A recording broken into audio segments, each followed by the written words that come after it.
I'm here. Hello. Hello. Hi. Hello. I'm here. I am existing. We are here. We are live. Here. Existing. Who up peeling a little teeny tiny orange. Who up peeling their oranges at 8:45 p.m. Eastern. Who up eating chips and fruit. How is everyone doing? I hope y'all have had a nice week and a good winter solstice. We are out here. I completely forgot that this is literally like it's literally the first day of winter. We are entering the winter solstice. And also, it started snowing today. I think it snowed before this point already in my region of the world, but it like melted really fast. Like we've been having flurries of snow, just sprinkles of dust that just disappear. You can literally blow the snowflakes off of your car. It is just so non-threatening and dainty. But today it started to feel like actual real snow. And I personally think it's perfect that it's happening on the first day of winter. It's the only thing in present day, present time that can get me in the Christmas mood is snow. You know, only thing that can give me the twinkle of warmth of joy in the Christmas season is snow. And you know what? I felt it today. I felt it a little bit. Despite despite the climate change's directions, we have a wee bit of snow. It's probably going to be like 1 to 3 inches that we get tonight. And then it'll probably melt because it'll be like 40, 50 degrees next week. But a girl can dream for a white Christmas, okay? It's magical. All right. But hello, everyone. Hello, Buska and Brew and Ewo and Clued. Welcome. Sorry for farting. You have been excused. Welcome. It was 70 outside 2 days ago and like 20 this morning. Last week we had some like freaky weather. Um it was did I talk about this? It was like heavily foggy. I think I don't know. I don't think it snowed last week, but there were points where it felt cold enough, like we were hovering around the freezing point. And it felt cold enough to snow, but it turned out to be rain and it was cold. But then later it warmed up to like 60 degrees. Fog everywhere. Weird vibes happening. I mean, I like the fog, but it is weird. It is strange. It feels like if you live in a snowy place, you know what I mean. There are some times when it's like after winter, there's snow on the ground and it's getting warmer and warmer gradually, and maybe you get the first like 50 to 60 degrees of the spring, and the snow is like evaporating and it's like heavy dense fog and everything's wet and slushy. It feels like that, but no snow. So I don't know.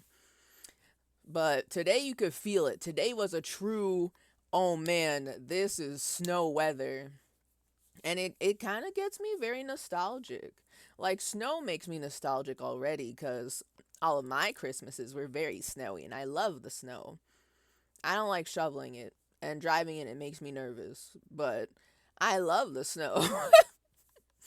So, but also, there's a couple years ago when when I used to be a more active watcher of Brutal Moose's streams, he was streaming um oh god, what's the name of that game? The game that takes really long to finish.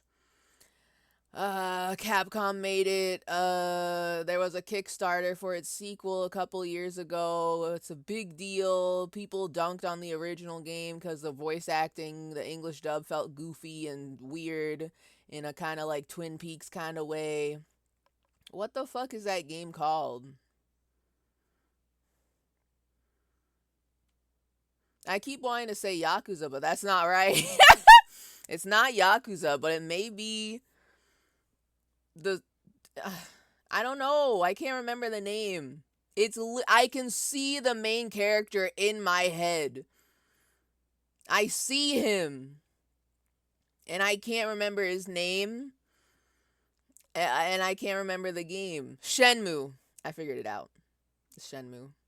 I was watching there's a couple years ago.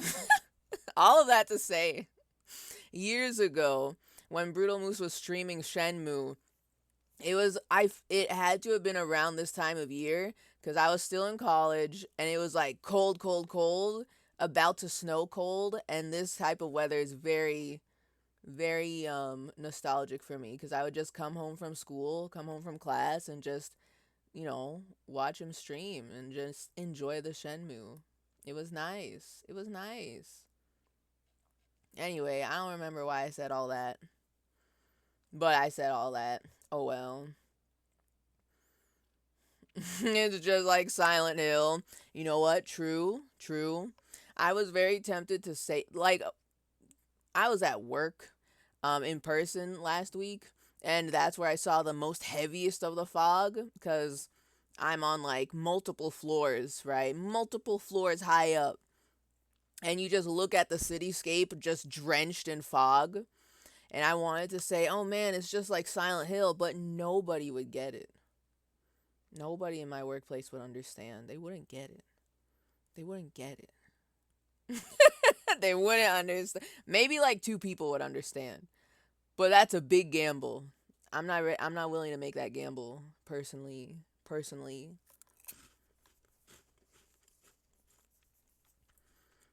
But I hope everyone's doing all right. Hope everyone's doing all right, having a nice Friday, a nice winter solstice. If you are on winter break, whether from class or from work, I hope you are enjoying it to the fullest. Technically, at the end of the day yesterday, or rather in the middle of the afternoon yesterday, my vacation started. So it's fuck off December for the next 2 weeks. I'm just fucking off. We're out here. We out here fucking around. Okay, hold on. Wait. I forgot. Links. Links to click on. Harry Henry looking for comrades. I must. Yes. Wait, allow me to share this with the class because it's very good. That's literally him. I forgot. I fucking forgot. Hold on. Oops, I almost did raid. Could you imagine? Could you imagine I start the stream and then immediately raid after only like 20 minutes? Could you imagine?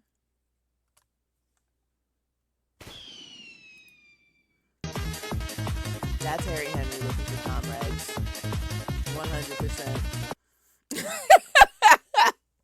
That's him!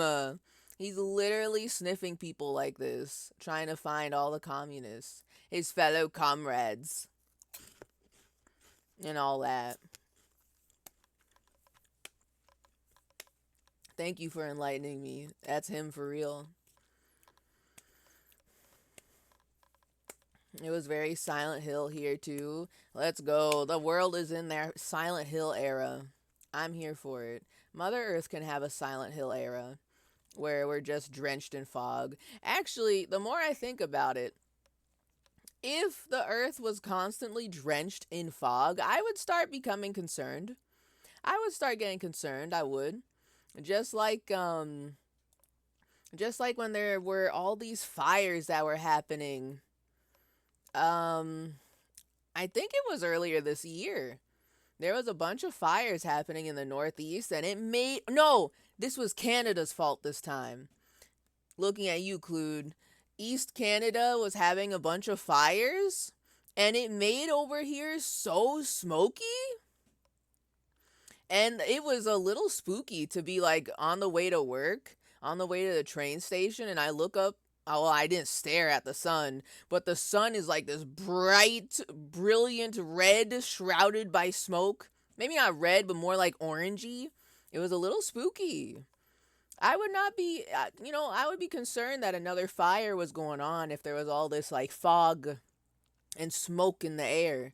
I would be kind of like, uh oh, this is a little too Silent Hill for me. No thanks. The corn was so flooded yesterday.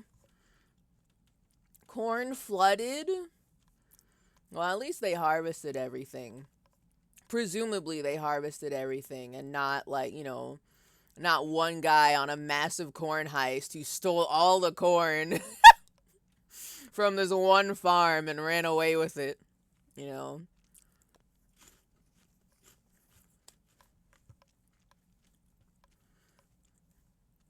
I would embrace the fog.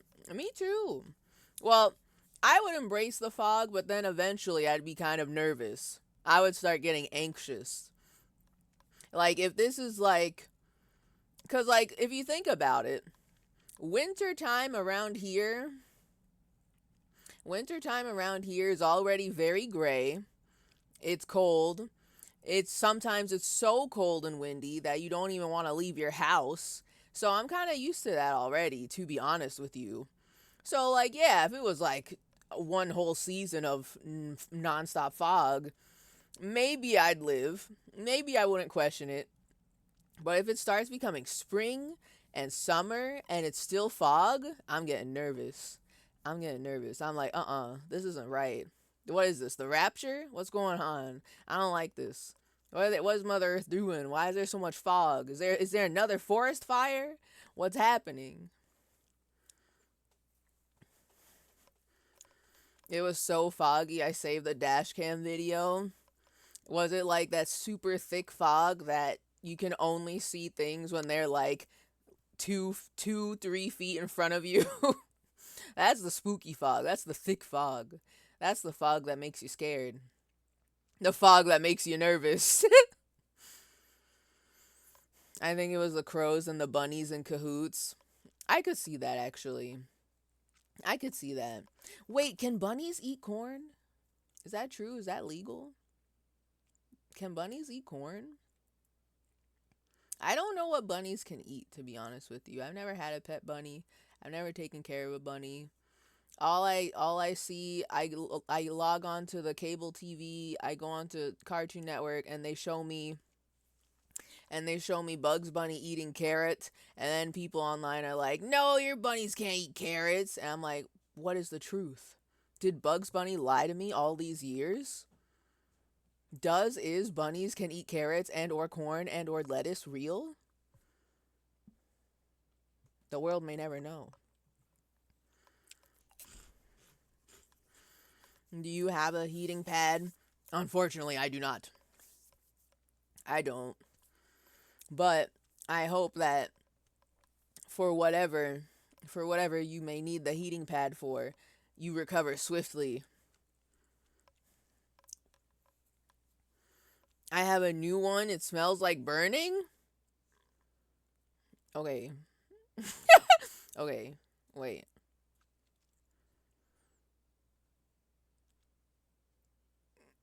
I would also be a little concerned. I'm not gonna lie. I'm kind of like, burning. Well, okay. Have you had it on for a long time? Because maybe if it's on for a really long time, then it starts smelling very like burning. And then maybe you have to like give it a little break, 10 minutes? 10 minutes seems like a short amount of time for someone who's using, like, if you're using a heating pad, you're using the heating pad. 10 minutes seems too short. Is it on top of like a plastic thingy that is burning? Is it in like a plastic like sleeve and it's not supposed to be? Was that just protection for shipping? Some bunnies like carrots, but they are high in sugar for them. High in sugar? Carrots? I figure the bunnies would eat the plant and the crows eat the actual corn. Oh, okay, okay. They get to share the food. Aw, that's kind of wholesome. That's a very wholesome heist. You know, that's it's it like instantly while thinking about that, I pictured in my head like the Peter Rabbit illustrations, the Peter Rabbit books, and I just picture like a crow and a bunny rabbit in the style of the Peter Rabbit books, enjoying a nice wholesome meal of corn that they stole. And it's very explicit in the story that they stole it on purpose, on God, with their full chest, and they're enjoying the exploits of their thievery. And it's a very wholesome story. It's very good.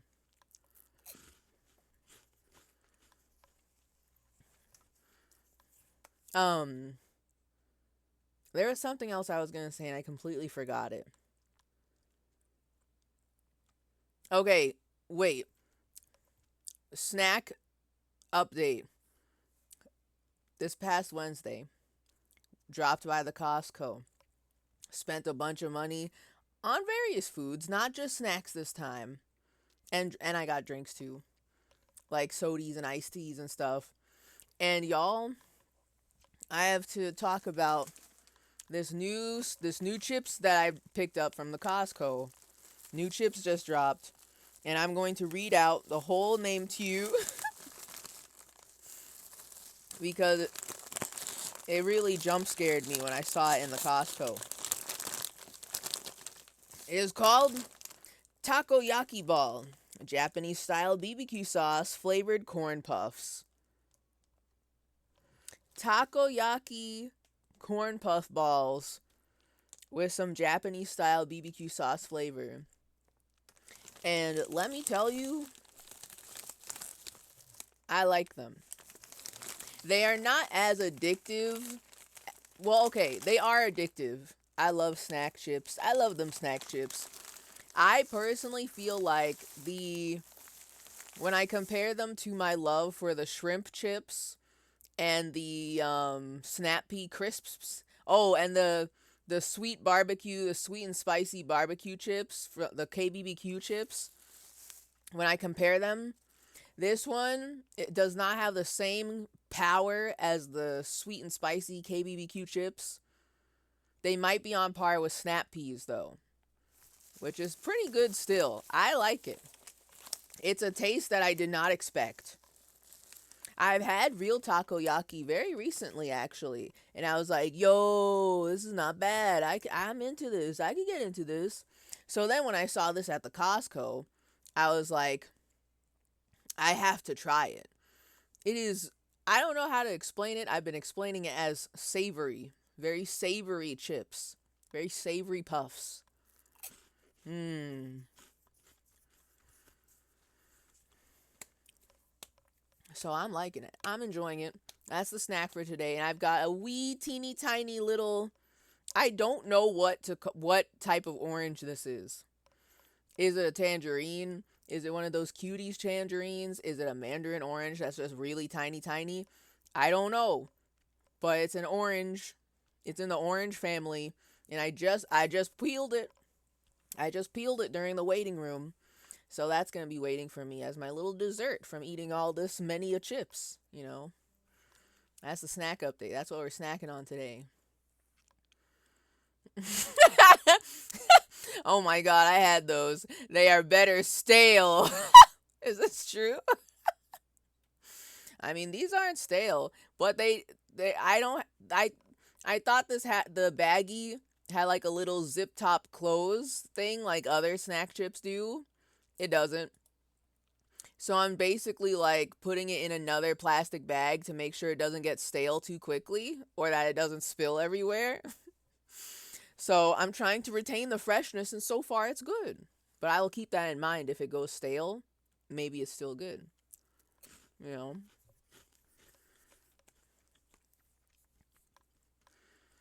I don't know. It's in my lap, boiling my sperms, if I may joke. Last time I went to the corn maze, I went in after it was almost closed, and there was a bunny that crossed my path. Bunny on the corn heist. I believe it. There needs to be more stories, more cutesy stories about bunnies stealing corn. I think that would be very good.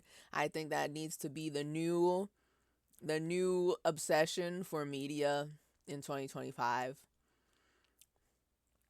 We're trending into people desiring more uplifting, fluffy content. And what's more uplifting and fluffy than cute animals stealing things? You know? I've made takoyaki before. Octopus was on sale at the market, and my ex had a takoyaki pan. There's a special pan for takoyaki. I don't know how they make takoyaki. My only and first experience with it was going to a ramen restaurant after work with the coworker girlies, and we had a very nice time. I got some spicy miso ramen, and somebody ordered takoyaki, and she was sharing it with people. So I was like, okay, I'll try one. I did not know they put barbecue sauce on that. I don't know if that's normal, but it was good. I love barbecue sauce. How do you think they go so round? That's a fair point. I just assumed they rolled it real good. I just assume that their hands are like really good at rolling orbs. So like they put all the like octopus and various other things inside a little flat a circle of dough, and they roll it up real good, and then they deep fry it. And then they put their little bonito flakes and barbecue sauce when it's done frying, and it tastes real good. That's just what I thought. Right? Bunnies do love to eat crops. So obviously, their love for the crop, they would love to go on heists. Heist to steal the biggest heist. Big corn.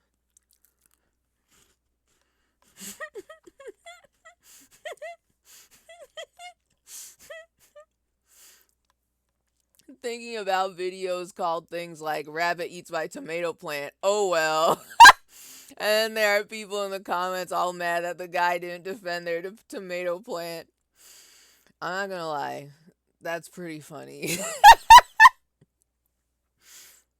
That's really funny. I mean, what are you gonna do? The bunny wanted it. The bunny wanted it more. It reminds me of how some of my coworkers have their own gardens where they grow their own vegetables and shit. And one of them was having this like, I guess you could call it a battle with the bunnies. But like he had to keep putting like these fences or whatever. I don't know what kind of fence it is, but he had to build this like area up in such a way where the bunnies can't easily get to it. The bunnies still got to it. It's fun. It's so funny. They're so sneaky, those guys.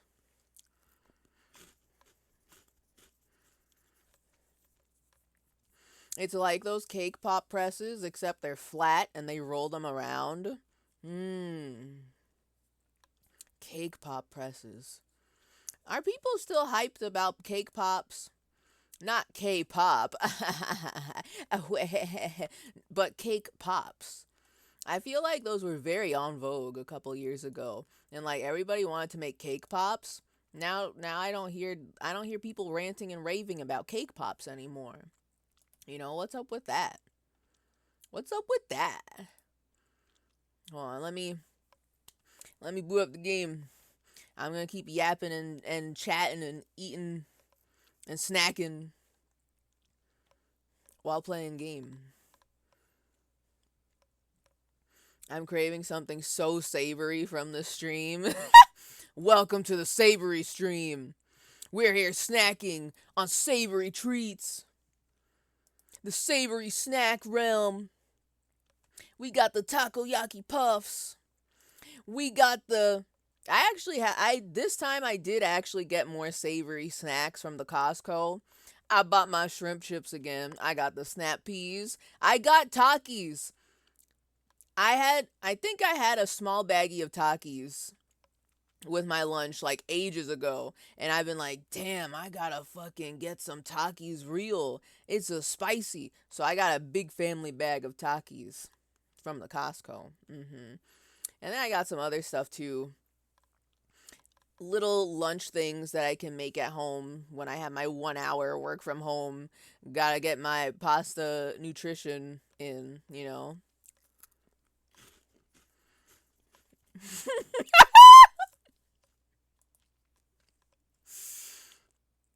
This generation doesn't care about cake pops anymore. All they do is pop their ass. Christ is dead. Hello, Pepperoni.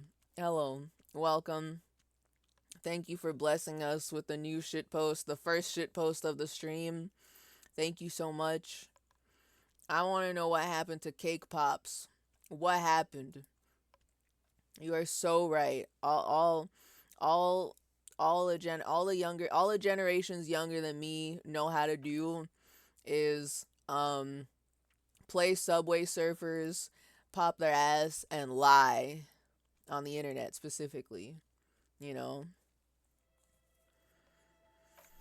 Where's my mouse? I found it. I found it. I found it. I found it, but it's not on the game? Uh-oh. Oh, thank God. It literally was like invisible, but I could see this happen. Okay. Okay. I was very tempted to let that jazzy song play out. First day of winter and we're getting snow, I have to play the jazz. You know? Winter days were made for jazz. Alright.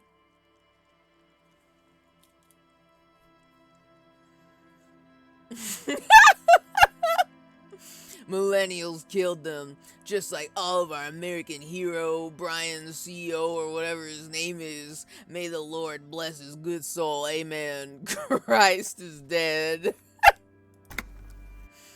God, that's so real. Christ is so dead. And millennials killed him. Oh my God. Wait, okay. I have to slowly remember. Y'all, I missed 1 week because I missed last week because I was too sleepy to stream. And I feel like that is so dangerous for this kind of game because so much happens. I have to rewatch mine own VOD to remember what I did last time. And even then, there's still some stuff where I'm like, I don't really remember everything. Um, um, you know. I forgot we have such a fit. We got a great fit. We're looking so cool. Where's my cool jacket? My cool jacket that's real good. What was I min? I have a flashlight? What the hell? Why? Since when? What was I min-maxing before? See, it's the little stuff like this I can't remember. Like, why am I wearing this instead of wearing the fuck the world jacket? Maybe I was logic maxing? Composure maxing? I don't remember. I don't remember. But I needed something so that way I could talk to Claye. Because I wanted to do that Officer, staring. what brings you up here in the rain? That staring contest. I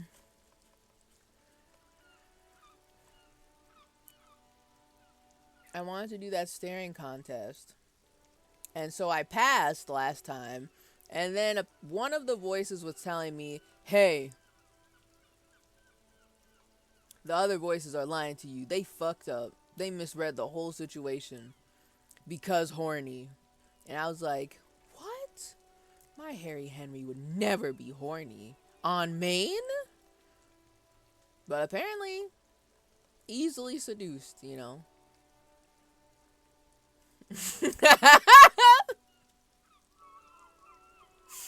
When I see Harry stand by Kim Kitsuragi, I believe I see two bad bitches. So true, so true. That's real as hell.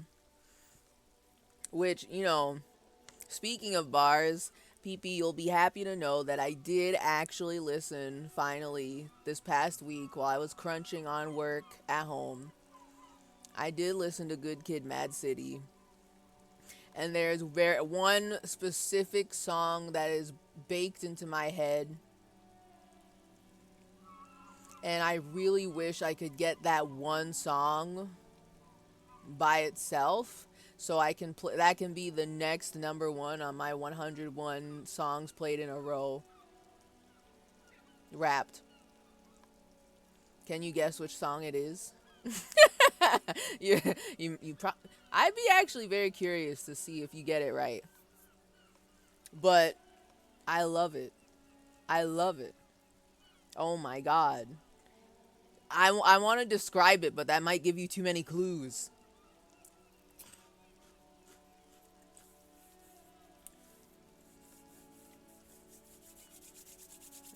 Let me double check the track list. You do that. You do. I'm bad at names, but I'll know the song that I'm thinking of once I see the title. I'll know. I'll know. So that aside, that's a tangent. We're here. Claye, do I need to talk to you again? I'm actually a little confused about this encounter. If the voices are telling me, oh, she fucking lied a little bit, tee and the other voices won't tell you, ah ha ha. Now I feel like I have to talk to her again. But like, I don't even know where I would start. Especially since I haven't thought about the dead body in like weeks. Weeks. We got him down, but am I gonna send him to the morgue? Not in this lifetime. Okay. So, I'm gonna try this. I'm gonna ask her something and see if something feels different. If something hit different, I wanna try it.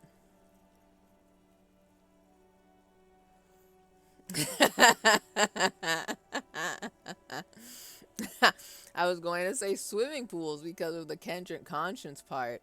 And it could also be the skits with Kendrick's parents. But my guess is money trees because you think it's funny when he says, ya bish.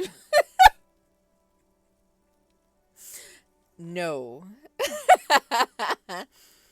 Well, first of all, going back to the Good Kid, Mad City tangent, it is a very stories album. He's telling tales in there. He's storytelling in there. I I don't know why I did not expect that, but I was like, "Oh, what the hell? There's lore?" I also think I don't know if they're like real voicemails from his parents. One at least I can say, "Yeah, that's his mom." I can feel it. That's his mom. And I find that to be extremely endearing to have to sample your parents' voicemails in your fucking music. That's so cute. I love that. I love that. That gives it a lot of feeling, you know. But specifically the song that is stuck in my head that I've been thinking about a lot is Dying of Thirst.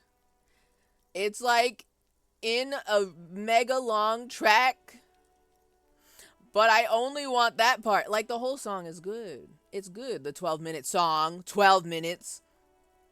But I keep wanting to play the one part specifically that's singing about dying of thirst because it's so hauntingly beautiful. And I want that one part alone.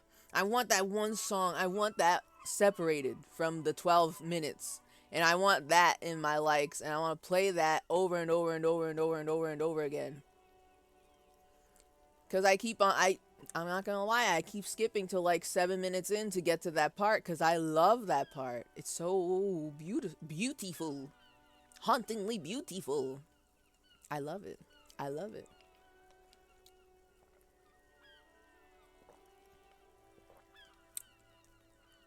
But also, the whole album is very nice. Very nice. Actually, the first part of that song that I'm in love with the first 7 minutes, there's one part that really like shook me to my core when I heard it. Because I'm just sitting there trying to get all these advertisements designed. I'm just sitting here minding my own beeswax. And there's the part where he mentions, I think it's him rapping this part from the perspective of someone else. And he's talking about, oh, and if I die before your album drops, and then fucking gunshots interrupt, and I was like, excuse me? Did that happen real? That person died? What the fuck? That caught me so off guard. Big storytelling in that one. Big lore in that.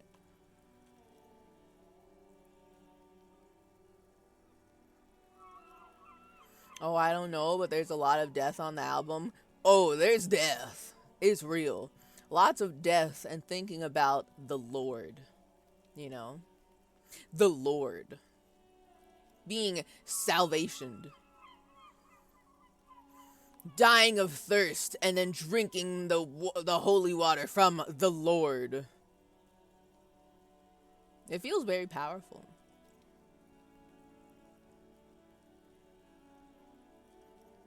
Good. Okay, I don't know all the acronyms, okay? Good Kid, Mad City, and T-Pab are both pretty tight concept albums. So if you like that one, if you like that about Good Kid, Mad City, you'll like T-Pab too. Okay. Okay.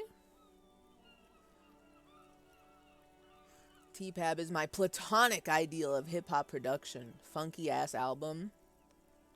Okay. Okay. I'll keep that in mind. I don't know the fucking acronym. Can you spell it out for me? I'm a new fan. I don't know what that means yet. But To Pimp a Butterfly. Okay. Okay. Yeah, all right. Okay. I'll put that in the back pocket for later. I'm interested in the funky. It's very interesting because there are some. It's so funny too because some of the songs on Good Kid, Mad City, they slap, and then I focus on the like lyrics, and I'm like, wait, what the fuck is going on here? Hello, what? Like 1 minute, I'm just minding my own beeswax, exporting a bunch of JPEGs so that way people can use them online. And then the next minute, I hear the lyrics, my titties bouncing to the jingling of his keys. And I'm like, whoa, hold up. When did Kendrick get titties? Let me swoosh back in, you know?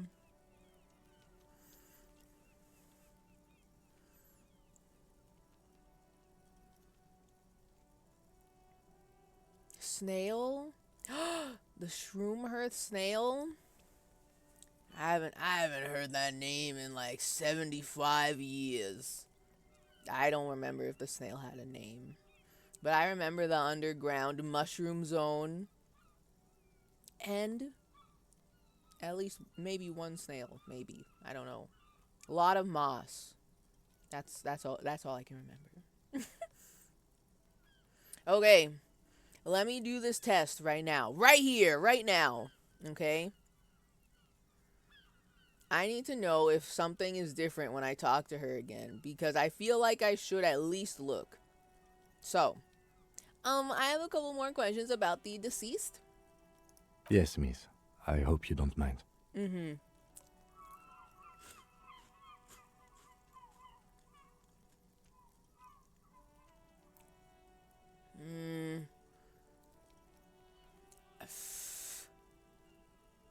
Okay, this is the one question test. I want to see if something different happens. His eyes were blue? Yes. Light blue. They were like little blue galaxies. It was strange, seeing those eyes in his fucked up face. Little blue galaxies. Pardon the swearing. I do him an injustice. He wasn't ugly. And he had a beautiful, soft voice. Very surprising, what with all the scarring. It was quite something, watching him speak. Okay.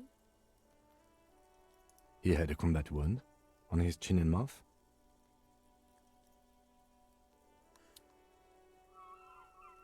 Combat wound on his chin and mouth. What? Ooh, I should have done this like weeks ago when I just asked her these questions. Ooh. Okay. The little blue galaxies feels familiar. Soft voice, maybe. He wasn't ugly and he had a beautiful soft voice. Very surprising, what with all the scarring. It was quite something watching him speak. He had a combat wound on his chin and mouth? Yes. Severe. It made him look like half his face was cracking away in some strange smile. That and those eyes. Ah, yes. His hair, if you can remember.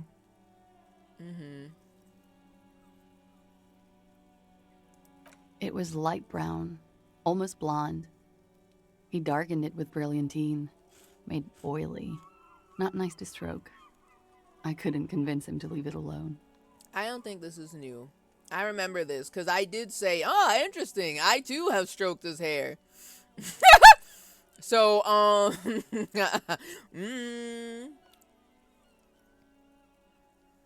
let's get to the rest. The rest of what?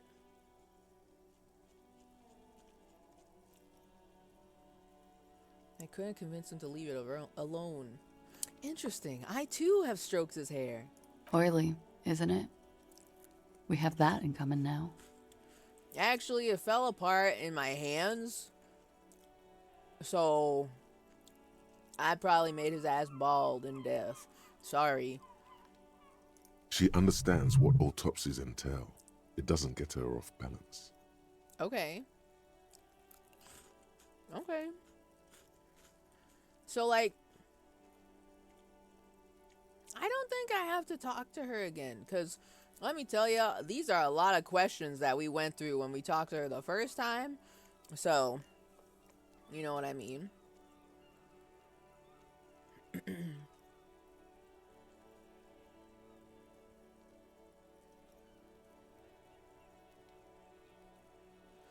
Hold on.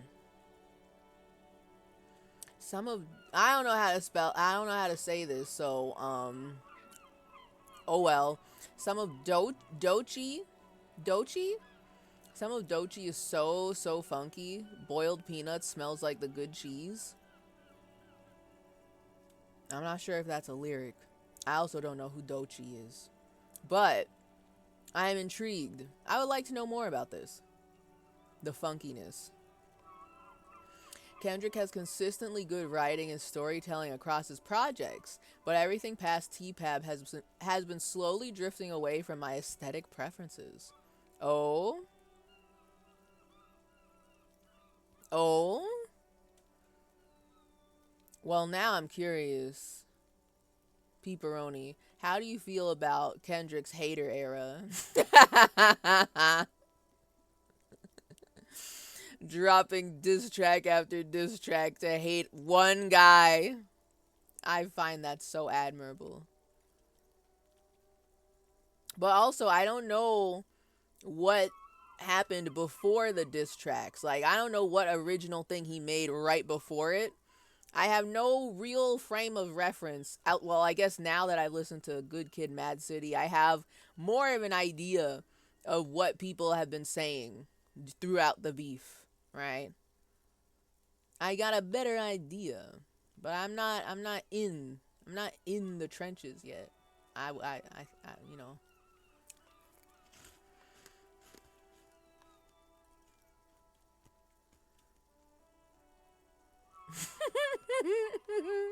When he was live, was he perhaps cunty?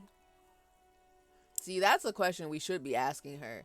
But honestly, he probably was kind of cunty, but like not positively, you know. I don't think he was slaying and cunty. I don't think he was serving. in my personal opinion, from what I remember. Also, I think that every detective duo needs a cunt that pissed away his dignity blackout drunk in a contest. There's a reason why they keep making those detective duos for a reason. If it's not like a buddy cop film, there's always gonna be the one guy in the duo that's all business and he's keeping everybody on task, and then there's the other guy that fucks up a whole bunch of stuff, but he's kind of crazy in a fun, wacky, woo way. And like maybe he's got like a couple addictions or something, but like, you know, it's the spice of life. Hey, he's out here making the conflict happen. Hey, he's out here being wacky and off the wall. Woo! And then you have to have the business guy, the serious one, pull everybody in, keep the story moving, you know.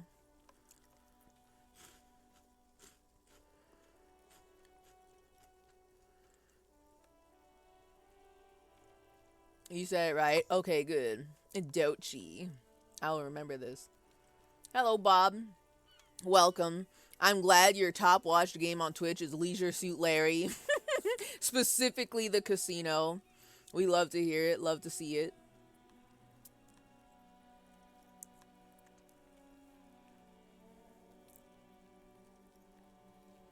Every time I think of Kendrick, I hate that I always think about the time he did a feature on a Lil Wayne song about him getting cuckolded. Kendrick Lamar getting cucked? Or Lil Wayne getting cucked?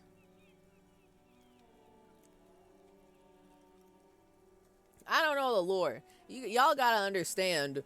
I'm usually listening to my alien music, my freak music for alien freaks. That is usually vaporwave or names that are completely unpronounceable because the artist did not want to be found and therefore is completely made up of Wingding's characters. You know?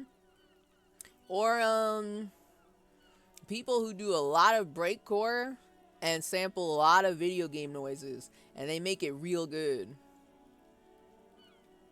Shit that does not show up normally on the radio. It would not be playing in a department store unless it got crazy viral. You know, I'm not saying I'm underground or nothing, but I do take pride in Spotify, in my Spotify Wrapped of years past, putting me in the escape room category because they don't know what the fuck I'm listening to. So like I don't know I don't know what the popular people have been doing in the past 10, 15 years or so.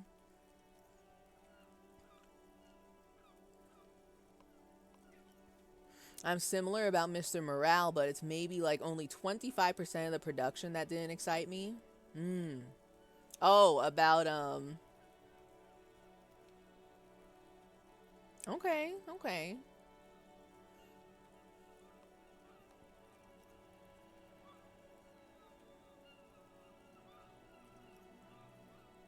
Oh, like as someone who listened to Mad City so much on the CD broke.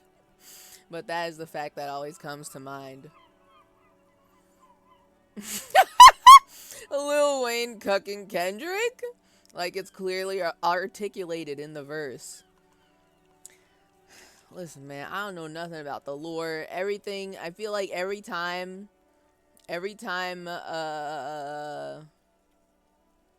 it's not even a diss track, it's just that every time bars have been dropped, there's like big backstory behind it, and I don't know nothing about it. That's out of my wheelhouse. All the lore masters out there who can investigate and piece together the story of why did they say that in that song, I salute them, because I don't got that kind of energy. But I will consume the theories, the game theories.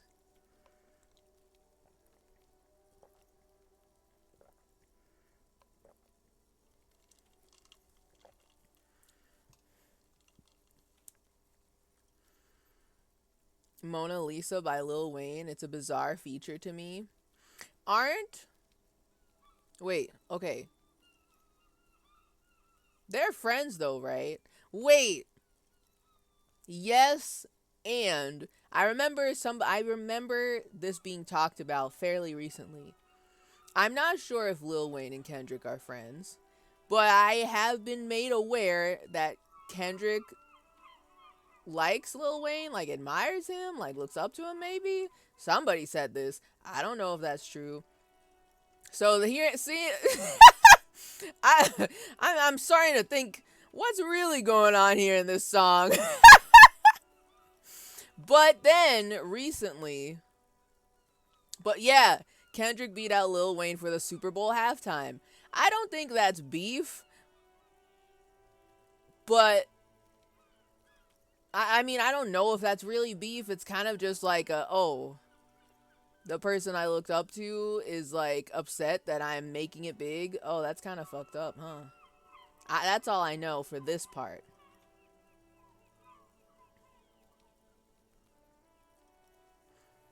It's just a song they did together, and that was the theme of his verse in the song. Yeah, I don't know. I don't know nothing about that. All I know is that they've got history. Professional? Parentheses professional? But this part, this most recent part, is what I'm thinking of. When I'm thinking of, like, maybe Kendrick and Lil Wayne, maybe they're not really friends. Maybe they're not friends. Like, maybe they never were friends like that. Maybe they just collabed. You know. I don't know anything about this beef. They should kiss already. Kendrick could do better. If Kendrick was going to go out on the Super Bowl stage and make out with another man, he should not lower himself to Drake. Of all people, Drake, he could do better. He could do better. Drake would probably think Drake probably isn't interested in him because he's too old anyway. So like anyway, I got nothing else to say to you, Clye. I'm gonna be so for real. I don't know why we like. I don't know what was the purpose of that check from many weeks ago. I'm gonna go, okay? All right.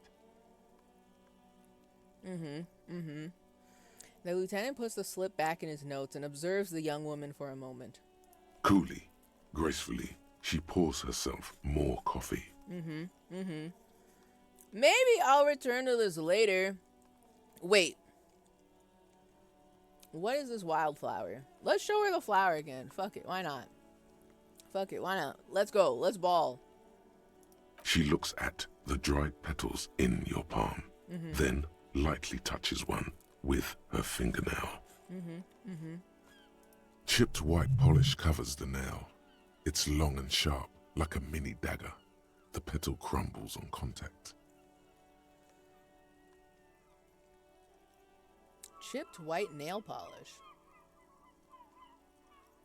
Long and sharp like a mini dagger. The petal crumbles on contact. Oh, so you're a nail girly. Noted. Pretty. Looks like a dried Maybell. Is that the one you caught? Sambo style? Sambo style? I don't know nothing about that. I'm sorry. I don't know nothing about that.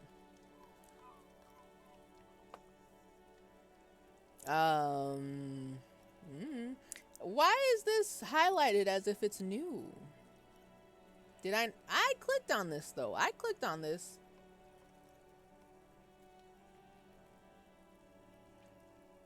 I feel like saying sudden change of topic is too obvious. Why would I say that? I'm asking about the flower. What is this wildflower? And she's like, yeah, it looks like a dried Maybell. Is that the one you caught? Sambo style. I did catch it around here. So, like, why was it there? Do you know? Why was there a flower on the roof? Yeah. I don't know, officer. Because of the wind? Yeah. But, like, you know, what's up with that? Or an admirer? I have to point out that it's very snowy. I have not seen a single flower out in the wild. You know, I'm just kind of like, you know, Seems a little weird. Seems a little weird, in my opinion. I'm gonna ask you this. I guess I asked this before. Any admirers, miss? I don't, if I say nothing. Actually, okay. Okay, hold on. I'm trying to see if there's a reason why I would need to talk to her again. So let's do this. Instead of asking any admirers, because I don't fucking remember what she said last time, but I guess I found it already. What if say nothing? She watches you pocket All the right. petals, then closes her eyes as she breathes in the cigarette fumes. I thought something else would happen. Sometimes when you just don't say anything in a conversation, people get uncomfortable enough to just be like, to keep talking, you know.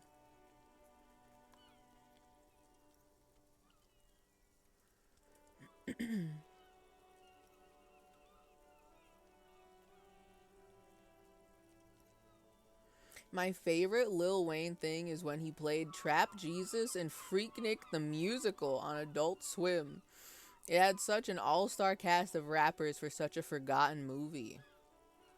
That sounds kind of familiar.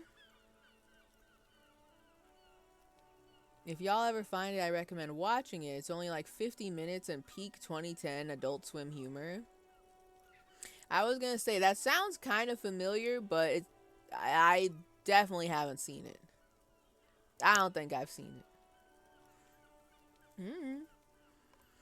Like I mentioned before, I'm not exactly a pop culture girly. I love my alien music. The closest I've ever gotten to getting in the know on pop culture, when it comes to music, is the Drake versus Kendrick beef. Because I love when celebrities are fighting. I love it. I love it. I like seeing them fight.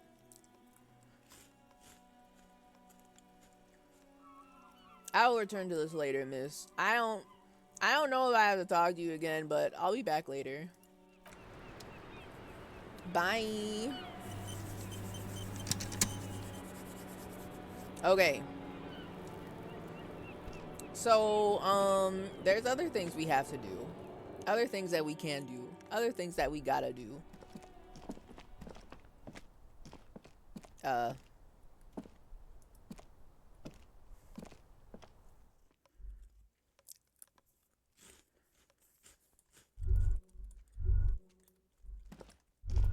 I'm not gonna cause any mischief in her apartment. I clicked on the door. I don't know why he didn't open it. But I guess that's just for me to know and for, that's just for Harry to know and for me to find out, I guess. I talked to these guys. I talked to these guys last time. And they told me my karaoke was shit. And I was like, but why? Again? I can't believe this shit. Yeah. We already talked to him. Told me my karaoke sucked ass. No, she was too polite to say it. I don't think she said that. He said that, though. What is it? Sorry, horse-faced woman. I was just curious. Yeah. I asked her what she thought about the karaoke, and he was like, you sucked ass. It was shit. Drop dead. And I was like, damn, all right. I guess I'll do it again the next night. I didn't know it would be so popular. And then, Granby? Oh, hello, dear. There you are again. Granby, I don't know what to do about you, to be honest. I don't know if I should hear more cryptids. I don't know if I should hear more cryptid knowledge from Granby. I'll come back later. Because I forgot that I said I was going to look for cryptids for them. Her and her husband. I don't want to, really, but... Hi again, Gendarme. Hi. Wait, was I trying to composure max? Was I composure maxing last time? For composure? And it's only...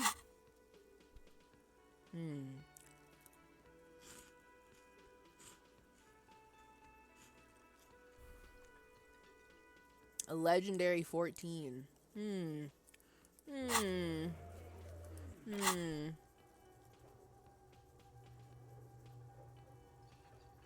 I have points? I don't have any more points.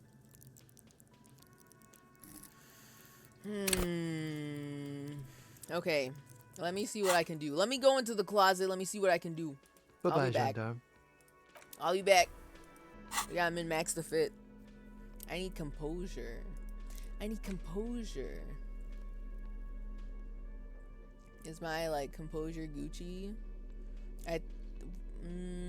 Nah, no. Doesn't, no. Not exactly. These pants are killing my composure, but I mean, I really love them. I really like those pants. They look so good on him. Jester ass pants. Okay. I need something cool. Cool. Composure. How can I beef up my composure?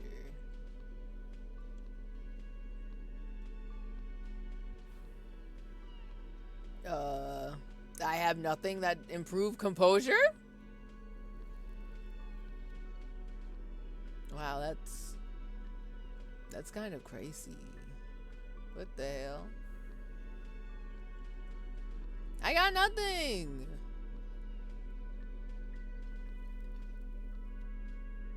What? Okay.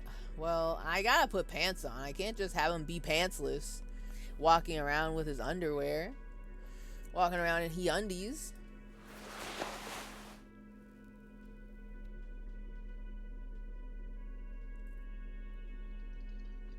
I am afraid of the +1 to Kingdom of Conscience. I don't know what that means yet.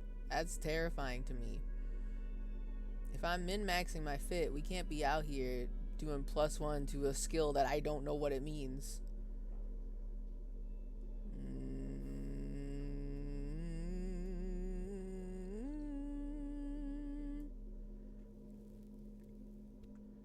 Okay, you know what? I could take -1 savoir-faire. -1 savoir-faire. We're back in the pants. The pants. The original pants. The origin pants. The pants where it all started. Okay.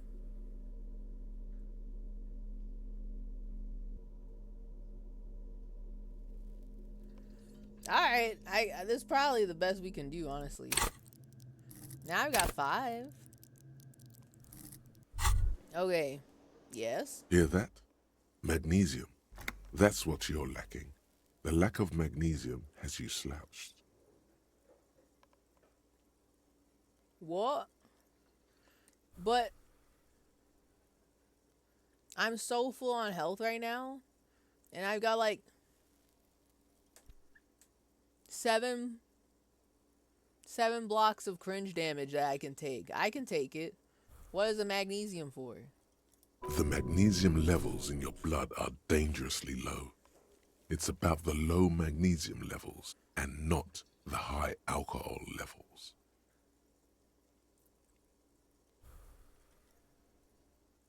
Okay.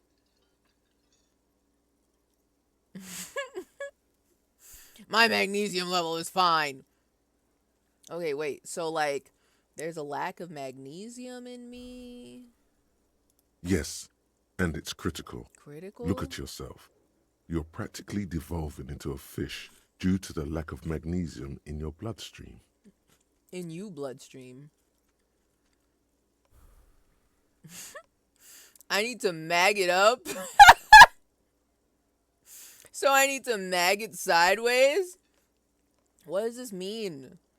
I'm just sitting here trying to talk to people, and the voices in my head are telling me my magnesium level is critically low. I need to mag it up. You need to get so magged up. You've probably had 2 heart attacks and a minor stroke already. And the only prescription is insane amounts of magnesium. Is this gonna be drugs? Magnesium? Do I need to be on like some sort of magnesium supplements? What's going on here? Also, 2 heart attacks and a minor stroke already. Like, just today? Or... 1 stroke? Don't be so modest. He's having one right now. What is going on, you guys? Y'all voices gotta get along. Listen, I just got here. Why are we... You're saying... I need to be a magnesium-based life form? Yes, if you want to live, you need to evolve. You need to transcend the carbon barrier. Go to the apothecary and buy insane amounts of magnesium. It will reverse the damage to your circulatory system. I think they're fucking lying to me. This is gonna kill me. I'm gonna get like magnesium. I'm gonna get fucking magnesium overdosed. What the hell? Why am I... All I did was put pants on, and now I'm trying to get hooked on magnesium. I don't know what's going on with that.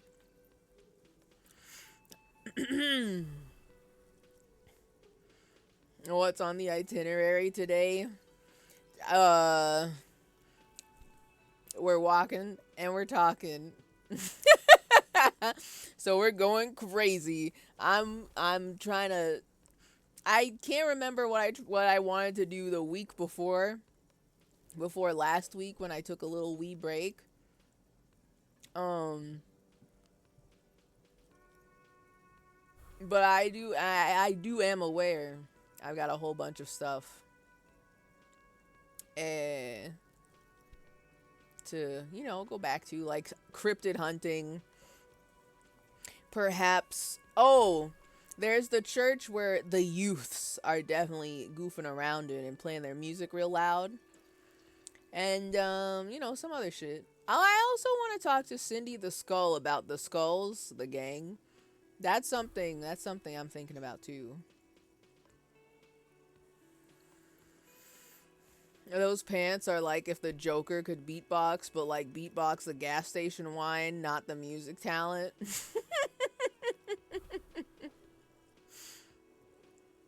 I think this bumped your electrochem skill to a level for this to happen. Oh, maybe. Maybe. I thought it only took away my savoir-faire. But maybe it also added my added to my electrochemistry. And now we're all about magnesium, baby. Magnesium is good for preventing hangovers, plus drinking water, plus eating food. But it is a muscle relaxant. It is a muscle relaxant, so don't take more than one or you'll die sleepily and unreliably. Okay, that's a little bit harder than I thought it was. That's more intense than I thought this was gonna be. I'm sitting here thinking of magnesium as if it's fucking Advil. Cause I don't know. I don't fucking know. But right? That's in real life though, and this is a video game, so maybe he's just built different. I can only imagine that if in game and in real life the magnesium is still the same, the voices in my head want me to get a lot of magnesium to do a lot of alcohol, you know. Maybe that's his goal.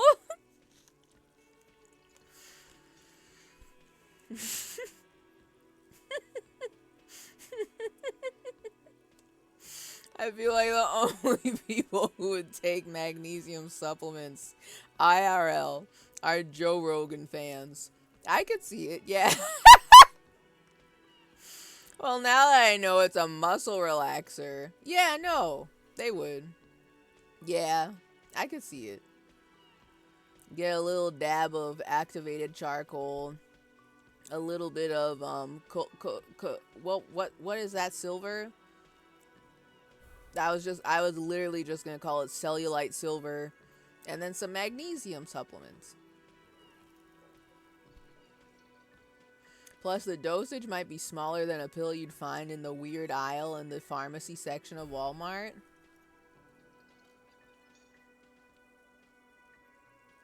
Like, just hold on, wait. In these hypothetical magnesium supplements. Don't worry about his stupid ass well-being. I already made the promise that no more drugs for my Harry Henry. He can have one sip of alcohol.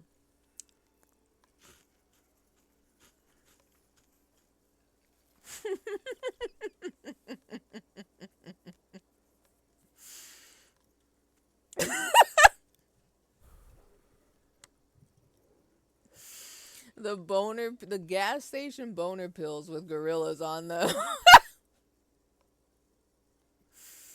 Yeah, it has to be specifically InfoWars branded. That's true. They're not just gonna buy anybody's magnesium supplements and gorilla boner pills, you know? It has to be InfoWars branded.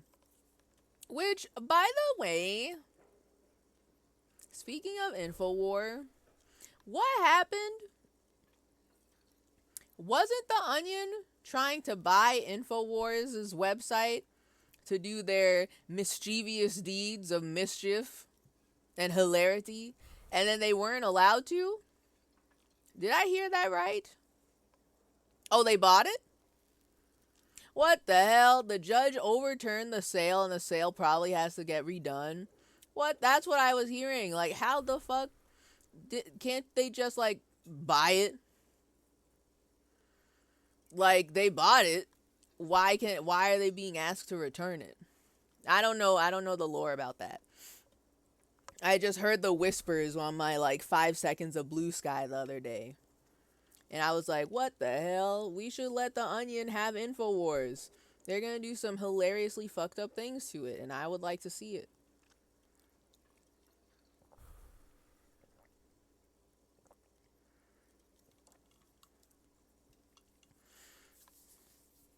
Corrupt judge struck it down.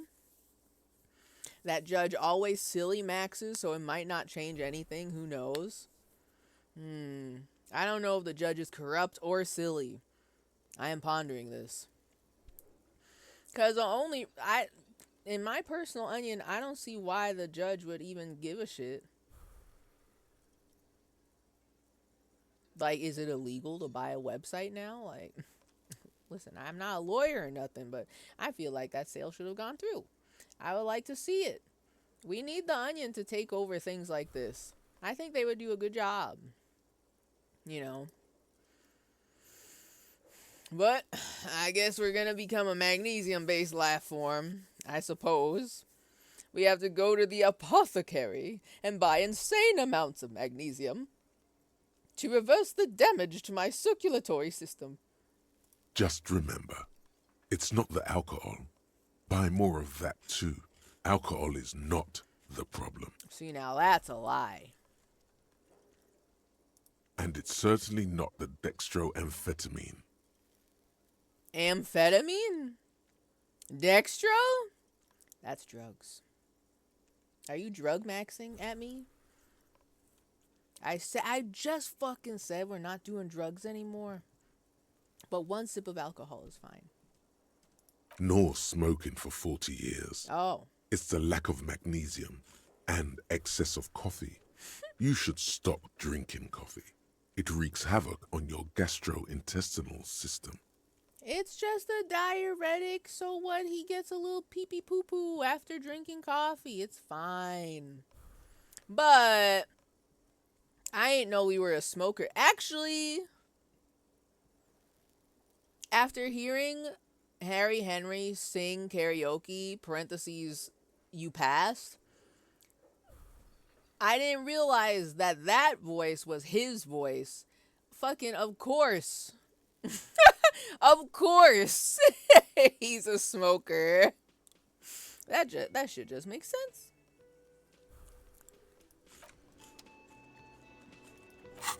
Hold on a second.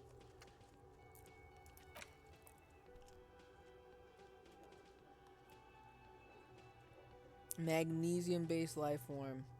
Oh wait, hold on. It is generally understood that human beings are carbon-based organisms, fusing little carbon tubes together to form complex, mushy structures capable of thought, love, and locomotion.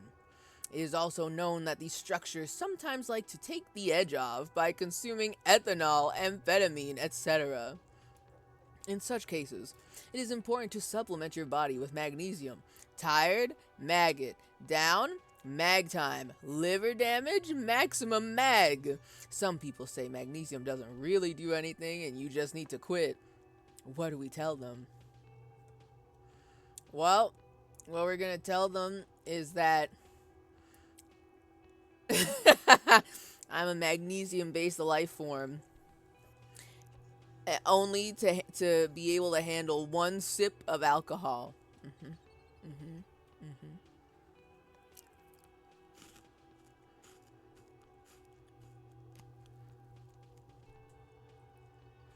Okay, hold up. Lore. So only 2 bidders actually bid. We'll call them The Onion and InfoWars for convenience. InfoWars offered more flat cash value, but The Onion negotiated with some of the victims who'd get payout to forfeit part of their payout. So technically The Onion's offer would have had a larger impact to the financial burden than just flat cash. But the lawyers on InfoWars' side argue that it was an unlawful decision, despite the sale being at the discretion of the auction holder. Interesting. I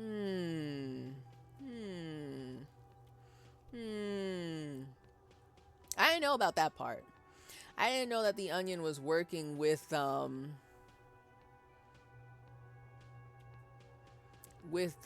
Sandy Hook victim families for this. So then now what do they get to do? Can they just do it? Can't they just do it again? Can't they just buy it again?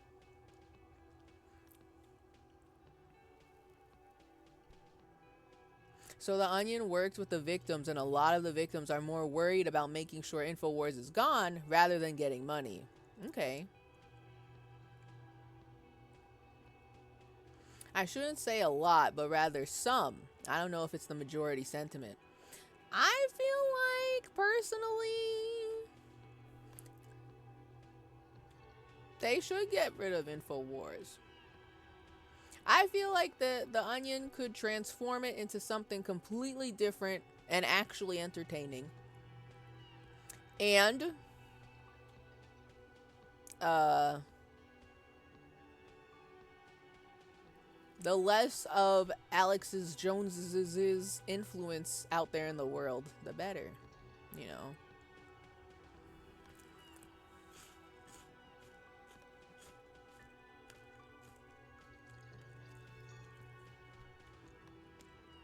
Oh, really? The victims would make some money from The Onion buying it too. The Onion promised a percentage in profits. Okay. Okay, wait a minute. Because I was going to say, if the families forfeit some of their money, or all of it, to help The Onion buy InfoWars, then to me, that at least says they really fucking want this website gone. They want this man and his influence completely eradicated, wiped off the face of the earth, right? Which I agree with. I think they should do that. But it's also good if they do get some sort of money back after they buy it. The Onion somehow does make money. I think they have subscriptions. I don't really know what they do. I don't know what you get if you subscribe to The Onion. And I'm sure they get like ad revenue and shit from the website.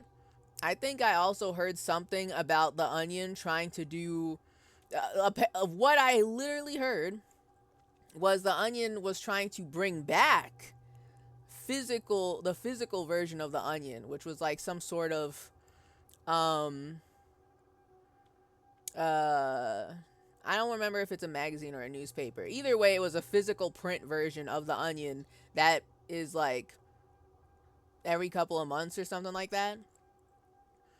So I mean, they made money. They figured out how to do it at some point. Yeah, but InfoWars only makes money because of Alex Jones. If him and co are gone, then I don't think it's a long-term moneymaker. But the Onion, maybe it won't make as nasty, crazy money as grift money, but at least it's more honest in a jokey sort of way. You know? I think Republicans are dumb enough to keep watching even if the Onion parodies it. Maybe.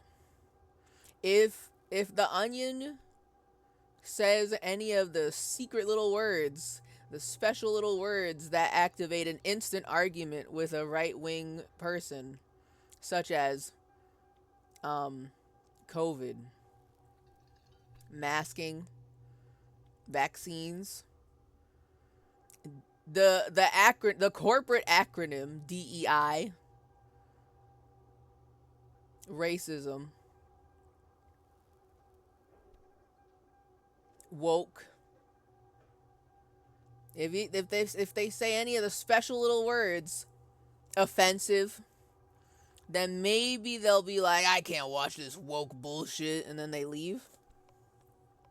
But I feel like the Onion could definitely like, they're good at like, I'm gonna be for real, satire is dead. Yeah, they're good at satire or whatever, but like, now it's just feeling like real news. It's dead for real. So like, I don't know.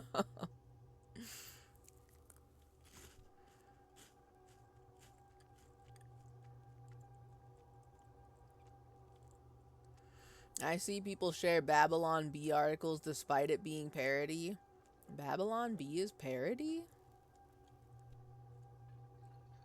Onion has ad revenue and also does sponsored content. Yeah, they're leaning into print subscriptions right now. I feel like the print subscriptions, they'll make a lot of money from that. Because that shit costs money to make. You need money to print those and mail them to people. So, I mean, of course, they're going to charge an amount to cover that and make profit. At least they should. Hold on.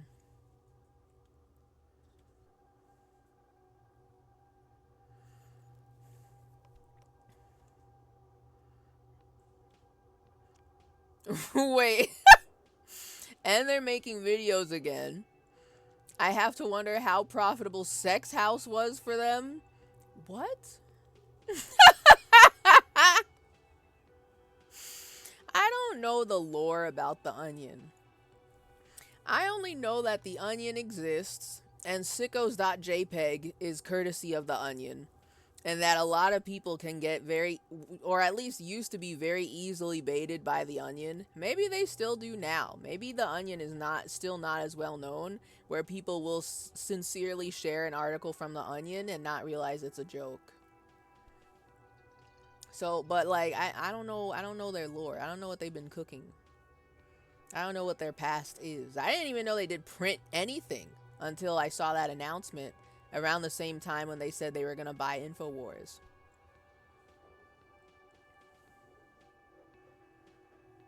It has not aged well, but the Onion used to do the Onion's World Atlas, and it was funny where it's a bunch of facts. What? Wait, and it was funny where it's a bunch of facts about countries. So like made up shit about different countries. I guess I could see how that could be funny, but also very, very quickly derailing into crazy misinfo. Because, like I said, there are people out there who would sincerely believe the Onion and share the Onion's articles as if it's real. You know?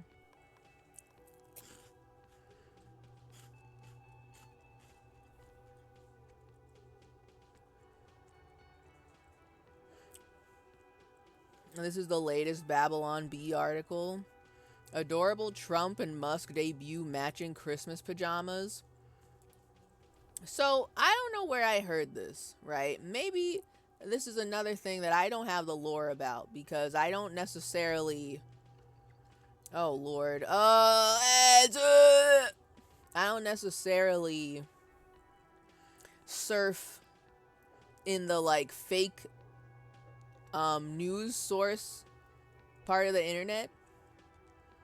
But also I love how this Photoshop is just really bad. It's funny. It's bad in a funny way. Like, you can tell this shit's on purpose. You could probably look at Elon Musk in this photo and be like, okay, maybe that's him. But then you look at Trump and you're like, no, that's not real. That's not fucking real. That's not real. But, I don't know if this is true. I don't know how true it is. I don't know the lore. I don't know what the beef is. But I heard someone once say that the Babylon Bee was like right-wing shit.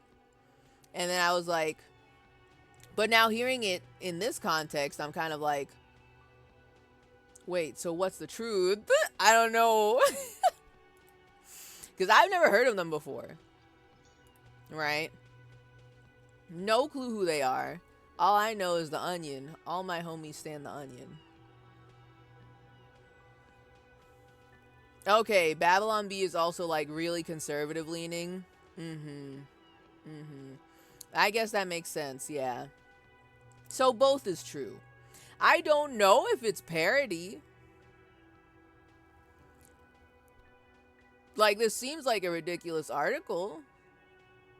But I'm also kind of like, whenever anything enters the right-wing realm, there is so much shit that comes out of the right-wing internet, the right-wing sphere, that seems so comically absurd, but people actually believe that shit and they take it as real, right? So I can't trust anything that comes out of that side of the internet. I can't trust that it's just parody. You know what I mean?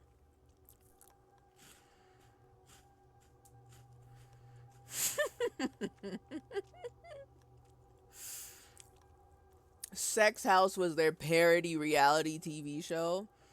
That's pretty good. Wasn't there an actual reality TV show called Sex Box, or was that fake? I feel like that was real. I feel like someone tried this. I don't know who. It existed.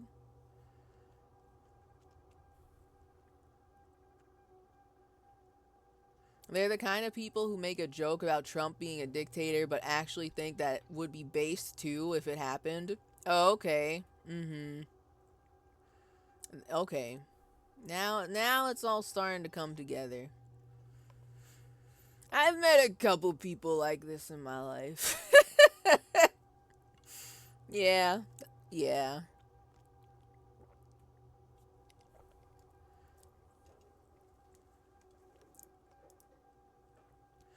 So, all of that aside,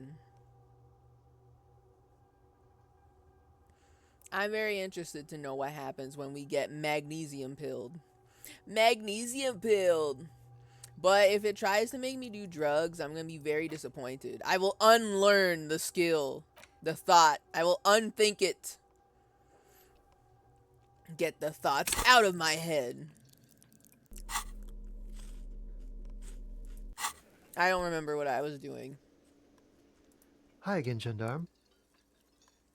Oh! Okay, I remember. We were at 28% before for composure.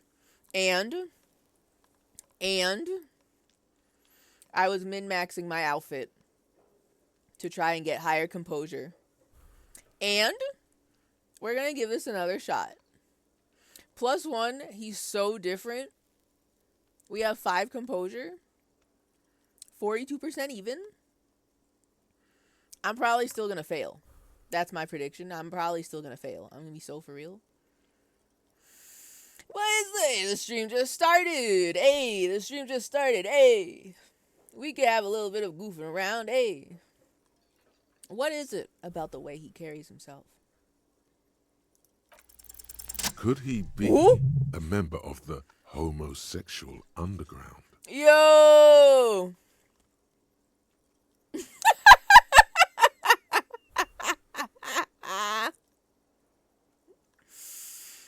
Oh, we're in. We're in.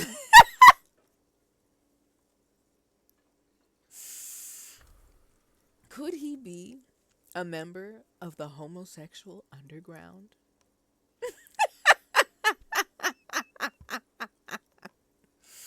Oh.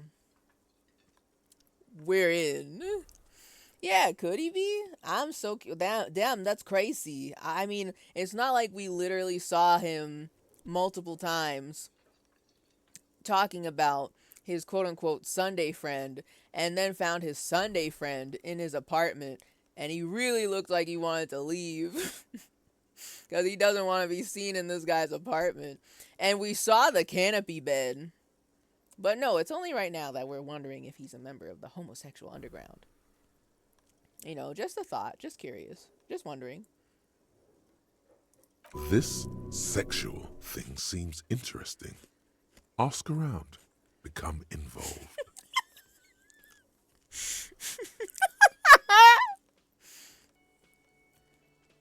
Are we in? Bisexual, unlocked? Question mark, question mark, question mark. We're doing this? We out here? Ask around. Become involved. Let's ask around. Let's do it. Just pointing it out. We're not talking about some kind of cult with members here. You made it up.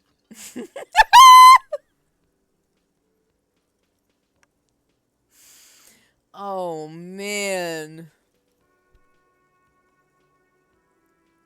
This is good. This is good. Sniffing out the commies and gays, parentheses positive. I'm in. Thought unlocked, bisexuality. Let's go. We're in. Oh, my headcanon is now become canon real. But we're gonna be so cringe about it. We're gonna be so cringe about it. God damn it. He's gonna be so cringe about it. I'm glad I have seven blocks of potential cringe damage that I can take, because this is gonna be difficult. This is gonna hurt me more than it hurts Harry. Okay, so like, are you ... Are you a part of the homosexual underground? The homosexual underground?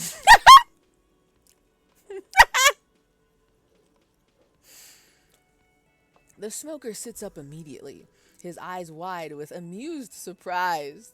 A honeyed smile lingers on his lips. Why, yes, I am, officer. Why? Do you want to investigate?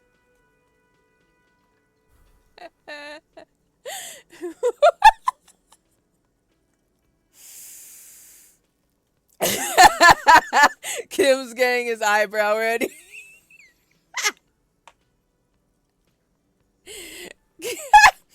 Okay. This is gonna be so awkward. Oh my god. Like, oh my god. Oh my god. Kim's like right here. No, I just wanted to know whether you were one of them. No. Okay.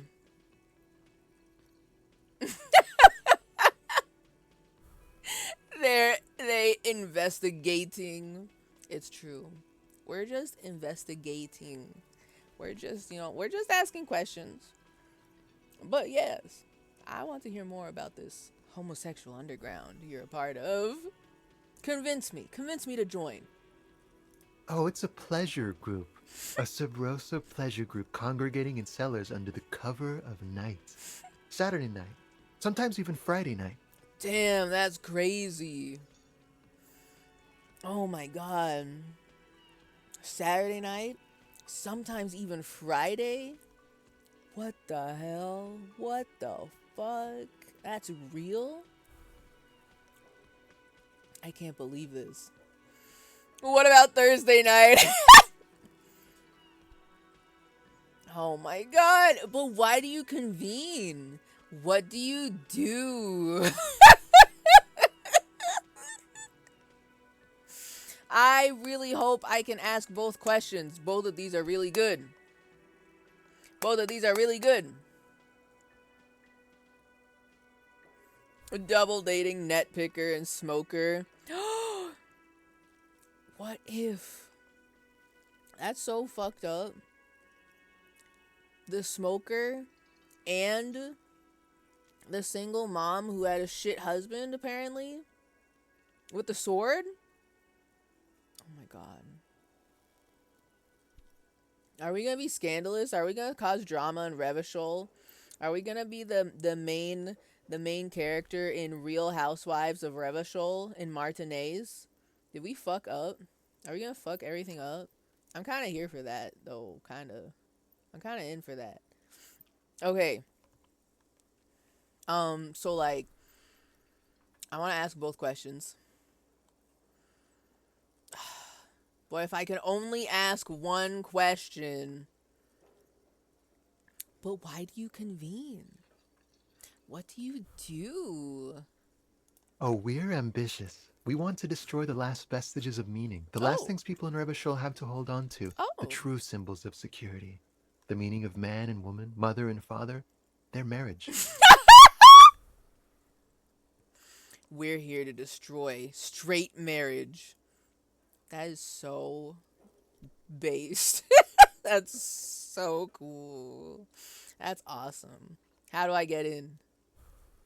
Everything will be constantly shifting and moving under our rule. The future will belong to a circus of identities just spinning around, surreal and unreal. You won't even know who you are anymore. Hold up. Future, you said? Very futuristic. That's very futuristic. Other questions. I had other questions, really. I'm not backing off. Okay, wait. You won't even know who you are anymore. To be fair, we like this past couple days in game, we've been not knowing who we are anymore. So I think I'm already like my foot's already in the door, right? So like,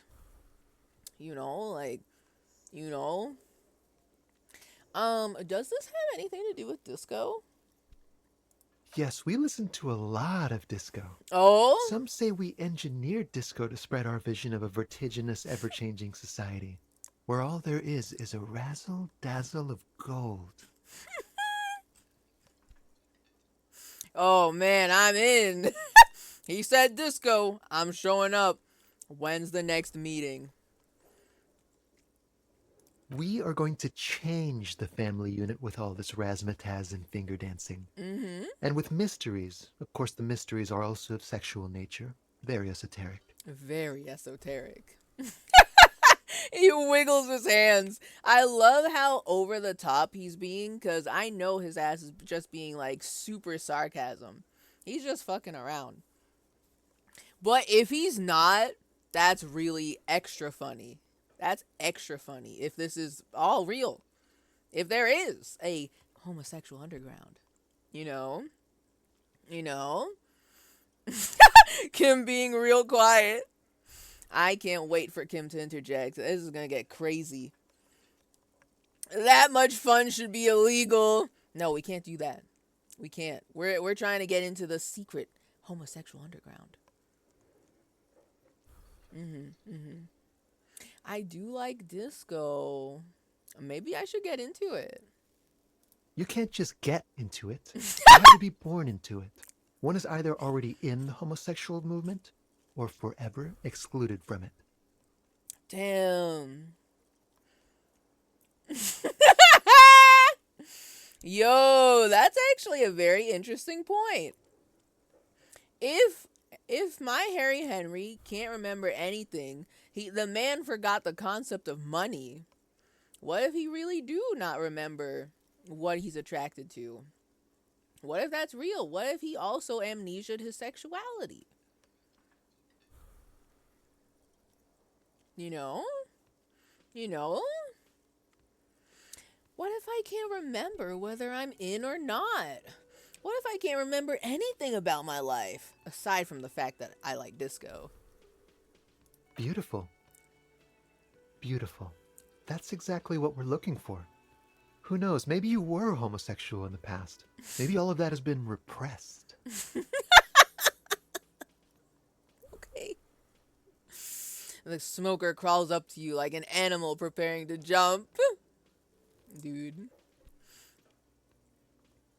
Maybe all of that has been repressed. ... He circles his hands around you. I have to say that you do look like someone who might be part of the underground. Oh? You have that very distinctive, I can't understand what's going on here look.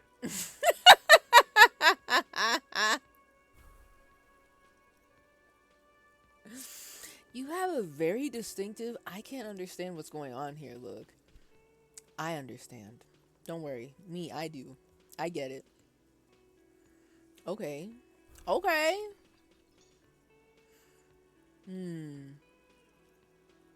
A 20-hour mind project for me. 20 hours at least.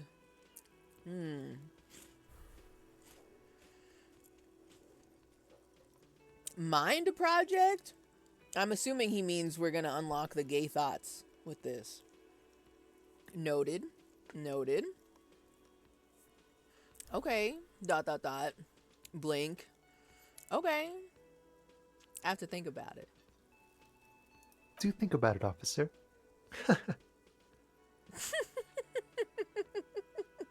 He starts laughing and leans back against the counter.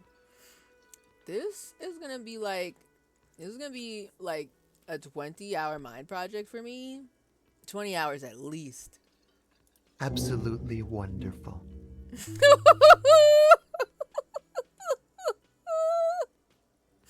Thought gained. Homosexual underground. We're in, boys. We're in.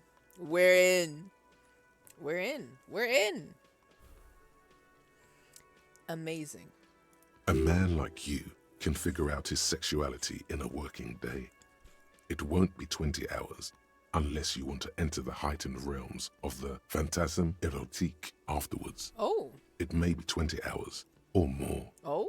But that would be on your own time.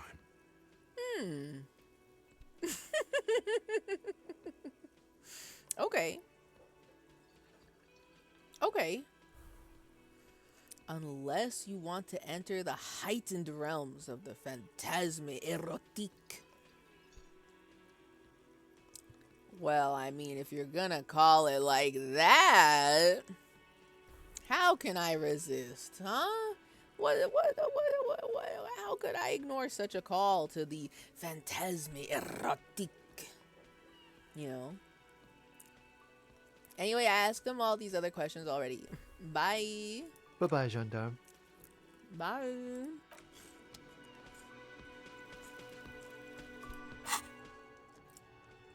Let me see it. Oh man, 8 hours research time. Oh, I don't get any bonuses or debuffs for this. I can just think.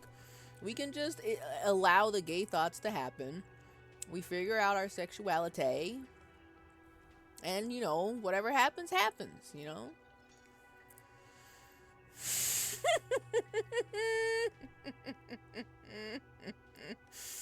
Okay. You see mysterious strangers in the night, leaning against unlit doorways, engaged in hushed conversation.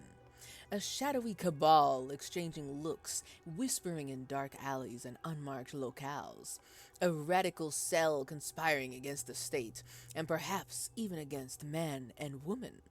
Was that a secret handshake? What's going on? Who are all these secretive people?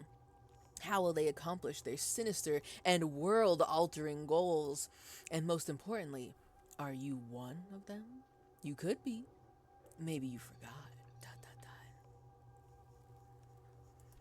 See, they made it sound so cool. Y'all, we gotta get more skills. We gotta get more skill points and put points into Homosexual Underground immediately. We need to start thinking about this now, so that way by the end of this day, we figure out what Harry Henry's sexuality is. Right now, we're thinking we're a superstar, and then eventually, we're gonna figure out. We're gonna investigate the Homosexual Underground. I'm in. We're doing this.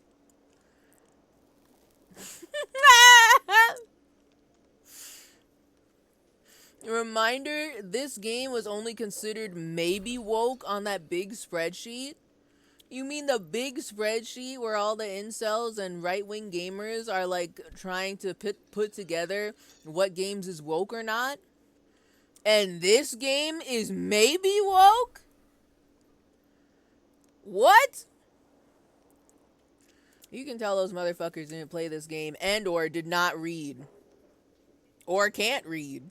I don't know what is more blatant than that.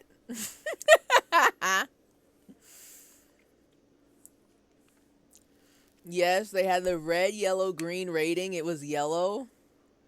I don't think they played any of the games on their list. That also would make sense.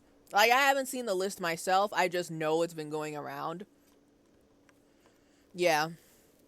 That would track. This game is here. Okay. If I was just a complete random ass person looking at Disco Elysium and I did not know at all what it was about, because this was me like months ago, I would have just assumed two guys, cops, and the main guy you play as, random older white guy, beard, mutton chops. Of course it's not woke. But I like the fact that they said maybe. I would love to know what in their criteria puts Disco Elysium at maybe woke. Maybe. Because I'm going to be so for real. Guarantee that every game that has a female protagonist is labeled as woke. But maybe they made exceptions for Portal and Metroid.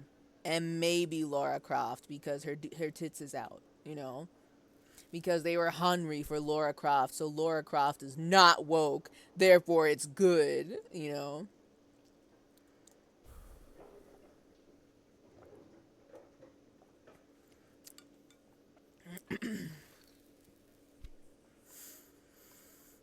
You can go in completely the opposite direction too. Oh no, I know. But I don't think these guys who made the woke gaming spreadsheet, first of all, they definitely didn't play this game. One. Two, I don't think they would have the patience to play this game to even get to the part where you can do racism in every interaction. Right? So the maybe has got me so curious.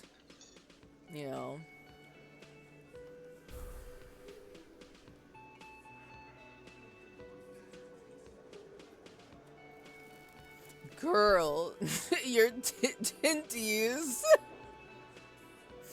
Oh, they updated to red woke?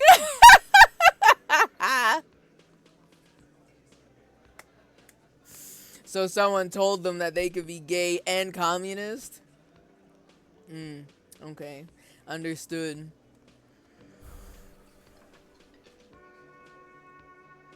Well, only the older, non-woke Lara. Oh, yeah. Oh, my God. Yes.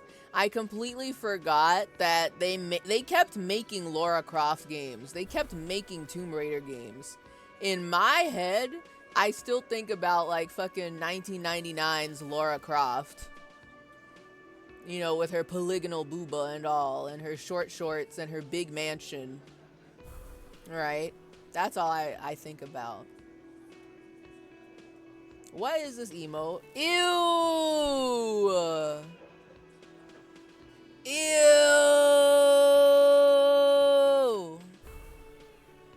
Are you real? Nuh-uh. Ew! It's real!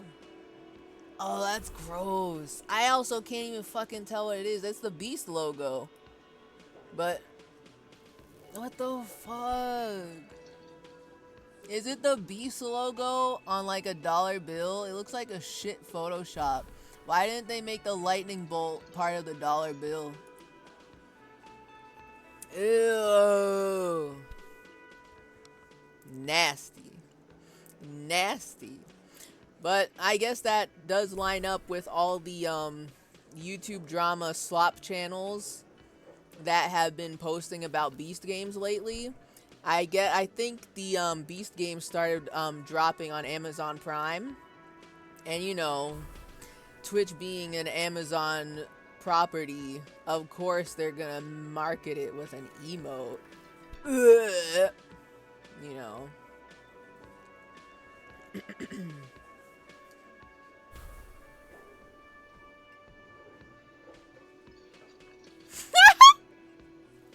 Wait, is this what they commented on the spreadsheet about Disco Elysium? Contains overtly pro-LGBTQ plus messaging. Features multiple LGBTQ plus characters, including the player character. Heavy social commentary regarding communism. Whether pro or anti is unclear. Oh, that's really funny. That's so funny.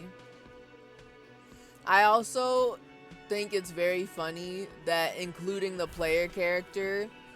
I mean, if Disco Elysium lets you be do racism, then I'm sure you can do a playthrough where you're not gay, not bisexual at all.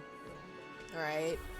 So it's kind of like to me, if someone just told you the stuff you can do in Disco Elysium, and you were telling this to the fucker who's running the spreadsheet, that feels like it could be a toss-up because they let you do racism. Isn't that what they love to do? Do racism?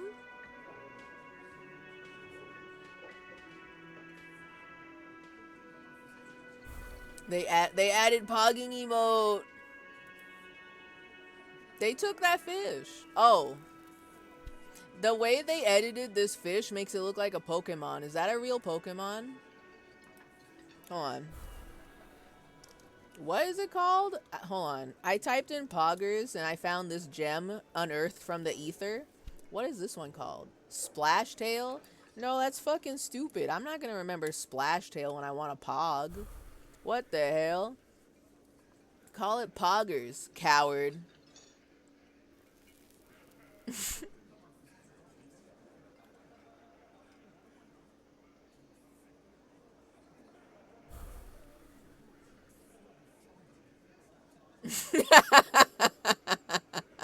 Yeah, I'm pretty sure being gay is optional, parentheses, in video game. Okay, but yeah. Yeah. So I feel like the spreadsheet makers can't even really definitively call it woke or unwoke, because you could do either path of being gay communism or boring straight white fascist, you know? So how can they even define it? How can they even define it as unwoke, you know?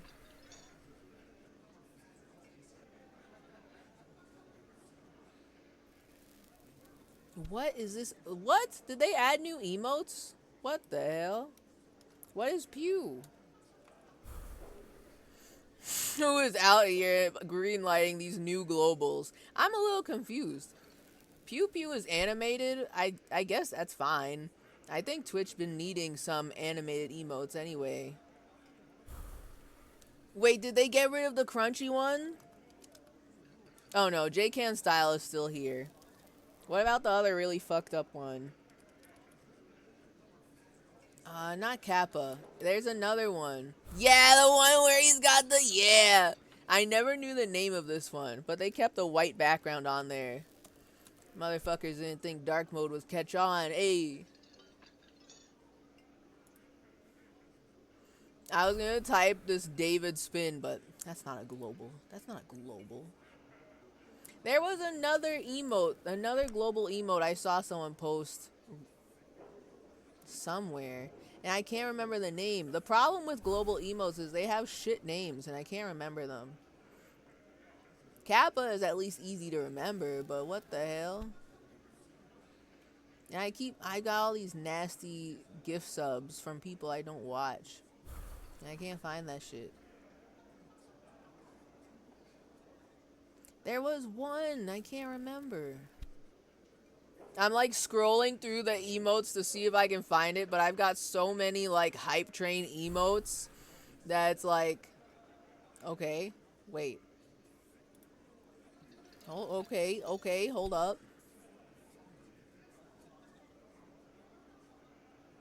There's a new shit on here. What the hell? What the hell? What the hell? Some of these I have seen other places, and they're not that bad, but I've never seen a bunch of these. What the hell? What in the goddamn... What? What? What are these? What the fuck? Oh, Santa's here. Thank you, Santa. Okay, wait. I'm like scrolling through the list to see. Some of these I've never seen before. Bat chest, new classic. I don't know what that is. I've never seen this one. I don't know what's going on there. I don't know who that is. I don't know who this is.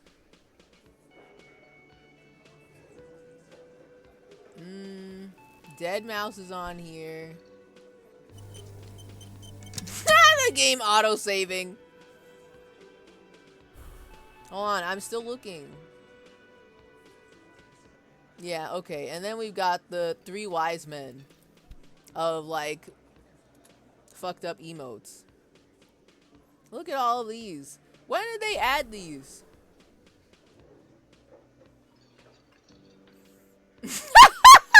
What is this?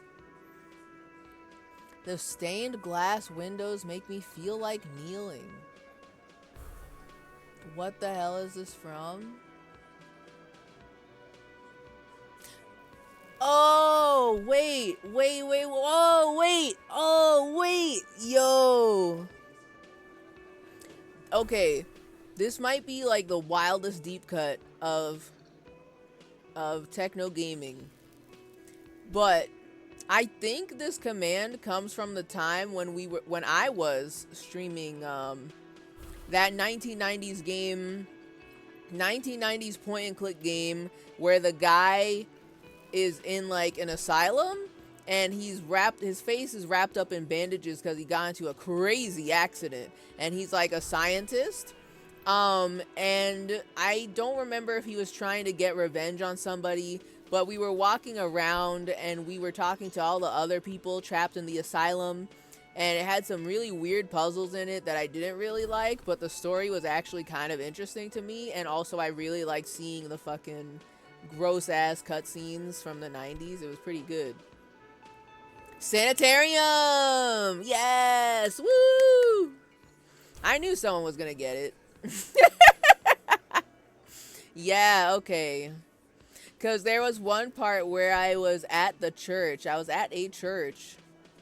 And the way he said that line, the stained glass windows make me feel like kneeling.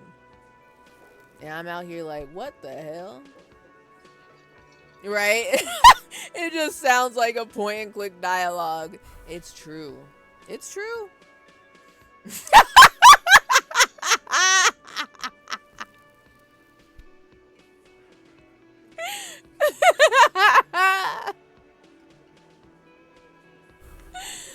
Automod is so real today. Let's allow. I love. Automod held a message for reasons: sexuality, sex, or gender. Allow will post it to chat. And it's literally just gay. Why can't I allow it? Literally just gay. The term gay has been permitted. Everybody can gay post now. All I remember from that game is that time I was watching the stream on shrooms. I hope it was a good experience watching it on shrooms. I don't know what to expect with shrooms. Everybody has such terrifying tales of shrooms. I remember the carnival. Oh my god! There was a carnival. There was a... Oh! I think we also had to solve this, like, mystery of what happened to our little sister. The guy's little sister. I'm pretty sure it's not his daughter. It was a sister. There was some time travel shit happening, too. And there was, like, this one part where there's, like... I think it's, like, a future space world full of bugs. It was bug people. I don't understand what that was, but that was something. There was the carnival. There was the bug people. I remember the house. That game was crazy. That game kind of had some, like, Dream Machine surrealism happening in it, you know?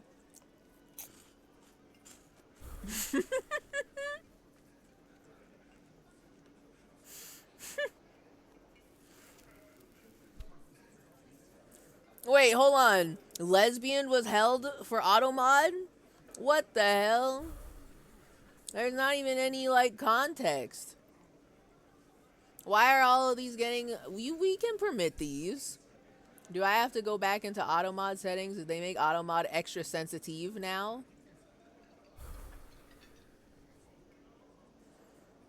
Harry kneeling. You know. Gay. Oh, interesting, interesting.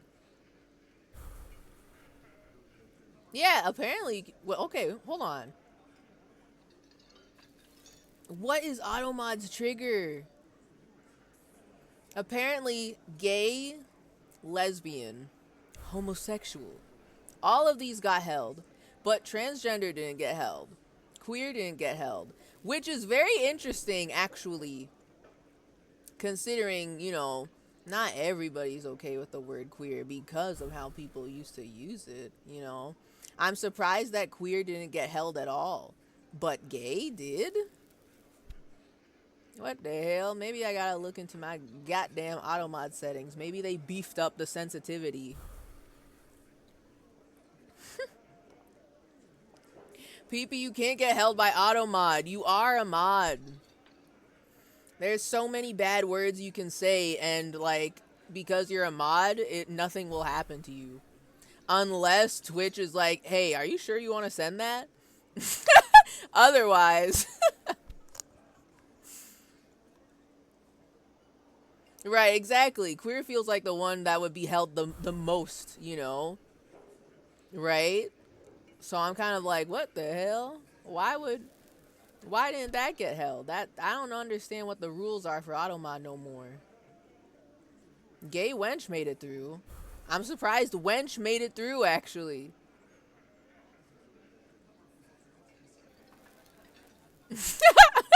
Point and clicks have gone a long way looking at disco now.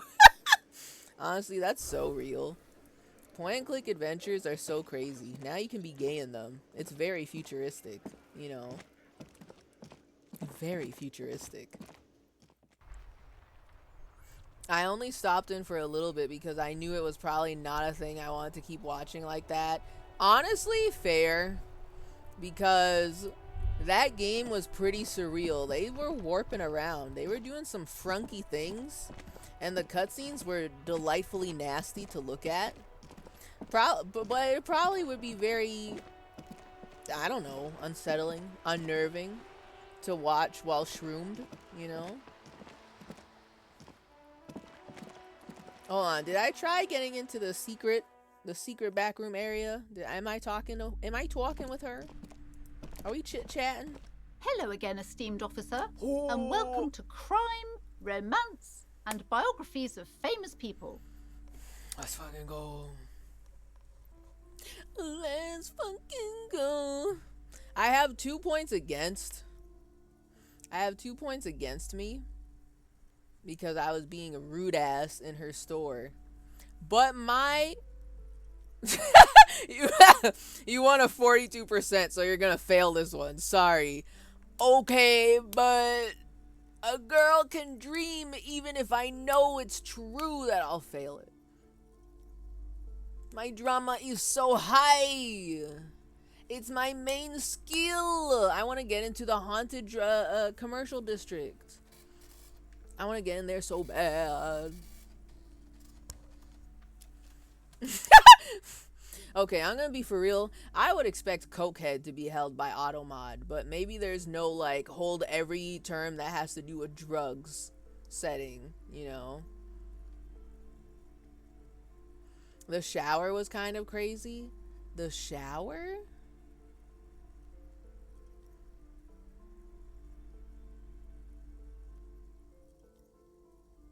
Was there a shadow? Was there a shower?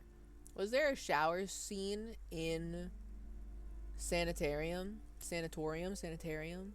I'm trying to think about it. For some reason, I hear shower. I'm thinking of the pipe puzzle. Oh, no, I took a shower. Oh, you mean in the real. Okay. Yeah. See, this is why every story I hear from anyone who has done a shroom makes me so anxious about the concept of mushrooms. Like if it's just your shower is scary, that shit got me nervous. I'm like, oh, I can understand why people have life-altering trips. If even the shower is scary. Missed play. Conehead, slut. So true, so true. Okay.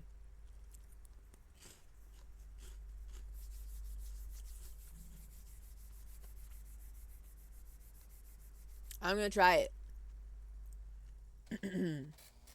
I know I got 2 points against me, but I still have a 72% chance. And you know, if we can unlock the gay thoughts, I have hope we might be able to get into the doomed commercial area. Wait! This needs drama? Hold that thought. Hold that thought. I'll be back. 1. Let me save. I just remembered I have stuff that increase my drama. Save. We're in. Hold on. I'm min-maxing. I got shit for my drama. Where is it? I want to get as high as we can possibly get.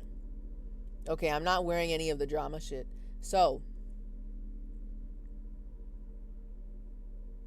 Where is it? Oh my god!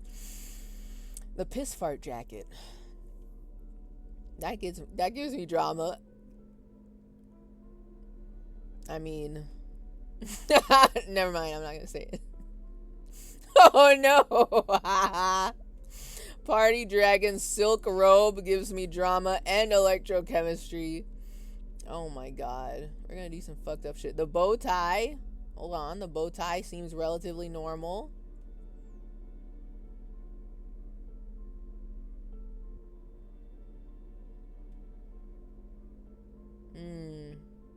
Office shades take away drama. Found takes away drama.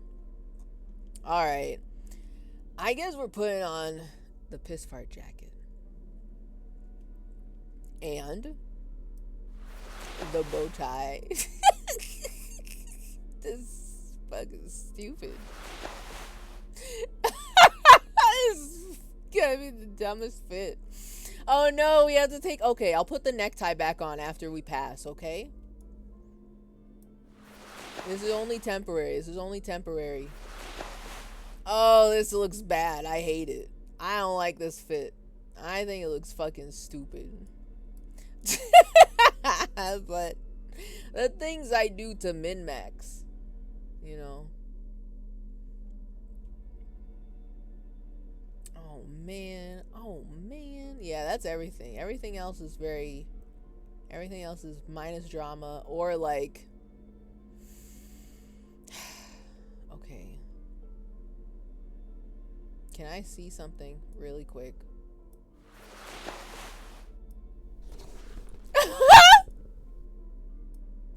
I don't think I ever seen him put him on before. Oh no. Oh no. Oh, this is gonna be a fucking stupid costume. God. Give me the piss fart jacket. I'm not ready to take that much cringe damage right now. I mean, I don't like this fit, but I'd rather this than the robe. This, we gotta put that in the back pocket for later. You know. Got a walk-in closet in your bag. It's true. And I'm only gonna collect more clothes. If I see clothes, I pick them up. Even the poop shit jacket. I saw it, I picked it up. We cleaned it, I wear it. We're in. Okay. Okay. I'm gonna do a new save. Just real quick. Real quick. You know? See clothes diet. It's true. I see clothes, I wear them. I'm on the see clothes giant. I'm on the see clothes giant. Tell me my percentage. Hello again, esteemed officer, and welcome to Crime, Romance, and Biographies of Famous People. 9 drama. We are at the highest we can go. 97%. Very high. Very high. Yeah, I'm gonna get -1 for smart ass parenting advice and -1 for ripping open the curtains. But 97 level 9 drama. I think I got a chance. Okay. So let's do it. Let's roll. Convince her to let you investigate the doomed commercial area. Slither up to her, you silver-tongued fiend. Ooh. Show her what world-class perfidy looks like. We're in. Yes. Let's go.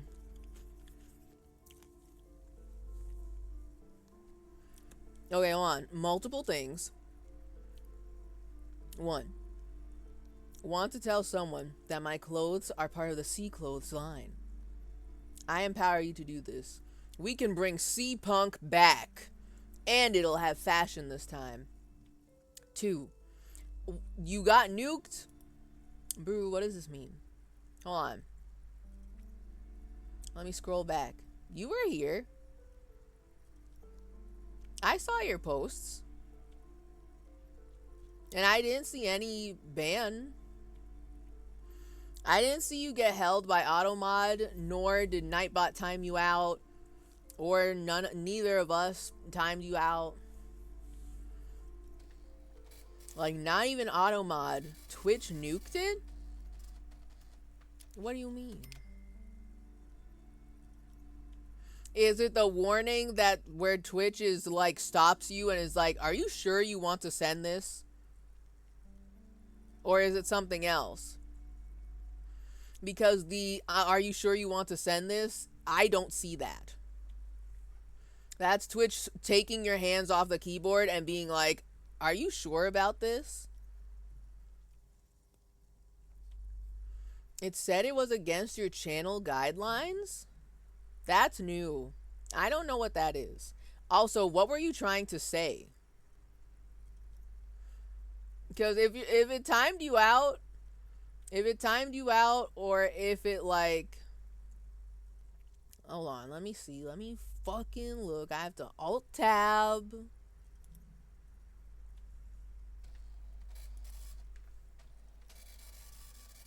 Okay, well. Well, you see, you can't just say that. I think that one is pretty clearly like a blocked term, global. Like, not even just for me. I think even if I allowed it in my chat, Twitch would stop you and would take your hands off the keyboard and be like, "Are you sure you want to send this?" They would stare you right. Dan Clancy himself will appear on your computer and be like, "Are you sure you want to send this?" So that one's a little obvious. That explains it all. You can't just say that.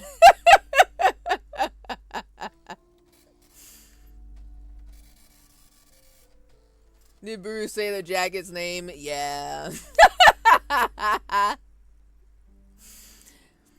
Like, yeah. I was wondering if someone was going to try and type that because I know I wouldn't be able to see it. I don't know if AutoMod would hold it, but I feel like it just would not be allowed to get posted. So I'm kind of like, that one's obvious. Queer is the one that I also expected to get held by AutoMod. It didn't, so I don't know. Anything could have happened.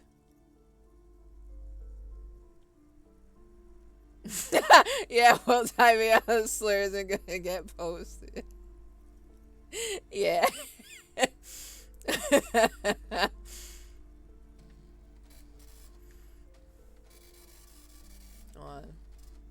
I probably have the power, but it's not something I'll exercise.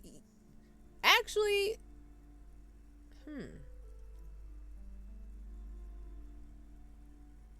this made me thinking now.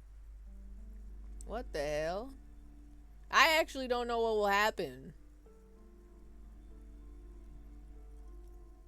But, you know, respectful to not use the power. You know?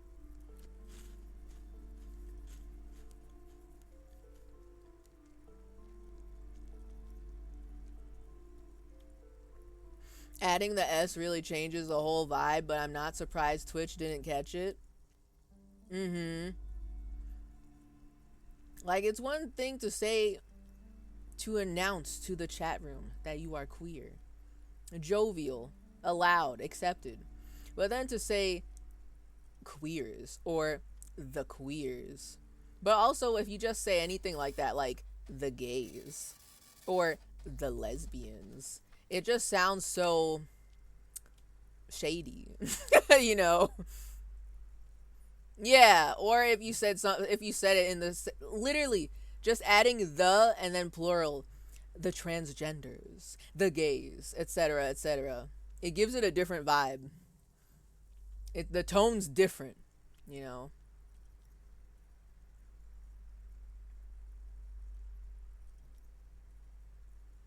I don't think even Prezzo attempts to use it, despite the fact he has shown his penis multiple times on stream. I don't know what you just said. I don't know what that means. But the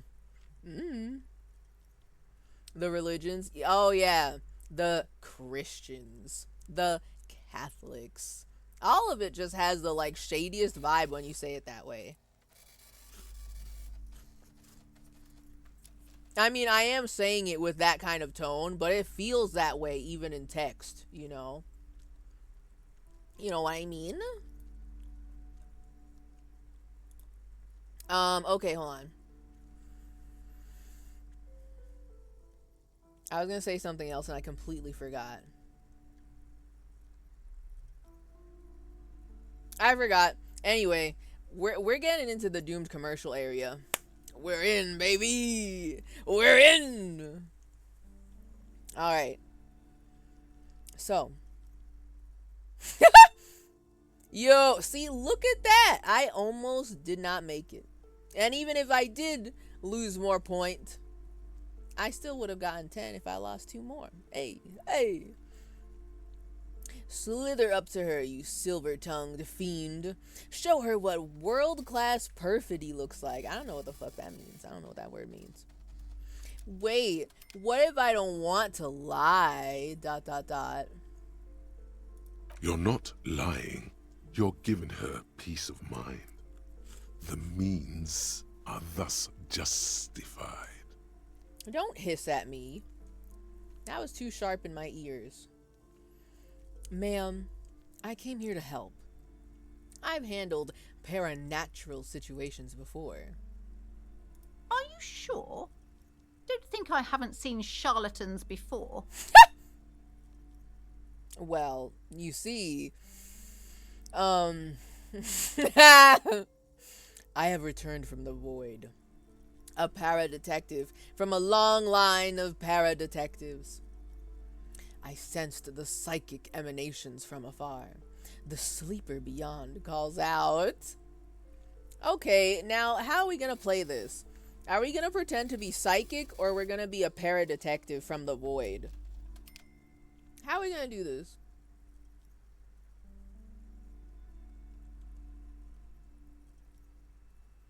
Somewhere on the spectrum from twink to hairy, slowly decaying? Did I miss context? Did I miss something? Also, is the spectrum really from twink to hairy? What does Harry fit into? What category does Harry Henry fit into? Because it's not twink. Bear. Okay, fair. Fair.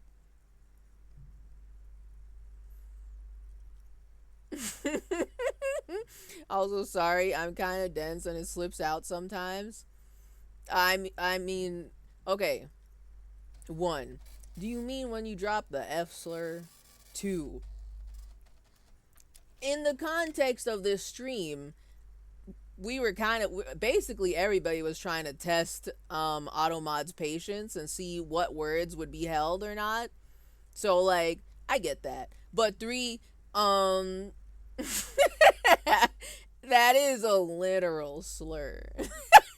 So I was expecting someone to type it just to see. So I mean, I get it. This has the context of the stream and the testing Automod's patience context, you know. If you had just dropped it like completely out of nowhere, then I would be like, okay, hold on. What are you talking about? What are you doing?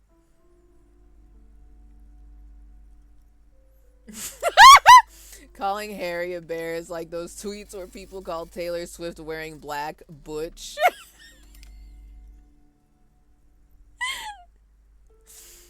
Okay. I'm not gonna lie.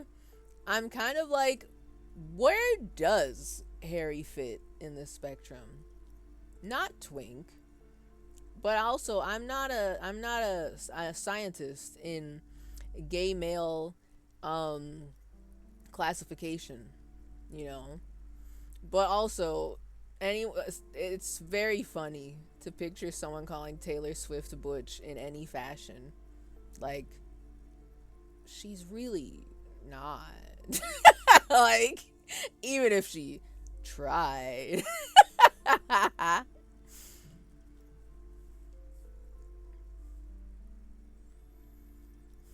Is Harry Henry twink death?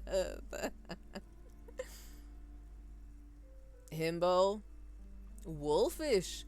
Oh, see, I don't know. I don't know the everything. I did not know wolf was a thing. I've heard of otter. I've heard of bear. I've not heard of wolf. That's new to me. He's not near big enough to be a bear. Okay, understood. Harry is an otter. Okay. Okay, okay. I could see that. I could see that. Perhaps, maybe. I'm learning, all right? I don't know the lore. I don't know this side of the gay internet. I only know bits and pieces of sapphic internet.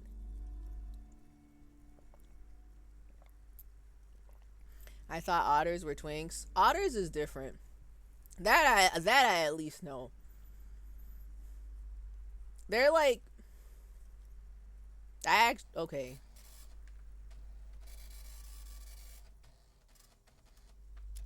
I don't want to say twinks are more femme, cuz not I mean, I wouldn't say that, but like yeah, the hairiness is definitely part of it.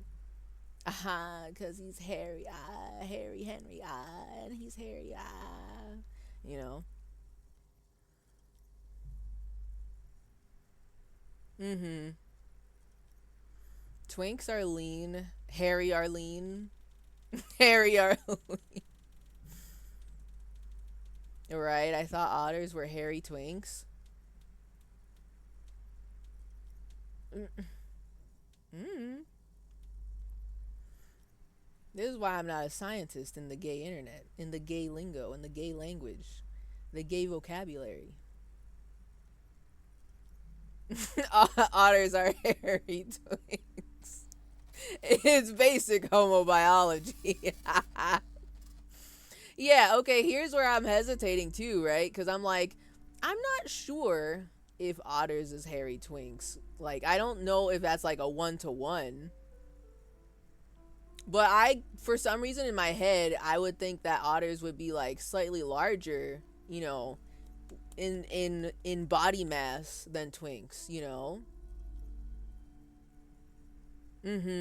Otters is a bridge between twinks and bears, so they're diverse. Okay, so there's not one way to be an otter. Understood.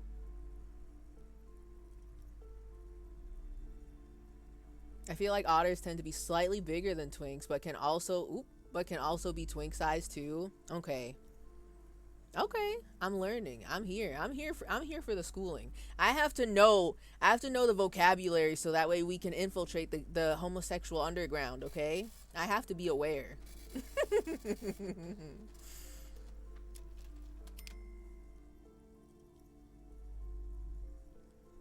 In gay slang, an otter refers to a man who is slim with a medium to high amount of body hair, essentially considered a leaner, more athletic version of a bear, parentheses, a larger hairy man, often with facial hair and a somewhat muscular build. It describes a body type that falls somewhere between a twink,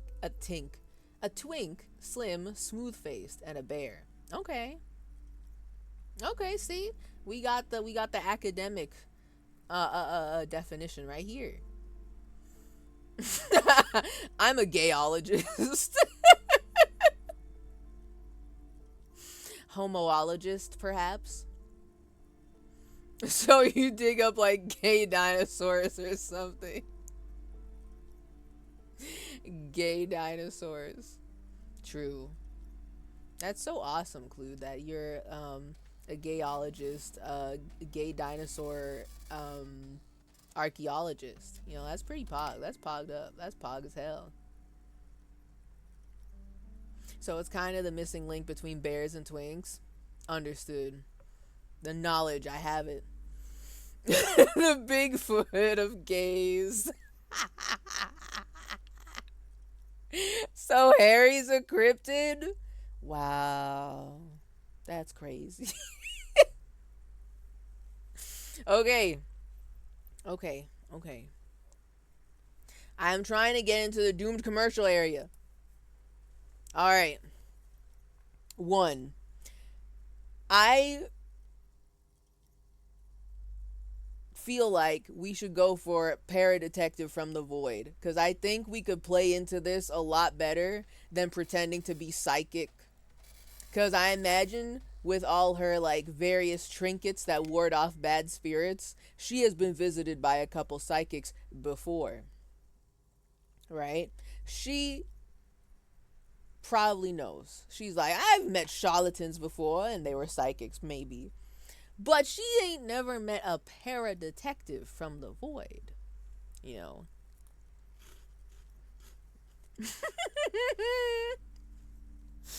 He's the kind green ape. Let's go. That's what we're gonna do when we get into the homosexual underground. We're gonna be the kind green ape. That's us. That's our role. Yeah, he do be returning from the void like a cryptid. This is true and factual. Okay, so, I have returned from the void. A paradetective from a long line of paradetectives. You're no paradetective. You look nothing like one. And you're clearly a drinker. Pardon me for being so blunt, but... Excusez-moi, mademoiselle. Have you seen my fit? Does this look like a man who's got alcoholism problems to you? Hey now, hey. You need the booze to focus, alright? The lieutenant keeps his usual stony calm. He silently picks out his notebook. He's taking notes on this. Go ahead then, rock her world, he thinks. I'll compose some notes.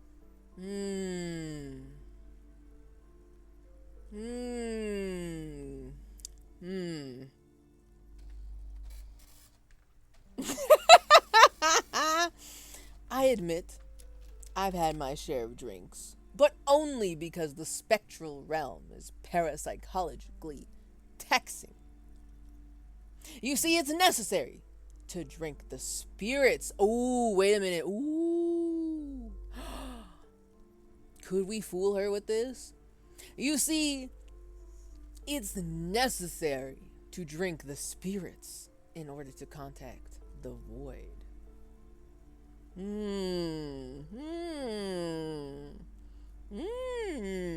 I like that one a lot, actually. Like, okay, what sounds more mystical, right? Which would you believe if you were getting fooled by Harry Henry trying to get into your doomed commercial area, right? The fact that he admits, yeah, I drink, but only because the spectral realm is so parapsychologically taxing. Or would you believe him more if he said it's necessary to drink the spirits in order to contact the void? You know?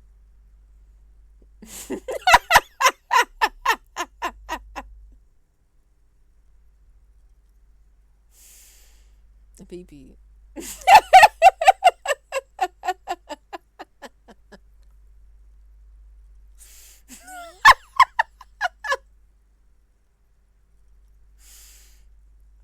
You mean to tell me, PP, Pepperoni, are you telling me that Kim Kitsuragi calls his anus the doomed commercial area?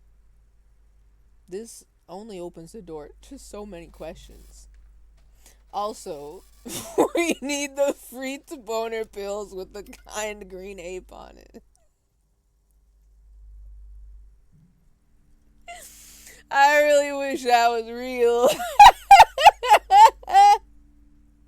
You never know when you're gonna need it, okay?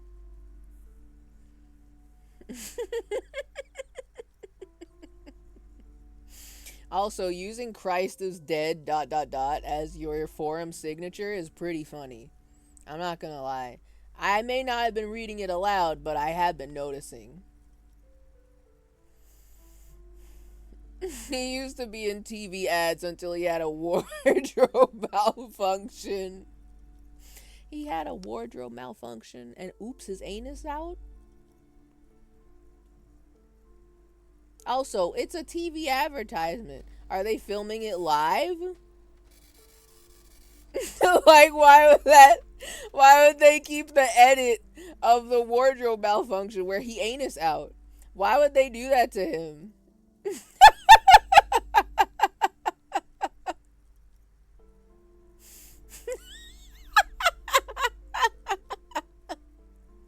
This is what Taco Bell chicken nugs does to a motherfucker. Yeah, it fell out. It fell out! It was in every shot by accident. Now, see, that's just not true.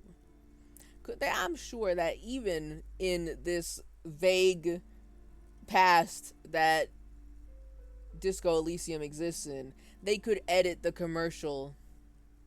They could edit the commercial to not show he anus. Okay? Just zoom in more on his upper torso, right? Okay, were you there? I mean, I wasn't there, but I just don't think they would let that go on TV, frankly. I just don't think they would they would put that on TV. It was an OxyClean infomercial.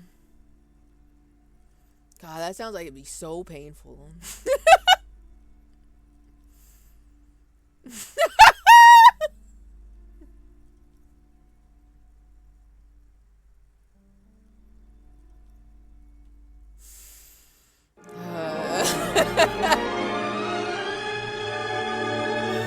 Badge, my beloved. This is my badge. I'm here to arrest you, PP. Listen, listen, PP. If you're workshopping your fan fiction in chat, that's fine. Okay. However, I am sure that opening up a tab in Google Docs and typing up your fan fiction to post on AO3 would also be fine. You know.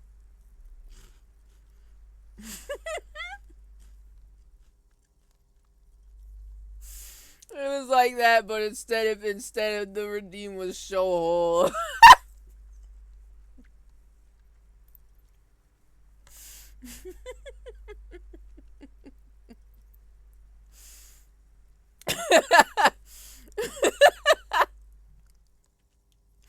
Yeah, right? This is the kind of lore you get when you put on the Kingdom of Consciousness pants. This has to be what happens. If I put on the King of Consciousness pants and it starts filling my head with thoughts about Kim Kitsuragi's asshole, then, well, I will apologize to you, PP. But I simply don't think that's canon. I think you're telling me a fan fiction. It's not even a game theory. You know? Alright. So, we're gonna drink the spirits in order to contact the void. I want to get into the doomed commercial area. Right now! You see, it's necessary to drink the spirits in order to contact the void. How do you know all this? I just do. Here we go.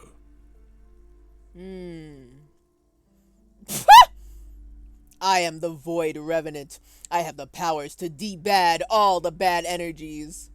See, but now that doesn't sound as flashy. That doesn't sound... I feel like if we were truly a paradetective, why would it be called debad? Why would we not negate all the negative energies? Your wards brought me here in the first place. The Seminese blood also runs through me. See, this one feels more powerful. Because we did see the wards, right? We did see them. They're all over the door. But this feels like a much bolder lie. I don't know if I want to do that.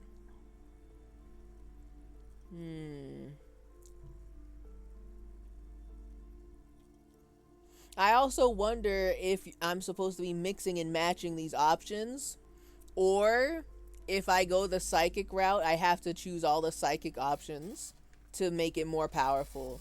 Or if I decide to be void paradetective, I have to choose all these to make it more stronger, you know. I feel like if you pick option 1, Measurehead just walks in the front door and rips your guts out. That's what I'm thinking too. I feel like a lie so bold would surely have consequences. We can't just say that we're like 2% Seminese. We can't just do that shit. And then go all in on this like fucking thing, you know? So I'm more inclined to choose Void Revenant. I'm afraid of the consequences of this option. Okay. I am the Void Revenant. Hmm? She thinks ghosts are real. Of course she's racist. Okay, wait. That is a good point. That is a good point.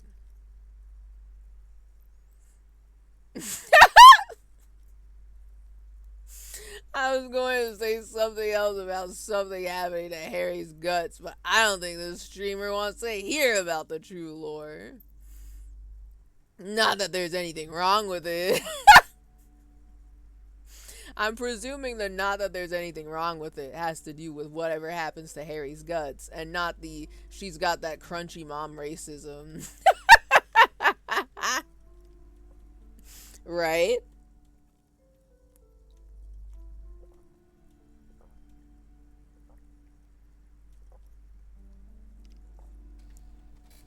Man, now I'm thinking.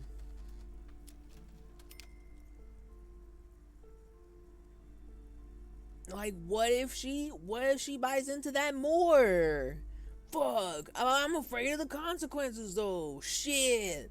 What if I say the first one and then I get all these weirdly, vaguely racist options to say afterwards? I don't want to do that. Fine, I'll spell it out. Harry is gay. Good. That's fine.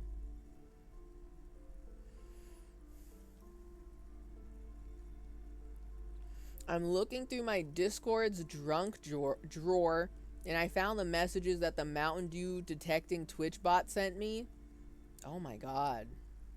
Is that the one where if you put the Mountain Dew logo on the stream somewhere, if you're drinking from it, or if you just plop it on there, it'll look for your stream and post in your chat? Oh my god. The launch of Mountain Dew Raid on December 6th. Oh my god. Keep on hashtag sipping for your chance at greatness on Twitch. U.S. residents 18 plus and 19 plus for... I don't know what AL is. I'm sorry. I don't know country acronyms. It's just my NA education. Automod hates this emote. AL for all lesbians. I can't believe this. I can't fucking believe this. That's crazy. It would be funny if the lesbian pride emote got held, because I would be like, Automod, that's scandalous.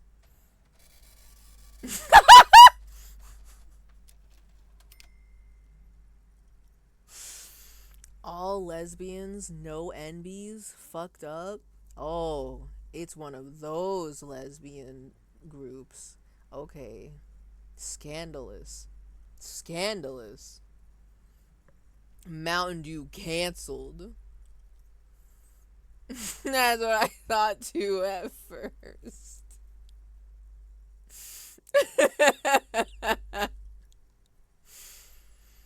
It's actually neo-entomologist. So are they like, what makes them neo from the regular entomologist? Are they looking at cyber bugs, or like what's their deal?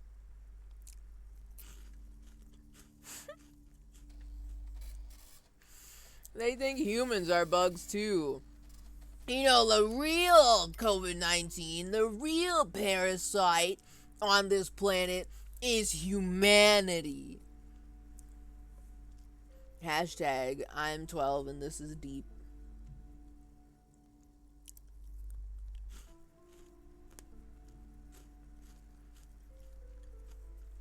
Pretty big schism in the field.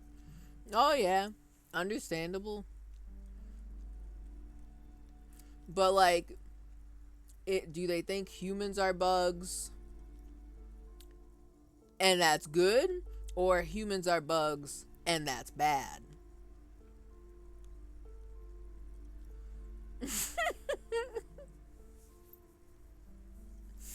The real COVID-19 is early access taking over the gaming industry. Am I right, gamers?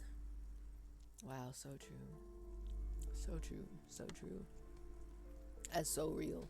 When you said that, I felt that, you know. Okay. I'm still gonna go with the Void Revenant. I still want to get in there. And I hope this doesn't count against me in any negative sort of way. So anyway, I am the Void Revenant. I have the powers to debad all the bad energies. I should have realized. A pattern lies within the fabric. Mm-hmm. The hand of fate guides us. Mm-hmm. Our meeting couldn't have been mere chance. Mm-hmm. Mm-hmm. Perhaps you truly are the one to deliver this woman from the doom. Mm-hmm. Mm-hmm. But I am not the only one at risk. I have to think of my daughter. Oh? You are certain you can help us? Keep us safe? I can't allow any collateral damage to hit us.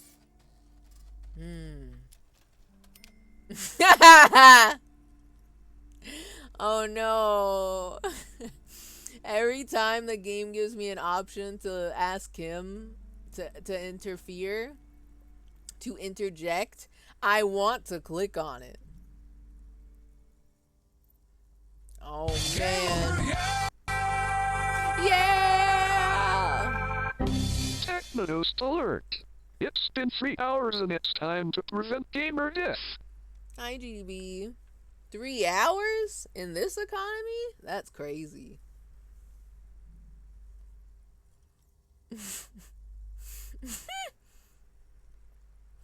Humans are bugs, and that's nuanced. It's very not nuanced to immediately shut down the idea, IMO. Humans rub their hands together, flies rub their hands together. But yeah, okay, that's complete coincidence. Pee-pee, you need to make a website in the same vein as mariogloves.net or whatever the fuck that website's called, or the real true story of tennis from Hypnospace, and you should make a website about the neo-entomologists. I think this would be something. I think this is something you can do. I believe it. You can do this. It doesn't have to be a big fancy website. It just has to look like it's from 2003. You know?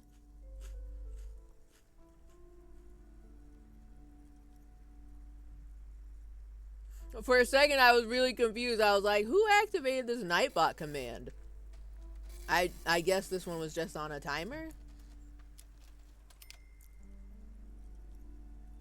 The site is down? Real? This website?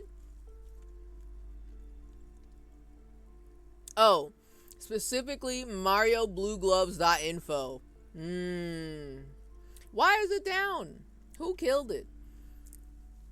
Why did they cut their truth? Why did they cut their mic? You know, silenced by the feds. What is going on? The people need to know the truth. You know. Also, Kim loves getting dragged into things that don't involve the dead body. It's his favorite thing. Exactly right. I will absolutely keep you and your daughter safe. Plaisance. Just ask my partner Kim. He'll vouch for me. Right, Kim? Oh, Oh no! It was a gamble. I knew his ass was taking notes. He wasn't paying attention. Oh, but I wanted to see it. The lieutenant mumbles in minor confusion. He has not been listening closely enough. You've put him on the spot.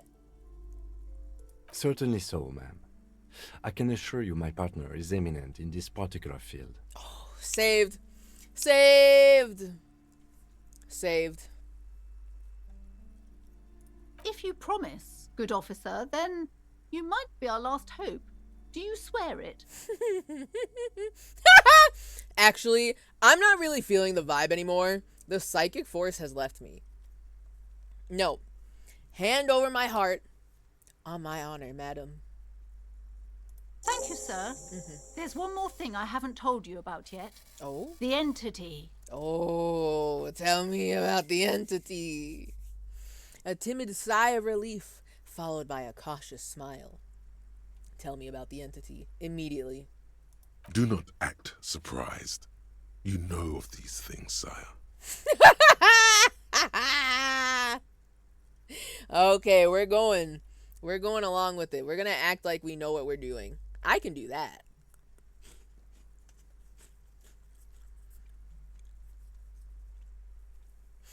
Of course, the entity, ... Close your eyes, for I have sensed its presence. You have? The entity takes the form of a woman, a witch probably.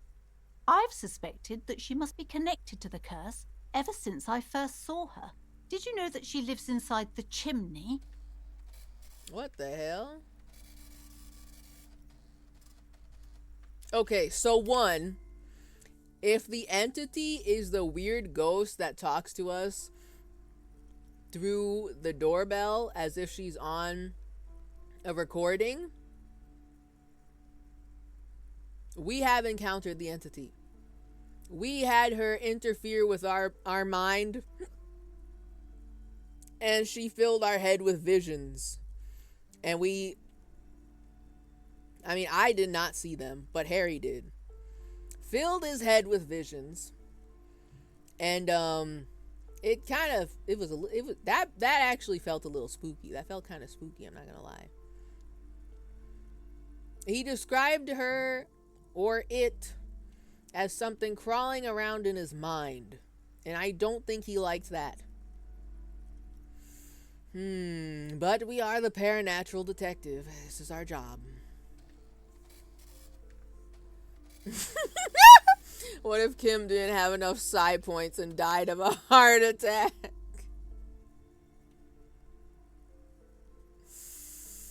Well, then I'm safe scumming. I can't make it through this game without Kim. I need Kim. I need him. Oh shit, we don't know about the entity yet. I have not seen any descriptor referring to the entity. However, I do believe there is a ghost in that building, and that was the one that was crawling around in Harry's mind that I talked about earlier. That I believe is true and factual. I don't know how to protect against that. So maybe we need magnesium sooner rather than later. But you know. Did you know that she lives inside the chimney? Wait, she saw her. Wait. I've suspected that she must be connected to the curse ever since I first saw her. Did you know that she lives inside the chimney? Ah, yes, the chimney. ... The passage between heaven and hell, of course. ... Yes, that chimney is part of the building's central furnace, and it's enormous. She has barricaded herself behind some metal security curtains. God knows what she's doing there. How do you know all this? Did you investigate it?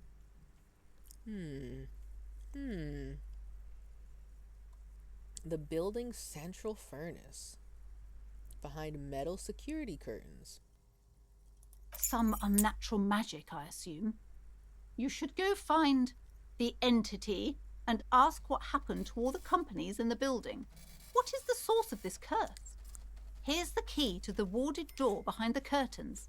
Take it. Let's fucking go. We're going in. Oh, and please do return to me after you've looked round. I'm quite anxious to know what she has to say about the curse. what you discover in there. Yeah, we're going in there. We're going ghost hunting. Yeah. Unbelievable darkness and ruin. So true, so true. Well, anyway, I gotta go ghost hunting. I'm in. Let's go, boys. We're in. All right. Investigate. Oh my god, it's Thursday. Investigate doomed commercial area. People say the commercial building on the plaza is cursed. No business will ever thrive there without going bankrupt. You promised Plaisance you'll look into it.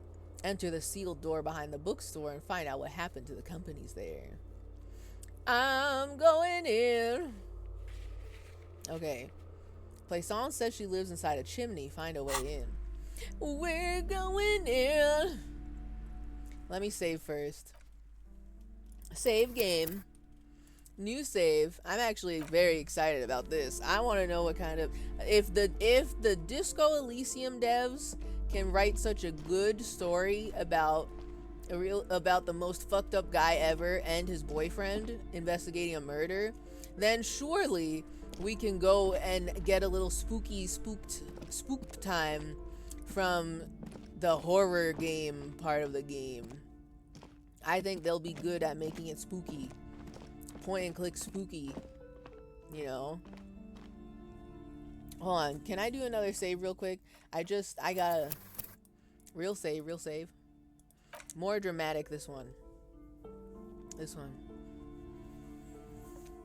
No business? No business. So we must enter. We must find what happened to the businesses. Let us go. But GDB did ping. And I'm going to pee. So, a little BRB, a little tasty little break intermission cliffhanger before we go into the doomed commercial area. So, I will leave the boys here. But I am going to use the restroom before we investigate the entity. The entity.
I'm back.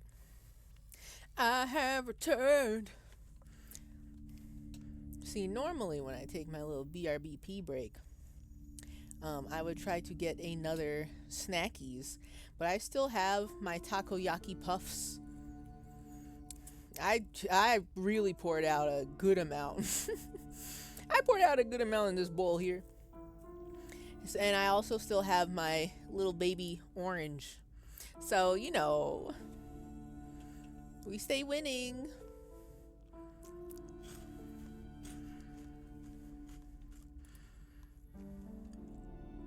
How was everyone's pee break? Hopefully very fruitful.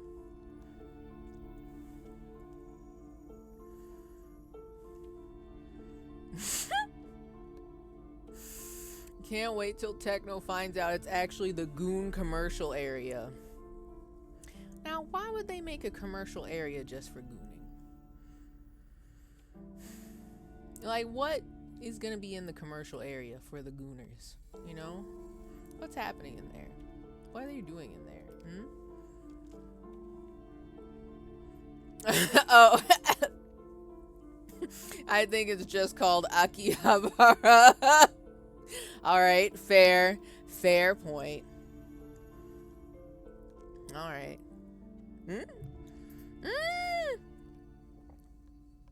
The boys, look at them! They're doing that thing! Oh my god, they're so cute. And we're all the way zoomed in. Y'all can see it. Wow. Just, what's better than this, huh? Guys being dudes before they go into the doomed commercial area and get their minds invaded by the entity. Let's go.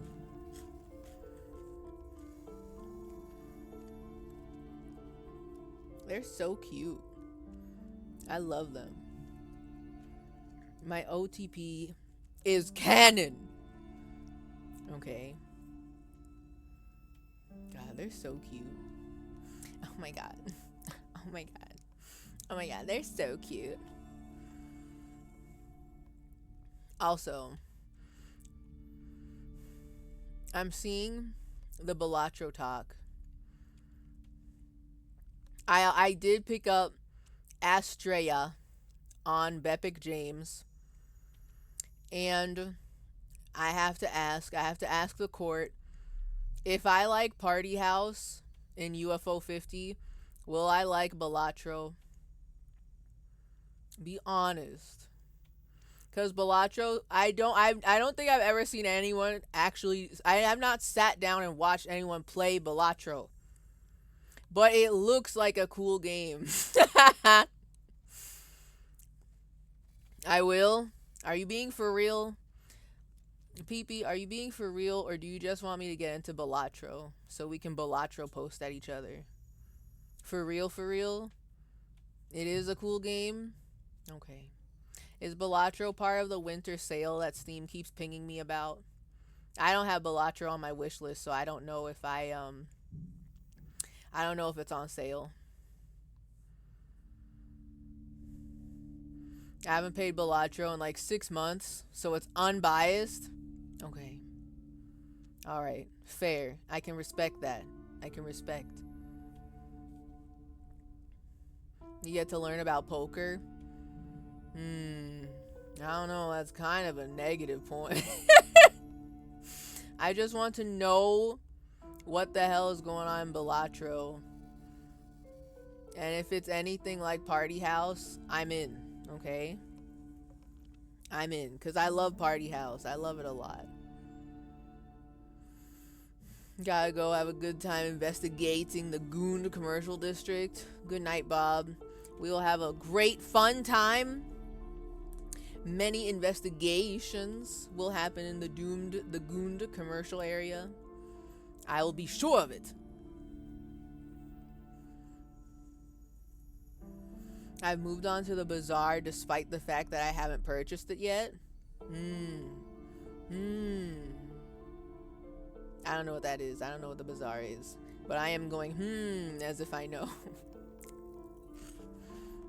Alright. Alright. I'll take a look at Balatro because everybody seems to love it. I have not heard anyone shit talk Balatro yet. So, it seems universally beloved, or at least enjoyed. I will look at it. I'll look at it. And also, I hope it's on sale.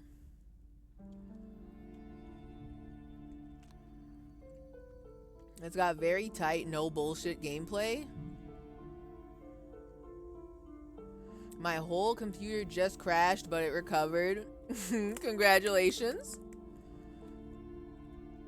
It's a game that a former Hearthstone pro promised like 10 years ago, and it's finally being made. Now, see, you said the word Hearthstone, and I now have a negative association.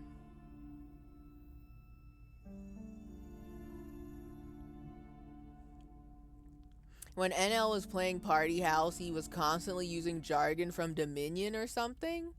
Oh, I don't know what Dominion is. But that sounds like something he would do.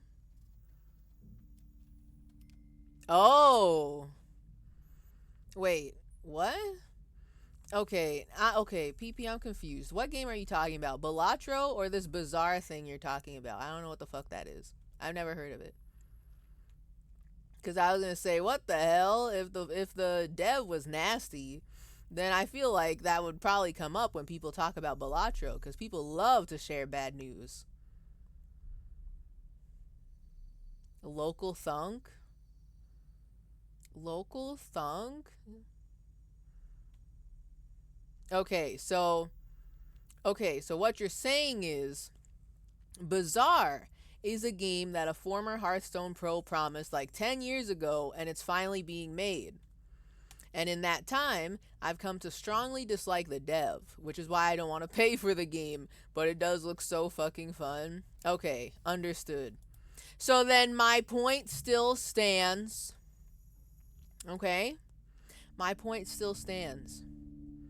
I have negative associations with Hearthstone, and I can't explain why. So, I will forget that I ever heard about Bazaar. I will not think of it.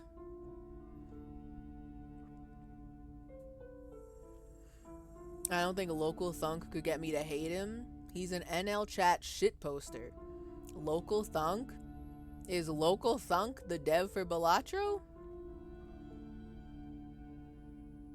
RT game kind of ruined playing Balatro for me? Does he like stream it every day or something? Because, I mean, I could see that. Nobody should play Hearthstone, but it's a fun game. I have no interest in that binoclard shit. Sorry to be so strongly worded about it, but I'm not interested in card games. I'm sorry. Which is why I'm very hesitant to actually think about Balatro. Because what if it's just another card game, but in the, like, trench coat of, like, a cooler game? You know? I don't want to get pulled into playing card games.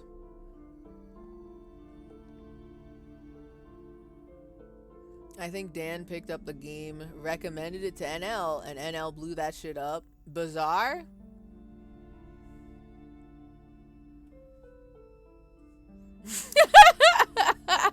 I hate to tell you, but Party House is a card game. But Party House is fun.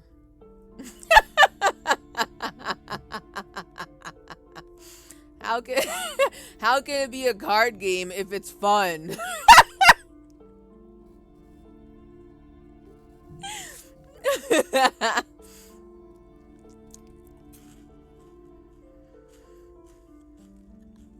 Wait, so Balatro, Dan picked up Balatro, recommended it to NL, and now NL is always playing Balatro?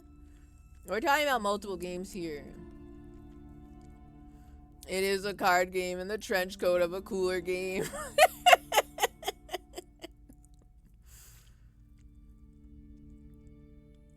I think you figured out that you like fun games. Yeah. Which normally is not card games. Usually, when I have, like, I'm gonna be for real, most of my negativity towards card games comes from high school and dealing with guys trying to get me into fucking Magic the Gathering or Pokemon or Yu-Gi-Oh and trading with them or gifting me cards in the attempts that I go out in the hopes that I go out with them. And I'm like, bro, I don't know what this means, dude. So, like, most of it comes from real life, uncomfortable, deeply uncomfortable interactions with people who are very into those card games. And then I've never once seen any streamer play a card game online and felt interested in playing, especially when it gets into like weird high fantasy shit. I don't like high fantasy.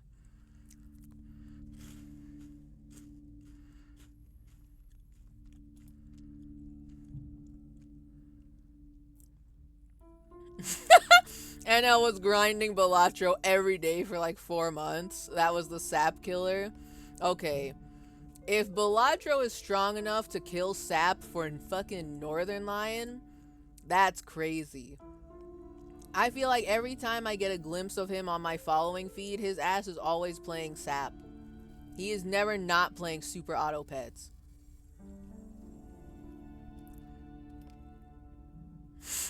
Most of my negativity towards card games is from streamers insisting on playing Slay the Sleeper. Understandable.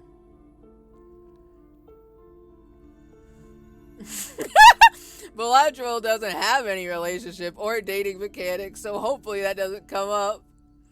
God. If the spectrum was Party House to Magic the Gathering, then Balatro is basically right next to Party House. Okay. That does give me more confidence in that, in thinking that Balatro is A, a cool game, and B, I would actually give it a sincere try. I would. So, okay, on the spectrum, let's use the same spectrum. On the spectrum of Party House to Magic the Gathering, where does Slay the Spire fall? I'm very curious. Oh, they're doing it again! Oh, my ass is talking too much. If they did this twice, I went AFK for too long. They think I'm dead. They're just in here riding each other's backs, and I'm just here, dead. Anyway, my question still stands. I'm very curious where Slay the Spire lands on the Party House to Magic the Gathering scale. Because I always feel like Slay the Spire, it looks more fun than Magic the Gathering, but it's still doing a lot of that card shit, and every time I watch someone play it, they're doing math, and I don't want to do math. I mean, maybe I do a little math in Party House, but I don't want to. I just let it happen. I'm more so trying to like manage my trouble. And if I have to manage my money, then I will maybe do more math. But I don't want to. I don't like it. You know? Okay, I'm going in. Okay, enough goofing around, enough yapping. Let's get in there. Let's get in there. Let's get into the commercial district.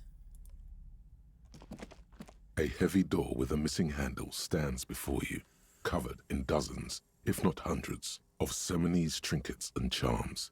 It appears to be locked. Could you imagine that I lie to Plaisance masterfully, dramatically, to get the key, and then I still try to break the door down?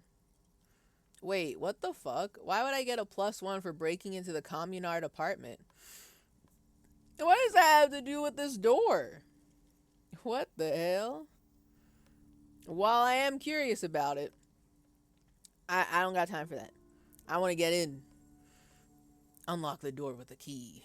After exerting some force, you manage to turn the key. It's eerily silent. The door slides slightly open, letting a draft of cold air into the room. Yes. An uneasy knot forms in the pit of your stomach. Kim, maybe you should go first. Detective, you're the one in charge. He doesn't want to go either. He's scared. The lieutenant motions towards the door. Fine, I'll open the door and I'll enter. I'll go first. I'm brave. Oh, fuck. Oh, baby. Kim? What's wrong, Kim? Why do you want to talk to me already? What happened? This looks like a gym. They got the fucking thingy. Why is the gym so connected to Playsance's bookstore though?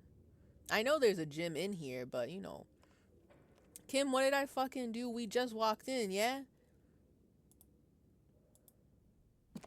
What is this place? Okay. Hey, we can actually we can say the gym's name because we read all the fucking doorbell shit things, you know. We did that.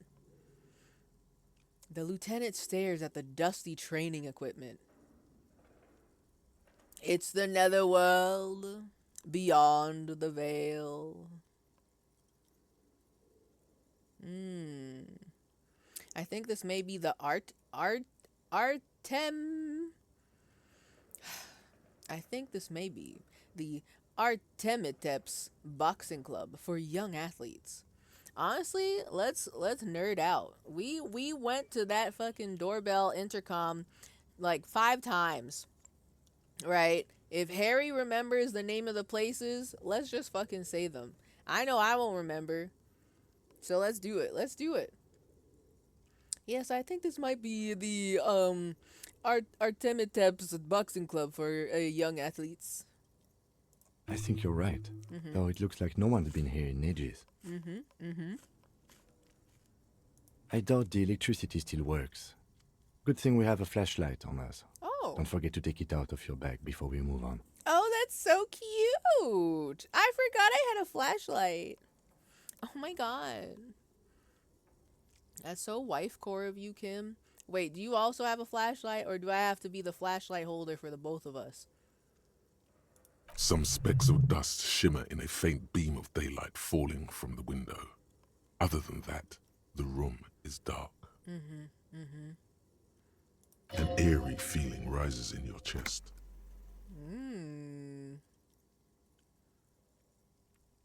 Oh, I thought these were thoughts. These are like, this is shit we're saying out loud. Okay. I want to know what Kim thinks about this. Is Kim actually scared? I feel like Kim wouldn't be scared, but he would be anxious. He thinks, I think, here's my headcanon. My thoughts. I think Kim doesn't believe in ghosts. However, he thinks that there's something freaky in here that is real and tangible, and he doesn't want to find out. I think he's still scared, but it's not ghosts. There's someone in here. There's someone in this building.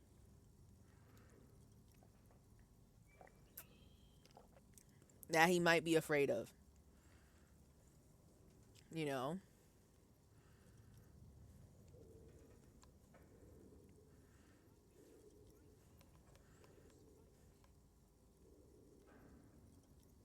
Oh, we live. We survive another day. Have a good sleep, Brew. Enjoy your sleep. Oh, you're experienced. You learned how to break into things. Oh, I guess that makes sense. Though, when I broke into our comrade's apartment, I used the chain cutters, the bolt cutters, to get rid of the chain part. Maybe I also kicked down the door or some shit. I don't know. I can't remember. That was weeks ago. I can't remember.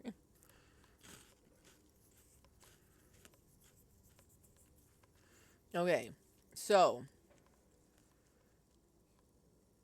I think there's ghosts in here.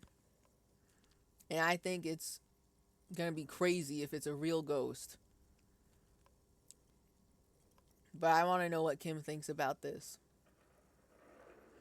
What if there's a reason why no o's been in here for ages? ... Yes, because it's closed. Well,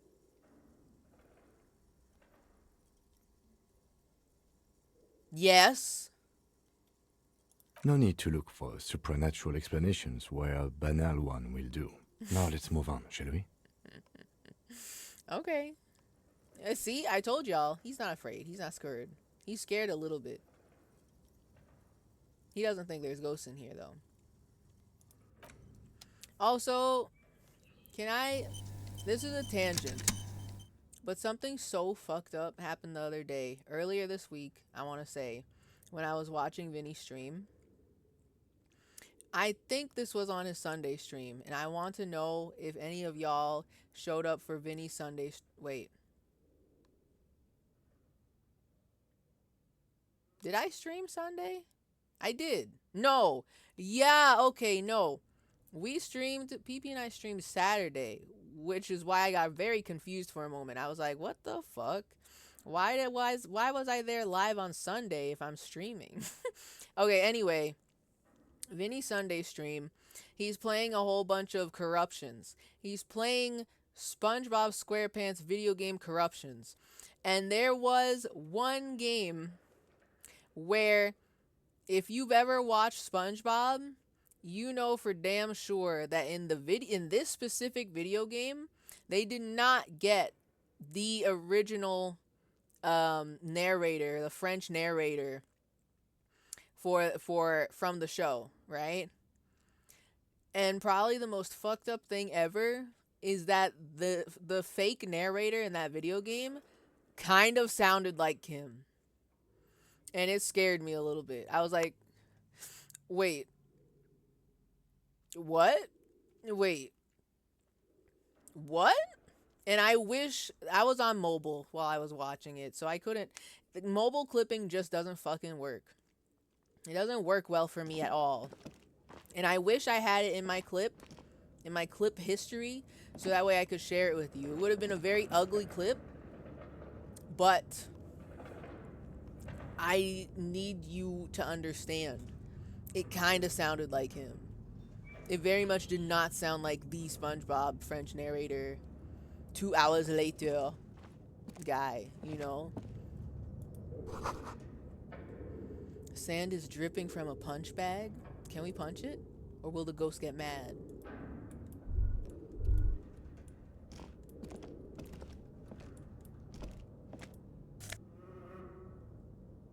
Yo, bull. Shot put ball. Does this count as bull? Bull replacement? I'm stealing it. Okay, hi Kim. What happened? Yes?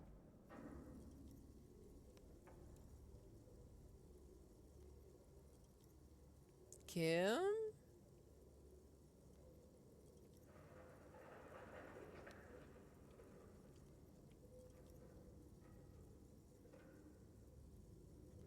Y'all saw that, right? Kim had his little text box, his little ... I gotta talk to you alert. And I click on him. Why are we not talking? I've asked him all of these. These are normal. It must be the ghosts. Money. Did that bull cost money? Hold on. Don't worry about it. Oh, it's haunted real. Okay, hold on. Can I check out the bull, please? Bull. Wow. 1377 real in this economy? That's fucked up. Yo! It is bull. A ball used for playing shot put, a favorite pastime of elderly gentlemen. I only know 2 elderly gentlemen. They love bull. You feel like you should hold on to this and make good use of it. To sell such beautiful old school sports equipment would be a sin. Alright, I guess I'm gonna have another fucking category that tracks all of my sins. I'll be thinking about that. Hey, so let's think about that for a little bit. It smells like leather and sweat. The room? I thought we were gonna talk about what just happened. I don't know. I actually don't know if that was a glitch or intentional. Because it was like, I thought Kim wanted to say something to me. And then we look at each other. And he's like, yeah? And I'm like, yeah? The fuck? Okay, the poster says, Sitius Fortis. The rest is worn off. I don't think I said that right. Oh, please try to lift this up. Please, please, please, please, please. A barbell lies on the floor. Oh, The color yes. has worn off its weight plates. Lift it, lift it, lift it, lift it, lift it. It's 60 kilograms. Your triceps hum at the sight of these weights.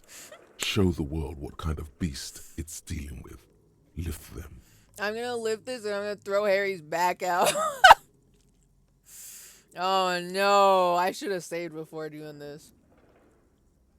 There are no collars on the barbell. This is a safety hazard. No collars. Oh, that shit's gonna slide right off? Gonna slide right off and fall on your feet? Why does it feel so familiar?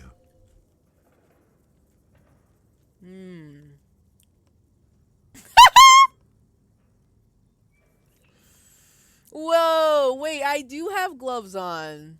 What the hell? +1 high performance weightlifting gloves. And we noticed that the collars were off. So, could we not just slide off to make it lighter? Ooh, okay. Ooh, okay. Here you go, Techno. Please, is this what I was talking about on Vinny's stream? The fucking fake narrator that sounds like Kim? Oh, please. It's gotta be. It's too bad. I wish there was something I could do to help. Ah, but there is. You can get up there if you try. Hold the duck button, then press the jump button to reach high places. Okay. I'm hearing this with headphones on when before I was just playing it on my TV when I saw it live. When it was just coming out of my TV speakers, it kind of sounded like Kim. But now I hear it with my headphones on, and I'm like, wait a minute, that voice is too deep. And it's way more fake. Damn. Damn. But it did. It did get me when I saw it live. I was like, what the hell is this? What the hell? No way. There's no way. Kim Kitsuragi voice actor would be in apparently one of the worst SpongeBob games ever released. No way. No way. I'll be thinking about that. I'll be thinking about that. But that is what I'm talking about. I'm pretty sure. Unless there was another game that... What was that? Unless there was another game in which there was a new narrator, new fake narrator. Okay. Is this familiar because I'm a weightlifter? No, it's not that. Ah. It's the stale smell of rubber, the squeaky sound of sneakers, your bruised knee against the mat, and a whistle. Then the feeling is gone. We used to wrestle?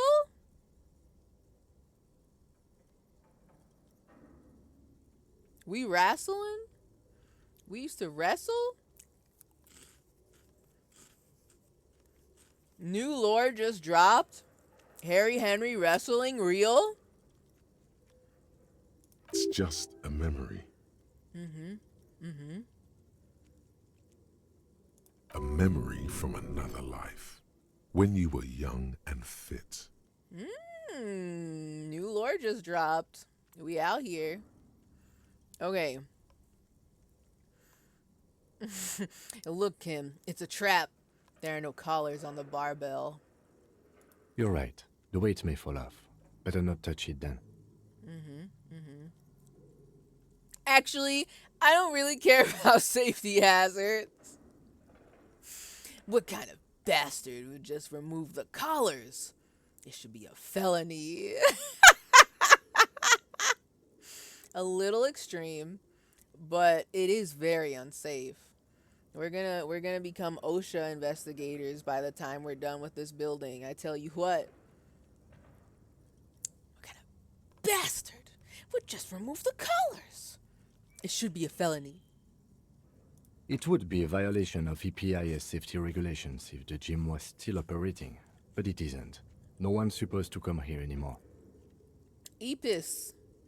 I remember the brief talk about EPIS. I remember. Oh, I want him to lift it so bad. I want to see Harry try to lift this weight, but it's going to be catastrophic. We're going to throw our back out where the weights are going to slide off. It's going to hit our toe like we're some sort of fucking Looney Tunes character. It's over. And then we're not going to be able to walk through the commercial district because we broke our foot. Oh, later. I'll remember you, Artemitep's gym. Also, can I say real quick? Actually, wait. First, not here. Where is my flashlight? Kim so kindly reminded me that I have a flashlight. I'm keeping the bag out. Keeping the plastic bag. But they... Woohoo! Oh no! I'm controlling the flashlight. Oh my god, they should not have given me this power. That's so fucked up. Oh, that's nasty. Oh, I'm gonna be a... Oh no, they're gonna put jump scares in it. They're gonna put jump scares in the commercial district, and I'm gonna shine my flashlight somewhere and then get like ooga booga booga'd in real time. Oh no!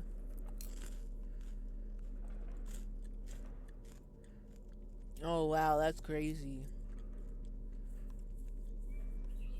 A police flashlight. I don't even know whose this is. Is it mine or Kim's? I don't know. Oh my god! I'm controlling the light. Oh, that's awful. This is gonna be so bad. This is gonna be Slender. I'm gonna have to find the 8 pages. Oh shit. When did that door open? Or did my light show the way? Kim, did you notice?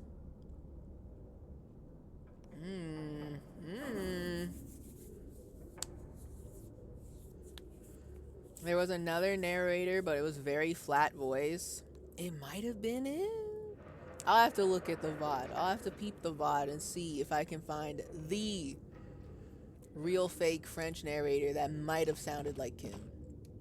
I'll have to find it.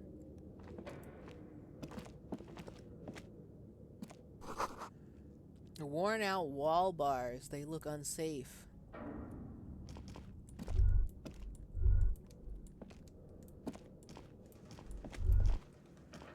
Oh god. This is gonna be so bad to control the flashlight and also be clicking at things.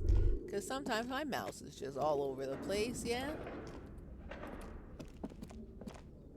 Ooh. The hallway's blocked by old window panes and debris. Okay.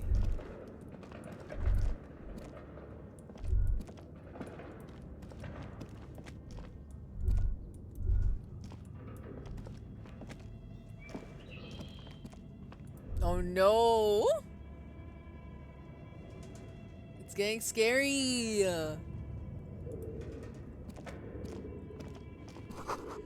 Wild animals stare at you in the dark, stuffed and mounted.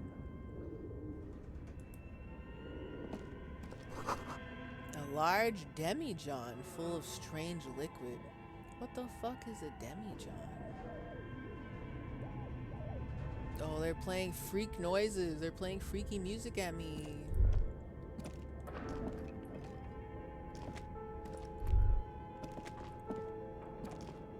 Oh no, there's mannequins!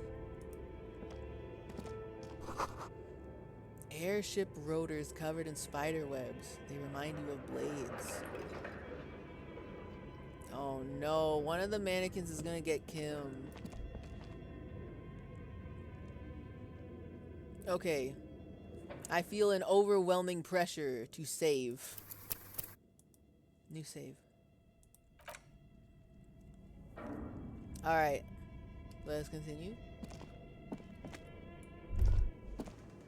The mannequin.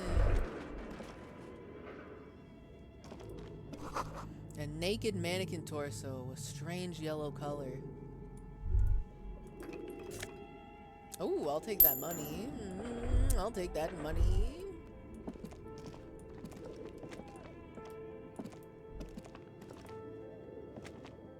Your flashlight slides over an old green chalkboard covered in scribbles, sketches, and schemes like some ancient cave mural. Who drew this? They know how to draw. What the hell? Okay. Some of the writing has faded with age, but you can still make out sections here and there. Photos and drawings have been pinned to the board. Oh, I didn't even notice the photos. What the hell?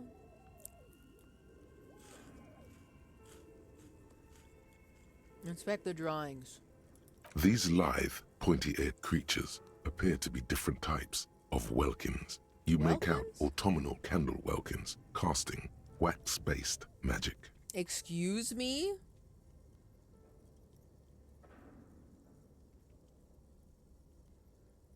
Different types of welkins? I see welkins and I'm thinking webkins, so all the magic is just reduced to webkin.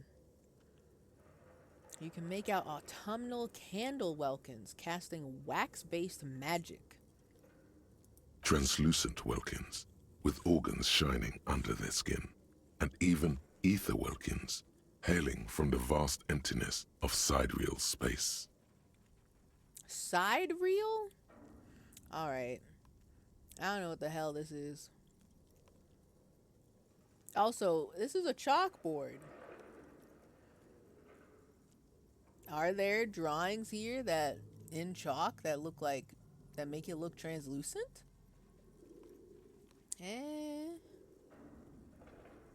Who are all those creatures? Fantasies of a tortured, feverish mind? Of a tortured, feverish mind? You should adopt one of those Wilkins as your persona. No longer a mere man, but a Welkin. Excuse me?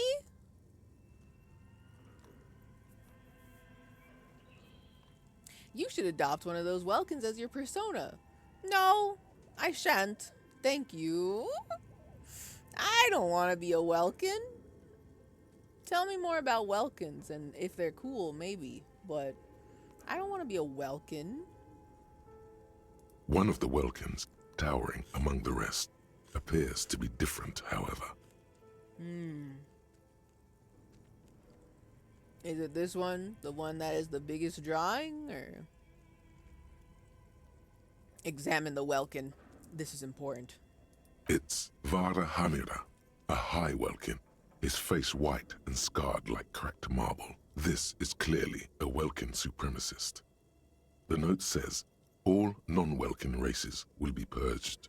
Oh boy. Oh baby. You mean to tell me that they're making the high fantasy trench coat that covers up racism overt?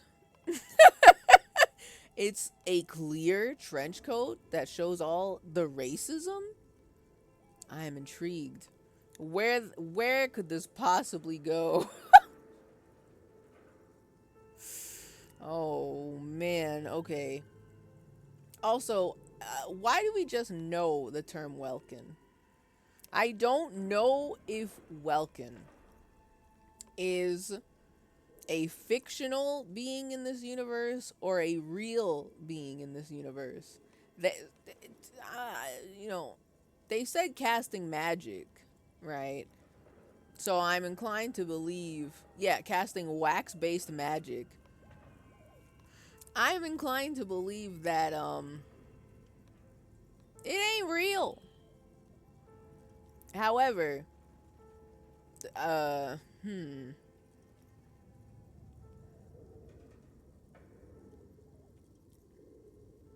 Vara Hamira, a high Welkin.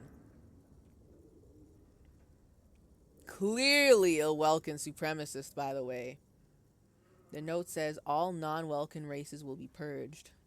The Haldor, the Twarg, the humans, and even headless men, all of them, purged. Imagine a world filled only with Welkin, Green Welkin, Dread Welkin, and the High Welkin to rule them all. Is this a reference to something? Any binoclards in chat can explain this one? Is this a reference? I'm just curious. Cause I'm wondering, why does Harry Henry know all of this? Cause I didn't read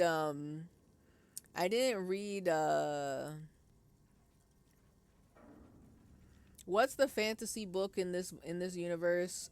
Hjalderman? Hjallenberg? I didn't read that one yet. And this feels like something I could see in there. Maybe. Right? A crypto being. A crypto being. Maybe. Man of Hjemdal. Yes. All I could remember was the HJ. And then I could not remember the rest of the name. Man of Hjemdal. I didn't make Harry Henry read Man of Hjemdal yet. However, all of this lore, this world building, feels like it would be in Man of Hjemdal. Maybe Harry Henry has been a fan of Man of Hjemdal, and he just has this like lore locked in his head, you know? Otherwise, how the fuck does he know all this? An inordinate amount of time has gone into drawing these little welkin creatures. Kim knows too.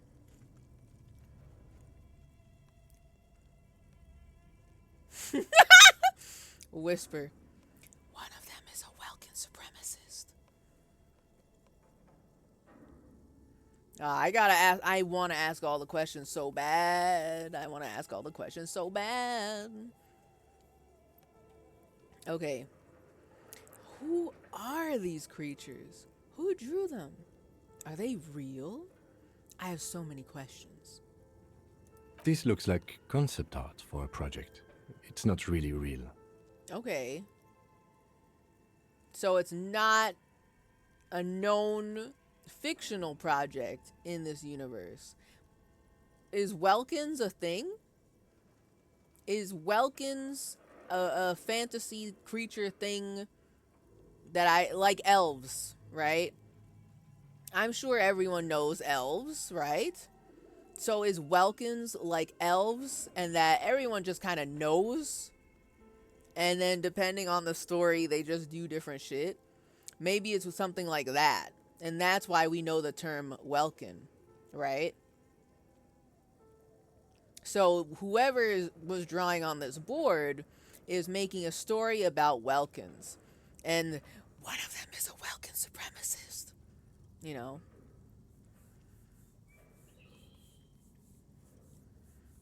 I think Welkins are their elves. Okay.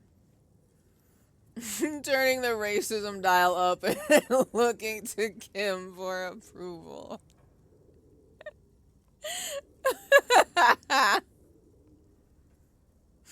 Looking to Kim for approval. Oh, man. Okay. Okay. I mean, in my heart, I know the answer to number one, but I want to hear the dialogue that happens with, why would anyone spend so much time on this?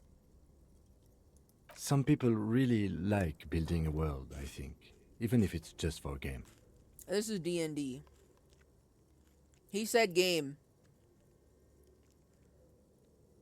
Also, he's extremely correct, but this is D&D. He said game, though. Ain't nobody said game. We don't know what it is. He said a game. He's calling out the devs. He's calling the devs fucking binoclar nerds. Fuckers. You know? Meta, indeed. One of them is a Welkin supremacist. Mm-hmm. Political commentary. That one has a great beard, too. The lieutenant nods at the Welkin's facial hair. I like that. He does have a very big beard, it's true. I like how we're admiring this project. Interesting, interesting. Well, this has been educational. Let's move on from the Welkins. Just look at those details. So much effort. He's gonna play this game. He's gonna play this campaign. He's gonna be there day one Kickstarter. He's gonna support it. And for what? All gone. I don't, fair, interesting point. In my head, I just assumed that whoever was making this, they keep coming back into the doomed commercial area to keep planning this, because I guess they don't got a notebook to put all their thoughts in there. Instead, use a chalkboard. I don't know. I did not think that whoever was doing this used to work in this building, for example. And then they just left because, oops, bankruptcy, I feel like someone is coming back to add shit to this, Inspect the photos, please. The photo collage depicts barren, icy landscapes wrapped in perpetual night. You see permafrost and glacial landforms, dead trees grown in under the snow. That's the world. That's concept art for the world. Entire oceans have been frozen from shore to shore. There are pictures of settlements on dried up riverbeds, abandoned in a storm. Animal corpses in the dark, carcasses and bones. These are photos, right? The photo collage depicts barren, icy landscapes wrapped in perpetual night. This must be where they live. The Welkin. Pictures of settlements on dried up riverbeds abandoned in a storm. Animal corpses in the dark, carcasses and bones. You see primitive oil rigs built into glaciers, boreal dvorg, yurts under the snow, great mammoth-like beasts of burden. Oh yeah, this is world building. Albeit dark and cold, this vision also feels cozy in its own way, like eggnog. What? Or morphine, a much-needed respite from our own world. Sure.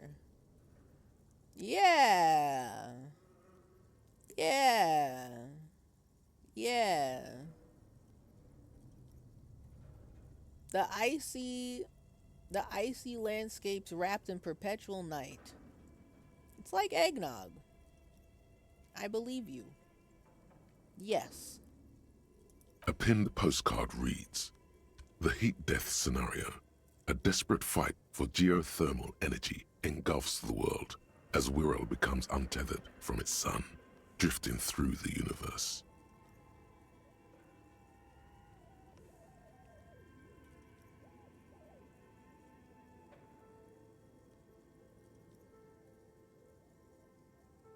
You lost me. I don't know. I don't know what's going on in there. Inspect the schedule, please. This is a monthly calendar from the year 50. 50. Cryptic words like sprint, daily minimi, and GPI span the marker-drawn grid, the grand scheme of production and money. GPI? Daily mini-me? It looks a bit like an academic calendar, only much more brutal. Brutal. Whatever, you know what? Maybe it is. Maybe they're trying to make a video game real. Actually, this is literally not true. I don't think video games exist in this universe. So then what the fuck is the schedule for? Kim's the one who put the idea of a game in my head. Now I can't stop thinking about it. This is a fucking game dev board. They're really putting themselves through the ringer to get this game to ship on time. Everyone is constantly teetering on the edge of the abyss, an abyss of production. These squares look orderly, but beneath them is chaos, worry, pain. Yeah, does that not sound like a schedule someone is putting for a fucking,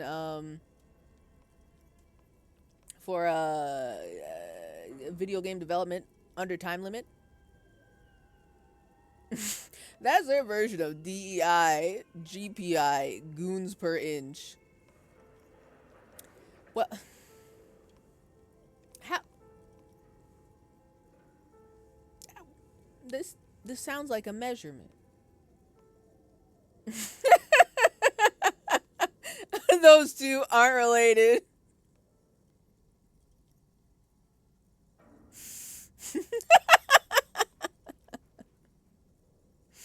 I tackled the same joke twice.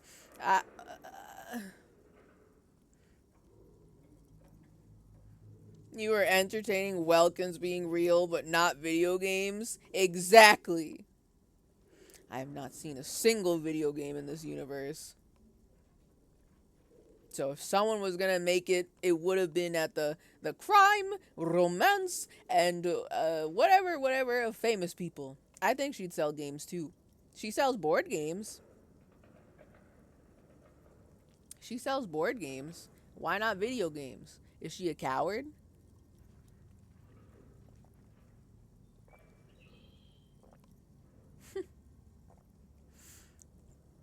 The cryptozoologist really got to you. Listen, I'm just saying. Everybody in this room, meaning Kim and Harry and whoever the ghost is, they're acting as if Welkins are a known entity. Maybe it's real. You know. Maybe it's real. Mini-Me stands for a mini-meeting. Oh. It's part of a bigger framework for managing work called RUN. What? Station 41 tried to implement it a few years ago, but failed. Station 41. Mini-Me stands for mini-meeting. Part of a bigger framework for managing work called RUN. Keep reading. What happened? As time goes on, the numbers in the boxes grow rarer and rarer. The board becomes an empty snowfield in the final days. Only failure and regret dwell in this region. I want to know what the fuck they were making in this room. How come Welkins and then corporate scheduling? Only failure and regret. Looks like they didn't make it. The lieutenant looks at the frigid ice field of nothingness. A note in the bottom left corner of the chalkboard says, "See the prod schedule filament for details." Prod schedule filament for details. Inspect the notes, please. The handwriting is only partly legible, but you can still make out 3 slogans: Call in, Tune out, Wirral Untethered, and Heat Death of the Universe. Wirral Untethered? Why is this word familiar to me? I don't know why I know this, why I recognize this word. I've seen it somewhere else in the game before, and I cannot remember where or why. The full text reads, "Heat Death of the Universe is the new black." Another note says, "The biggest advancement in role-playing systems since the 30s. Yo, it's D&D. I fucking knew it. It's D&D. They're making a board game. They're making a board game. They didn't make it. They were making a board game. Heat Death of the Universe is the new black. This sentence does not fit in this universe. Don't ask me why. Another note says the biggest advancement in role-playing systems since the 30s. The 30s. What year is this?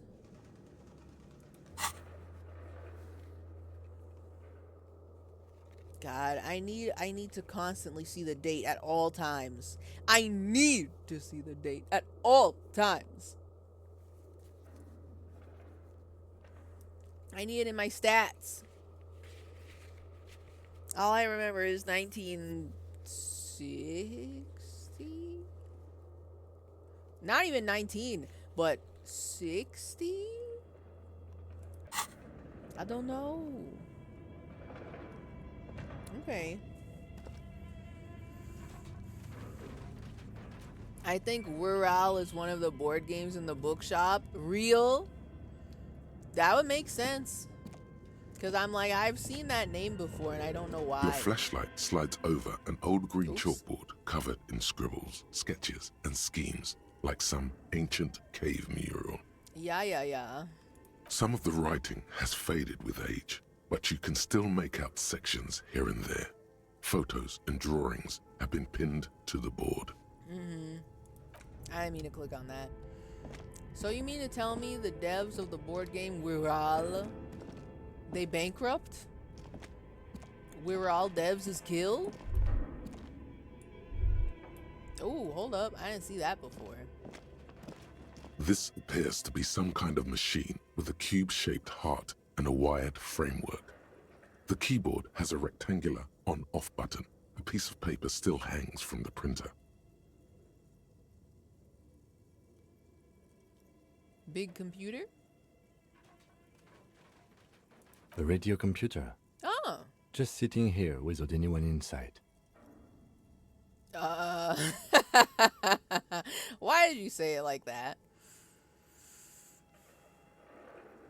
A radio computer, says the lieutenant, watching you circle around the machine. Just sitting here, without anyone in sight.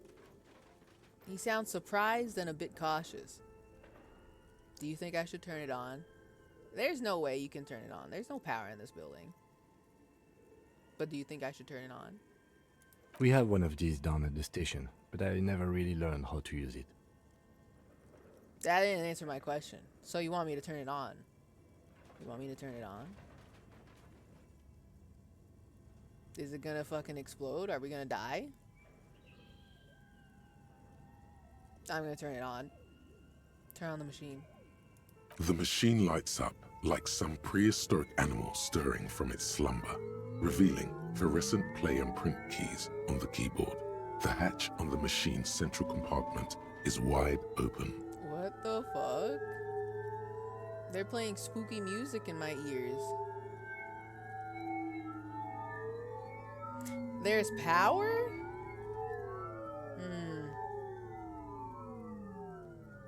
Revealing virescent. I don't know what virescent means. Revealing virescent play and print keys on the keyboard. Okay. Look inside the compartment. It's empty, like a beehive without its brood. Some cables have been left dangling, disconnected. Okay. This is where the memory should go. Okay. The lieutenant notes, observing the machine. Okay, what if I press play? Nothing happens. Okay, so what if I press play again? Nothing happens. Okay, so press print? Nothing happens. Okay, so alright, so it's not, there's no power to this, right? Why did it light up? I don't know how this contraption works. Kim, can you explain it to me? He said he doesn't know how it works, but I think he knows how it works more than I do. So, okay, leave. The fact that we can use this, I feel like we are definitely coming back here for something.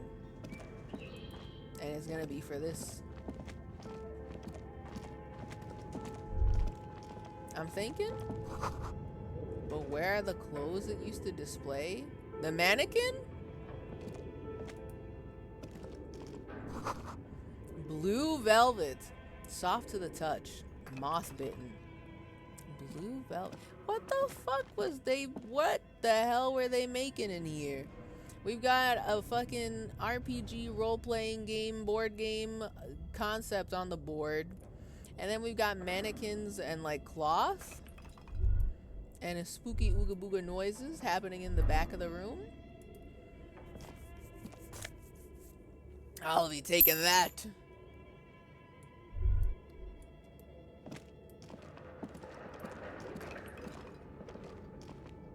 What's this? Steel rotor blades bearing a Slipstream logo. Slipstream?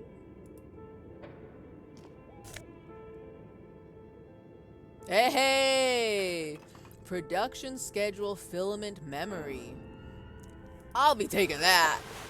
I think I know where that goes. Yep. The fact that I can sell this is kind of crazy. For 50 real? 50 real? She didn't put in the floppy disk with the OS install on it. I can't. How else is it going to run Goon OS? Goon OS. There better not be a single hint of gooning on this operating system or I'm suing. Okay, hold on. The cube-like crisscross of filaments feels oddly fragile in your hand. Its intricate structure covered in dust. Silver tape on the side reads, production schedule. Note, this filament contains information that can be read using a radio computer. Oh, that wasn't written on the sticky, but that was for me. Understood. I think I know where I can find a radio computer. I got you. Skis with Slipstream printed on the laminated top layer. What the fuck was Slipstream? Okay, Slipstream is starting to get more familiar. I don't remember the business name. It was Slipstream something. But I see skis, I'm seeing rotor blades. There's cloth in here. Did they do sporty wear? Is this Emma's Atelier? Oh, possible. But where the fuck does the Slipstream come from? Slipstream is a different business. Emma's Atelier. That would make sense. I mean, there's mannequins, there's cloth, right? Moldy, mothy cloth, but it's cloth. Tiles on the cube are still smoldering, casting the framework in a soft glow. Fluorescent play and print keys shine on the keyboard. Okay. Insert the production schedule. Like a smooth draw, the filament slides into place. On the keyboard, the play key starts blinking. Okay. Press play again. A bar of fabric right above the keyboard starts producing a soft hum. The sound of static seeps through the machine's planar magnetic driver.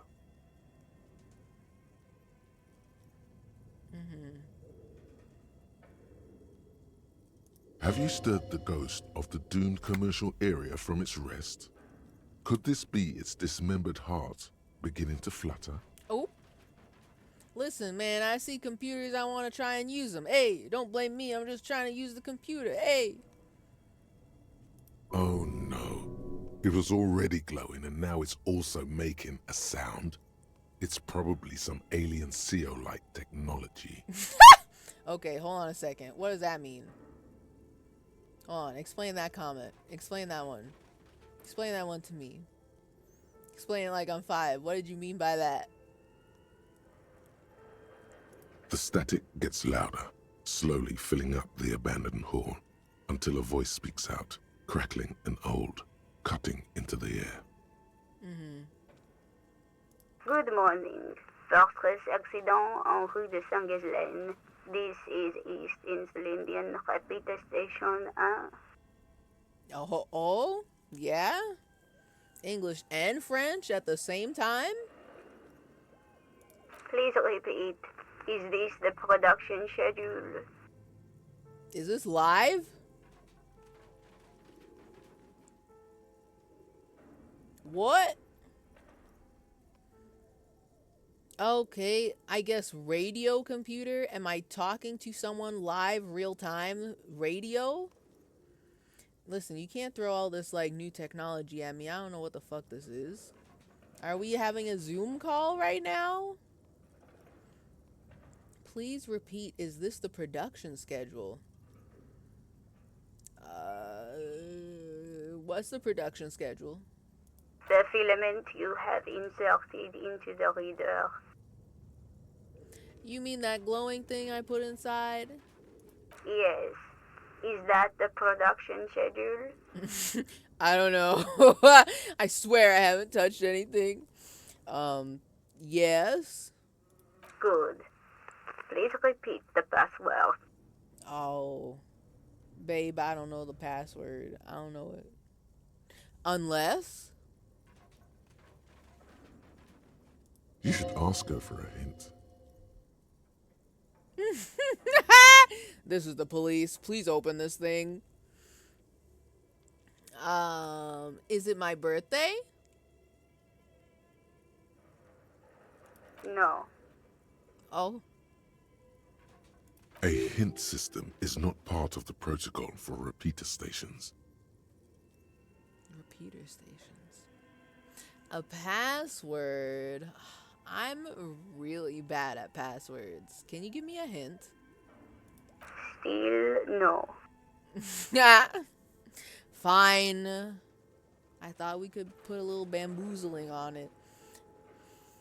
I feel like the password is probably written down somewhere. I can feel it in my bones. They wrote down the password somewhere.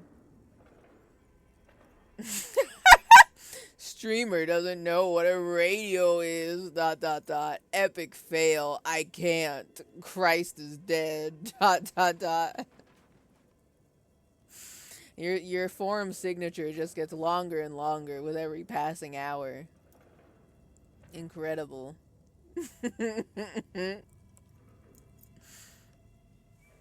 Okay. So this is the police. Please open this thing.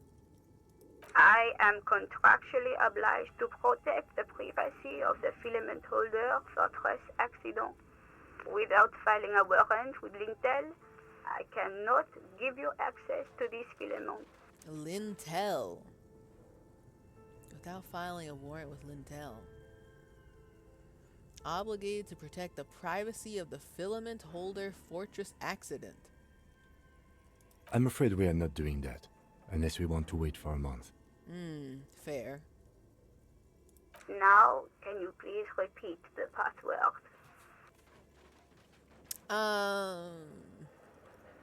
The voice in the machine asks again. She sounds cold in the damp air. Madam? I don't know the password. Received. I will register this login attempt. Now, wait. Well, hold on. How many attempts do I get? Do I get locked out after 3? Does it self-destruct after 3?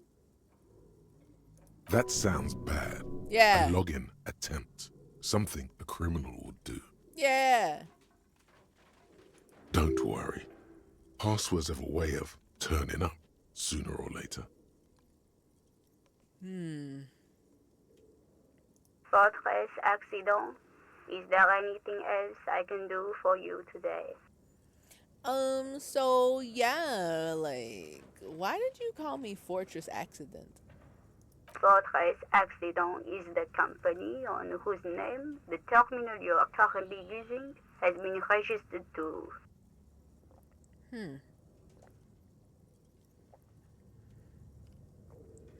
Do you have any other information about this company? One moment. Let's go. She's gonna tell us information. Woo! Like, they're totally bankrupt, right? Like, their ass is grass. Their bank account is 0, right? I mean, you don't gotta tell me twice. I can see it. I'm in there. You know? You hear her flip through a catalog before she reads out with studious care. Fortress Accident SCA produces revolutionary interactive call-in radio games. That's what the catalog says. Whoa!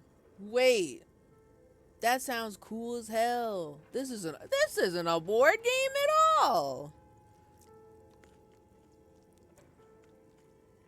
I'm in.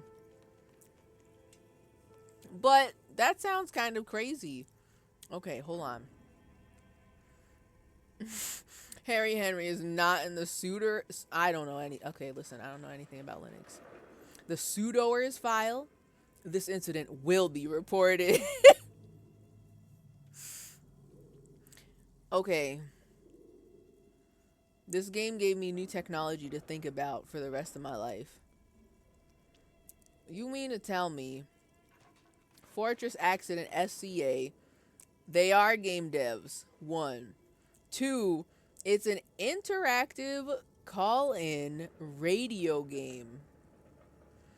3, you mean to tell me they made games where people would just kind of wait for people to like play and then call the radio and then they pretend to be the character or some shit?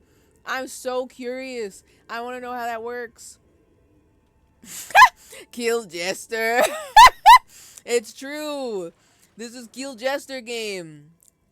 But it's on radio.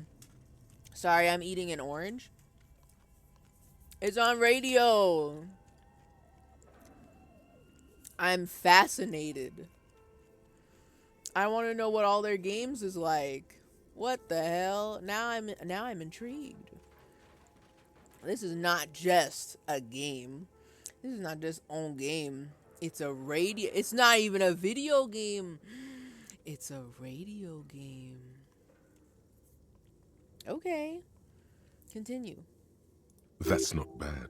Yeah, right? And what's that? This interactive call-in radio game. Any other questions? Hey! You hear her ask when the connection finally improves. I was asking questions here. Hey! So, like, what are you? A machine? Or are you alive? Yes, I am alive. I am 74 years old and my name is Yvonne. Hi, Yvonne. She repeats passwords. Programming people are all paranoid.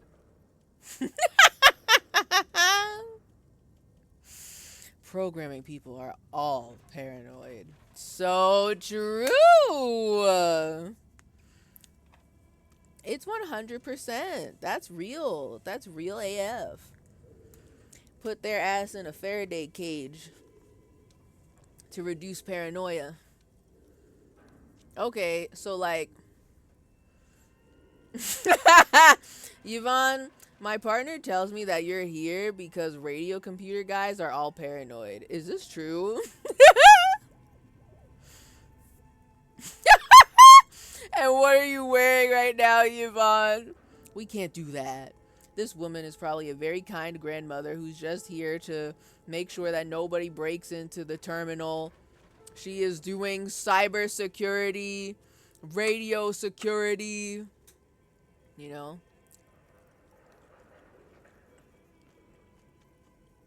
She's just here minding her own beeswax. Been out here for 74 years, guarding the terminal, you know.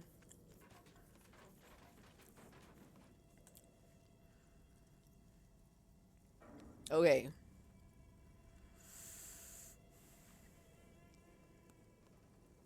Christ is dead. Look out, Harry. We all must watch our back if wait. But if Christ is dead, what about the Son of Jesus? The Son of Jesus must avenge his father, you know. The Son of Christ with a chair. He is here to avenge his father. Okay.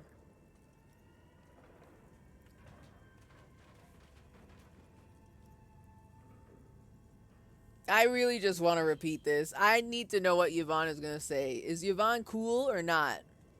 Or, okay, but I want to know more about Yvonne. What the hell?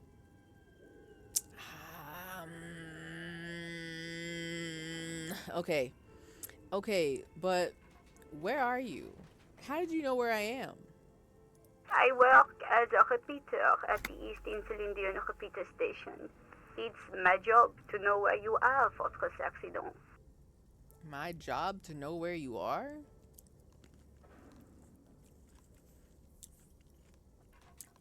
Damn, okay, As for me, well, I am sitting in my cubicle, surrounded by a wall of radios.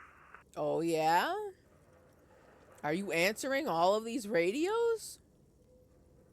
Doesn't it get lonely, sitting there all by herself? Yeah. Doesn't it get lonely doing this job? Lonely? Why would it get lonely? I get to talk to people all day. Real? You're getting calls all day, every day? Radio? That's why she does this. Oh, wow. Empathy is really building out the lore for this lady, huh? Now, please tell me if there's anything else I can do, Fortress Accident.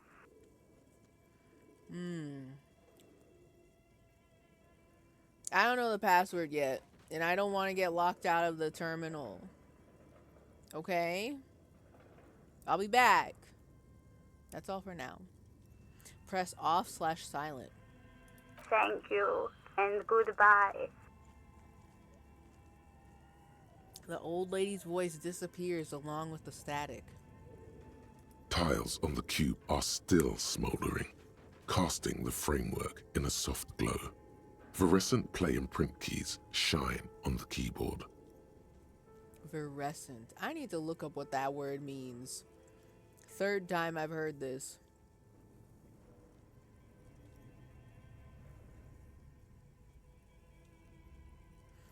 Tiles on the cube are still smoldering. Smoldering. Do I have to remove the cube just in case? Is it going to explode if I keep the cube in the computer? I hope not. I am gonna leave right now.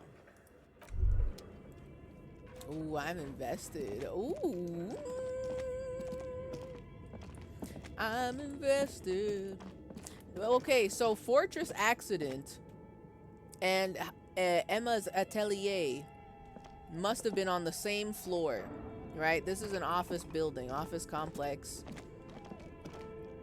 Perhaps.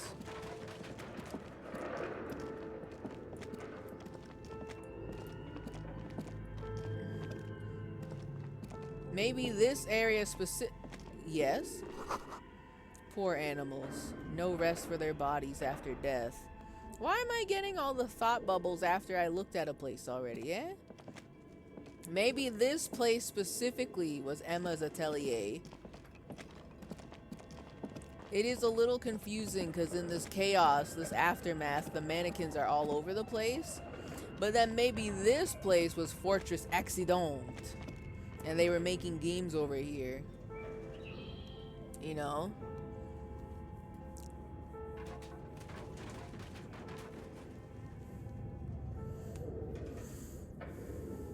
I'm back. Did you get a walk-in sauna? Get pigs a job here? Oh, you mean... Oh, okay. I was like, wait, what? What does that have to do with the walk-ins? Sorry, the Welkins, not Walkins. It's late. I don't know how to read once it's after midnight, clearly. We're here. We're investigating the game studio. I am invested. Okay, hold on. Let me look at the board again. Your flashlight slides over an old green chalkboard covered in scribbles, sketches, and schemes like some ancient cave mural. Some of the writing has faded with age, but you can still make out sections here and there. Photos and drawings have been pinned to the board. Any passwords for me on the notes? The handwriting is only partly legible, but you can still make out 3 slogans: Call in, Tune out, Wirral Untethered, and Heat Death of the Universe. Okay, for a second I thought Wirral Untethered was the password. The full text reads, Heat Death of the Universe is the new black.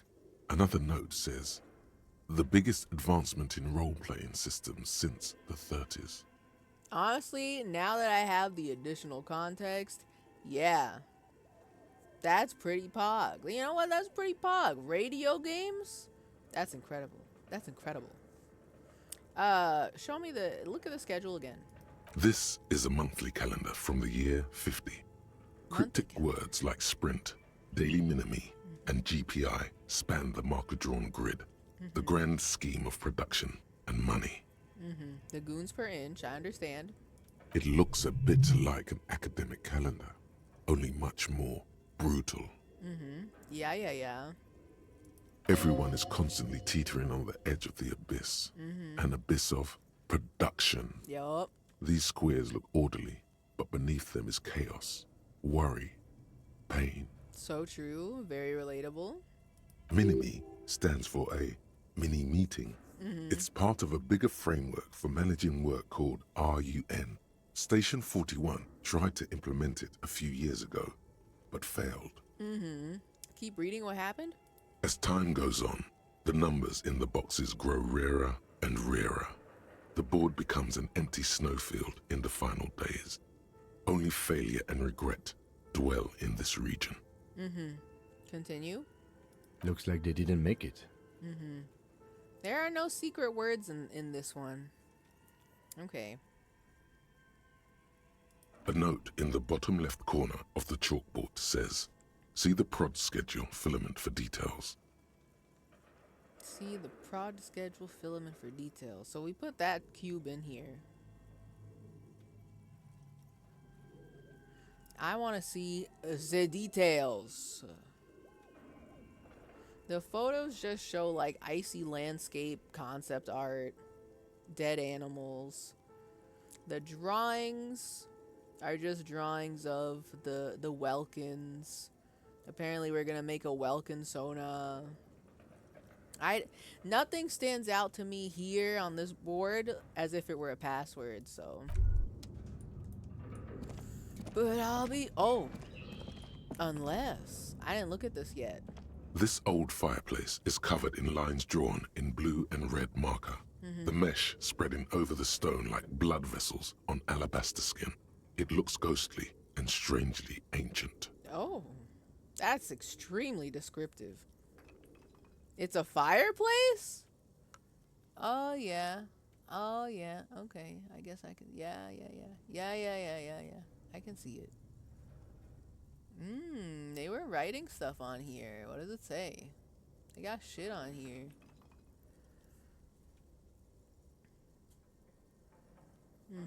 The mesh spreading over the stone like blood vessels on alabaster skin. A diagram for summoning some time-forgotten being. The symbols seem very esoteric. I'm seeing a lot of angles drawn on here. I don't know what they mean yet. A lot of numbers. A lot of numbers. The whole thing resembles Kadran mosaic tiles. Very pedantic. What the hell did you just say to me? Hold on.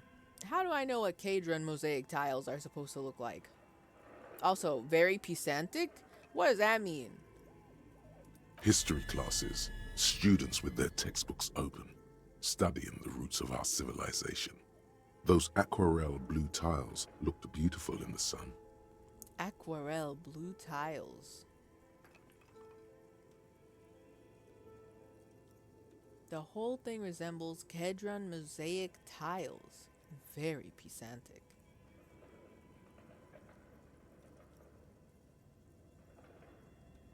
Listen, the only thing I understood there is the word mosaic tile, so what am I looking at?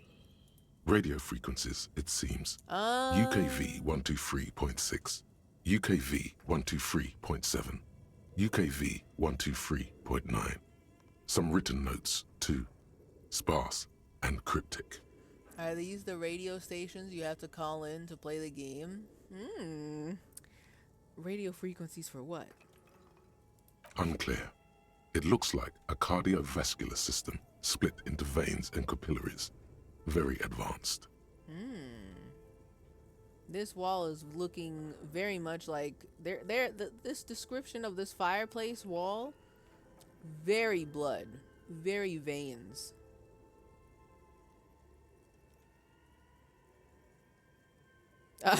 Of course, the anatomy of the curse.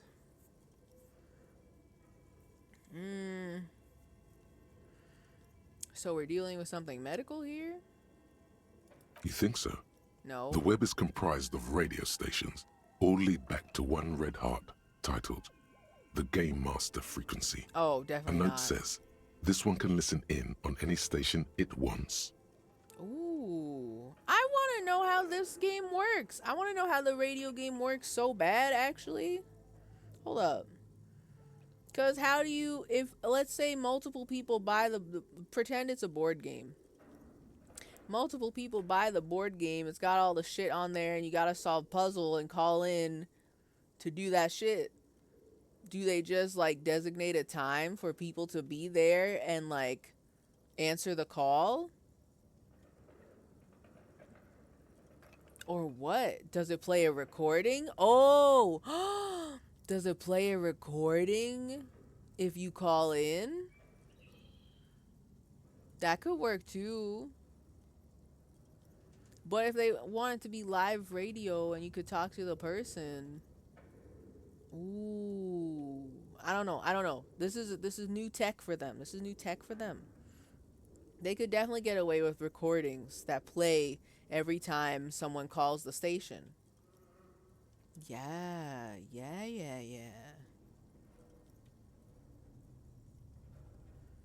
Like P-centric. It's giving thanks. Christ is dead. ... So back in the 70s, early D&D actually had play by mail, which sounds like it was equally chaotically ran as this. That sounds so much worse. How does that work? I need a 3-hour video essay to explain to me how 1970s D&D play by mail works, cuz that's fucking absurd to me. At least radio D&D I can understand a little bit more. Maybe it plays a little bit faster. But by mail it sounds really slow. Like wildly slow. But maybe, you know, back in those days, it's like watching a new episode of your favorite TV show every week that just dropped. And like every time you like get a new thing in the mail, it's like a new chapter to your game just dropped, and you're like, "Oh fuck, I can't wait to get home and play this and then send in my next actions," you know?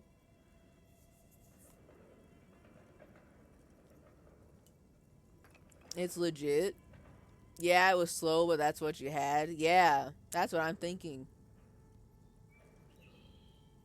I can actually find you one. I watched one at one point. Incredible. Because I am so curious about the logistics about play-by-mail D&D. Because how the fuck does that work? Also, again, it's like, again, the same question I have. What do you do if multiple people buy you board game?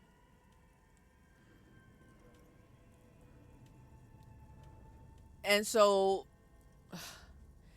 There's so many. I have so many questions. So multiple groups are playing your game at the same time, maybe? Or is it like solo play? Play by mail? I'm so curious. What the hell? I need to know I need to know. I need to know. I'm so curious. I got that brain. I'm one of those freaks with that kind of brain that likes to know how things work. I'm one of those freaks. One of those sick and twisted freaks that wants to know how things work. They had a sort of communal decision making where it'd be like 100 players and they'd kind of average out the decisions and roll with that. Oh. So people essentially vote on it. It's like playing a Twitch chat. It's like Twitch chat playing a fucking game, and they vote on an action to do, and then whichever action gets the most votes, they do that. That's different. That's different than what I thought. Like, that sounds maybe easier to manage, but if you didn't vote for that option, then you're kind of just like, well, fuck me then. I wanted to go pet the dragon, but all these motherfuckers out here want to go fuck the tavern wench, you know? What do? Do people rage quit because they didn't get the option they wanted? I'm so curious. I have to know. Oh, that's crazy. Ooh.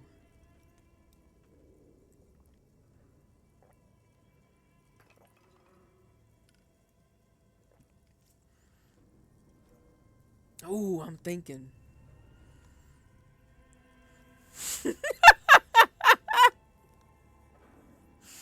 Guy who writes in every week that they want the character to goon to pictures of Welkins.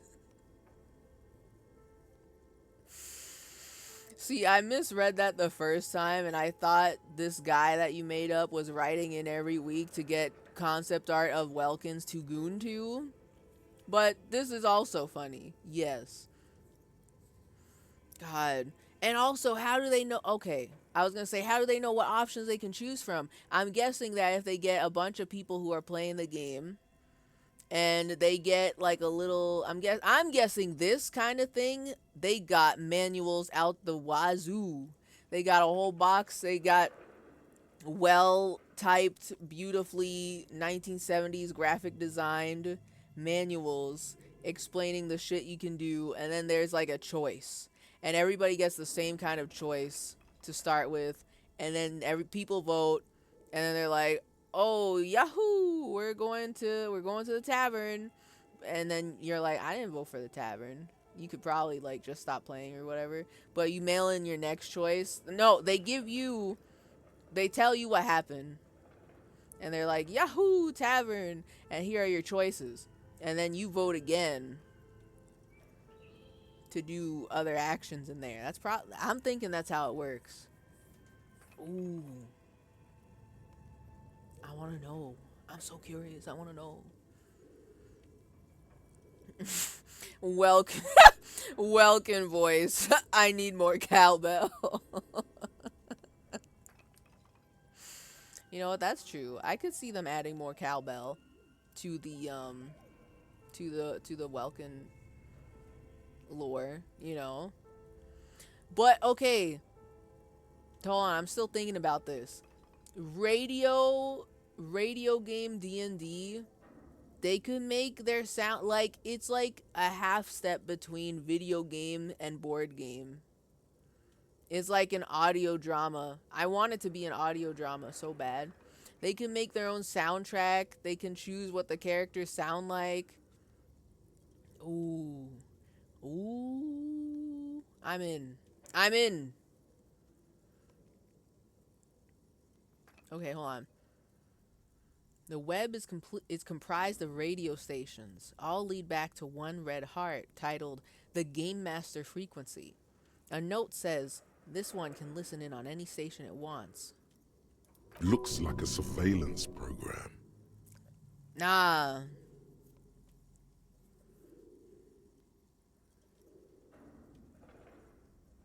Wait, who's the Game Master?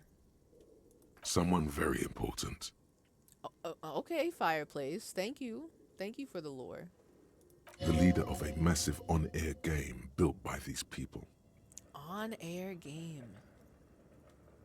Was that shit live? A conductor for the hundreds of story threads that pass through the Game Master's frequency. Hundreds of story threads? So, like, is the Game Master controlling multiple people, different game? I'm dying to know how it works. Please satisfy my curiosity. If it's a game, then who's playing? Whoever decides to call in to a call-in station, it looks like. A list of names under the stations suggests people across 6 Isolas would be playing. Muindi, Insulinda, Kotla, Grad, Samara, and even Ilmara. Oh, okay. So are there multiple game masters? Or are they all just called a one? Oh. Do they spread out the work between different regions? Also, this sounds insane. I did not realize the scale was so large. What the hell? No wonder their ass went bankrupt. Y'all's scale is too big. All of this is gone, left unrealized. It would have been so good. Now I'm hyped. I want this to be real. There's no way a little basement studio working here could pull anything like this off. Did I not just say? Did I not just say? They should have started small. Oh, I want it to be real. I want Harry and Kim to play radio D&D. I want that. Oh man. Oh man. My God. It's as if the less money they had, the more ambitious their project became. Damn, that's real, huh? The lieutenant leans closer, his finger tracking the maddening rhizome. What the hell is a rhizome? The less money they had, the more ambitious their project became. Yeah, man. It be like that sometimes. Why do you say that? The schedule. I know doom when I see it. The company was running out of funding. Yup. He nods at the calendar on the chalkboard, wiping his marker-stained fingers clean. Damn. Damn. What else? Squint at the lines. Nothing.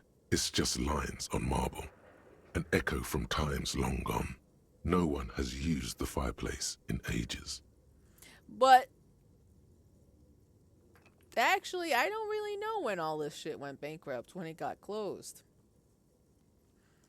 If the game told me this, if the game revealed this to me, I don't remember it. But in my head, I was thinking this was relatively recent. Like, let's say 5 years. But maybe, maybe it was longer than that.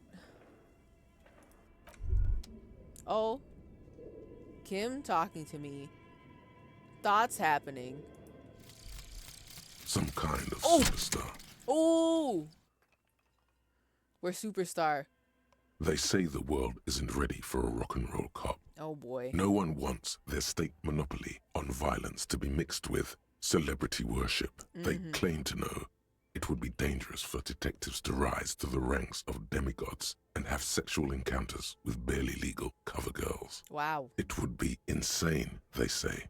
To all this, you say, fuck off and die, in a cool voice. You people have no idea how good these cops are gonna get. They're gonna crack 20 cases a day. In the future, cops will be like astrophysicists, or prime ministers, or prophets. And you're the first one. Prophets? Oh, whoa, hold on a second. I didn't know we were getting culty. What the hell? Okay. To all this, you say, fuck off and die in a cool voice. I like a cool voice. In a cool voice. If I could do the Chibli cool voice, I would. In a cool voice. Alright, damn, we're getting culty. Damn, that's crazy. Yo! Oh. I thought I was actually getting all this race to 6, like, real. That's the cap. That's the learning cap for these things. What the hell? What, my permanent bonus? Mine permanent bonus is -1 logic? The price of self-delusion? Excuse me. I know it's crazy, but don't leave me with -1 logic real. What the hell? What the hell? Oh my god.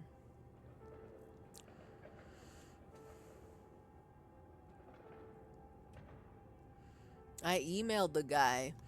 What, you emailed? I emailed the guy. I will post on Discord if I find out about the D&D by mail thing. Fortress Accident feels like they'd run a Kickstarter and keep tacking on stretch goals that's absolutely impossible for them to fulfill. Yes. Also, Star Citizen. Fortress Accident is too real. Fortress Accident is the story of a little indie dev studio that has really big ideas but no sense of scale or realism to rein it in, and they got a whole bunch of money to start working on their dream, but that shit got eaten up really quick because they keep adding more and more and more and more and more to the game, and then they realize, uh-oh, we didn't write the story yet. So basically they're just like me for real, you know.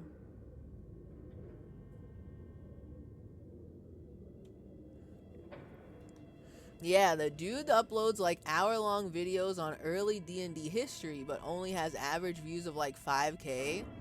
He's super accessible for questions. I emailed him a few times about things I wondered about. Yeah, I was gonna say, you're emailing this man at 1:33, 2 a.m. in the East Coast morning to ask about D&D by mail. Ask him if he knows about the Son of Jesus. Yeah. Don't, actually. But, yeah. I am, like, I presume that this guy, I don't know who he is, that this guy has documented, he's made a video explaining like, if someone's going through all this to do a YouTube channel to document early D&D history, surely he has made a video about play by mail. I personally don't know anything about it. I barely know about present day, present time D&D. So playing by mail sounds absurd to me, and I would love to know how that works. Okay. What do you think is going on with that computer, chalkboard, and fireplace? I don't know why that scared me. I clicked on Kim intentionally, but the shadows, I don't know, they did something to me. They got me in my in my sleepy aura. Okay. What do you think is going on with that computer, chalkboard, and fireplace? It looks like an undercover counterintelligence program. Someone tried to exorcise the curse using technology. See, if Fortress Accident wasn't so real, wasn't so like real indie dev game studio vibes, then yeah, I would have said undercover counterintelligence program. But no. Fortress Accident is just unfortunately a failed dev studio, and I'm so upset. I'm sad that they got bankrupt. What the fuck? Yeah, Fortress Accident was so real for that. They're so real. But they bankrupted. It's just a failed business. The only question is, what the hell were they making? Yes, that is the question. The lieutenant takes a step back. Steepling? What? The lieutenant takes a step back, steepling his hands. As in, like, his hands are like, he puts his hands together a la Mr. Burns style, like, yes. What were they making, Harry? Explain. It looks like one of those popular pen and paper role-playing games. Yeah. Only these people were trying to automate it, make it work on radio computers. Automated. Is it really automated, though, if you have to call into a real-ass radio station with a real-ass person responding to your real-ass voice? Utter madness, he thinks, as a compliment. So true, so real. Kim's a fucking nerd. I got his ass. He plays D&D. I know him. His mind is completely blown by this game. He loves it. He loves it. He wants to play it, but it is killed, unfortunately. How are they planning to do that? Through call-in stations. None of the players have to be physically present. Anyone in the world can participate in the game, as long as they have a two-way radio. Yo? Hold on. So is everybody making their own character and play? I'm asking Kim as if he knows, as if he's a dev on the team. I need to know. I want to know the rules. Then there's the game master frequency that listens in on the smaller call-in stations. I think that was supposed to coordinate the stories, functioning as a master of ceremonies of sorts. So then the smaller stations, do people call into those? And then is it like you're just doing one-on-one D&D with like random person at call station over here? I want to know.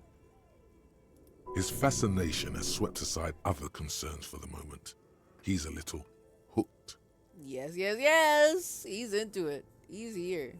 I want to play radio D&D with Kim. Has anyone ever done this before? Not to my knowledge. They make automated games in Graz, Messina, Königstein. You know, places with industry. Königstein?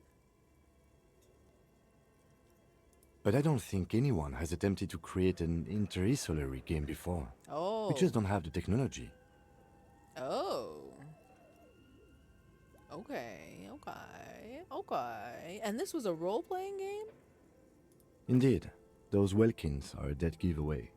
Role-playing people love that stuff. The world looks like a modified version of the WeWorld board game, with hit death thrown in. And I'm sure you know all about that, right? Super cool. Someone should give them millions of real immediately. This game is too good to be left unfinished. The game is just like me for real. Someone should give them millions of real immediately. So true. So true. I agree. Too good to be left unfinished. That's so fucked up. They ran out of money. That's illegal. They need to get more. Bring them back in. What do you think happened to the company? No idea. They stopped filling out the schedule on the chalkboard. Wow. Conclude. Indeed, it's ambitious and untethered from reality, but...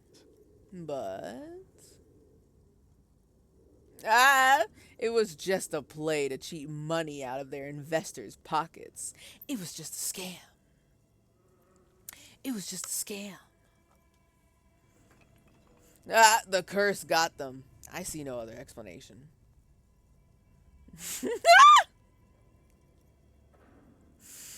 Wait, what? The world is cold and lonely. This would keep it company. Let's finish it. Are you Is Harry Henry gonna become a game dev? Game dev real? 2-man game dev team picking up a massive project that probably a team of like 4 could not finish? Are we are we gonna do that? Do we have any money? Let's give them more money so they can finish it and make it even bigger.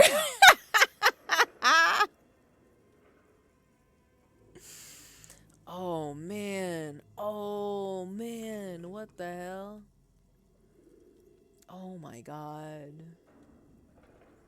The superstar game dev. It's true? Wait. This is unethical, but hear me out. Harry Henry, superstar game dev. But he keeps his day job as a cop on the down low. That's secret. Even though that's pretty hard to hide when you are literally a homicide detective. However, he's a superstar, so people love him so much, it gets a little culty, and they keep giving him money to continue making the game. He uses his charisma and good fashion sense to acquire more funds for the game devs to finish this game.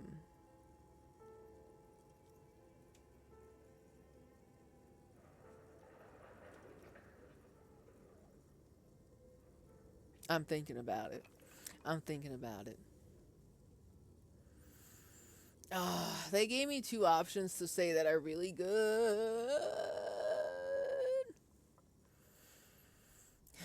Let's finish the game, or let's give them more money to finish it.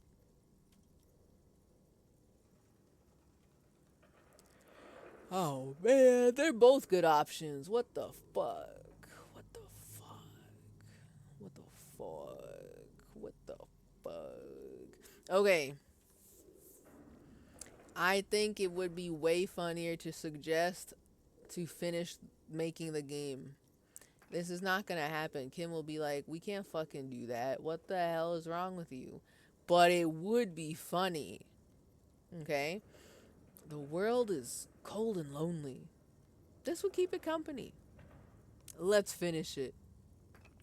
It's too late for that, I'm afraid. A half smile breaks out on his face. He wants to finish the game too. That's all the encouragement that I need. Let's finish it, Kim. Let's do this. Let's get this shit. Rise and grind, motherfucker. Let's get this shit. We're gonna finish this game. It's too late for that, I'm afraid, he says, looking around the derelict room. The pipes howl and a rat crosses the floor. Okay, let's keep moving. Damn. Damn. Okay. We still need the password. I think it would be very cool and super awesome if I could find the password in this room, and then I can hack into the mainframe terminal, and then I think that would be a great place to end the stream. Cause we got new content, boys. We got new content. We are investigating this area for real, on God. Sheesh, no cap, and all that, you know. Scribble across a notebook. Developers of the most advanced RPG in the universe. Yes, I agree. We should give them more money. We gotta finish this game. We'll do it for them. Let's get this shit. Man, knowing this game, the password is probably like in another room. Oh? Looks like the remains of the 24-hour window repair shop. Girl, where are you seeing that? I don't see no fucking windows. You mean here? Oh shit! Wait! I did not notice that door over there. Hold on. Wait. Am I crazy? We couldn't go over there before?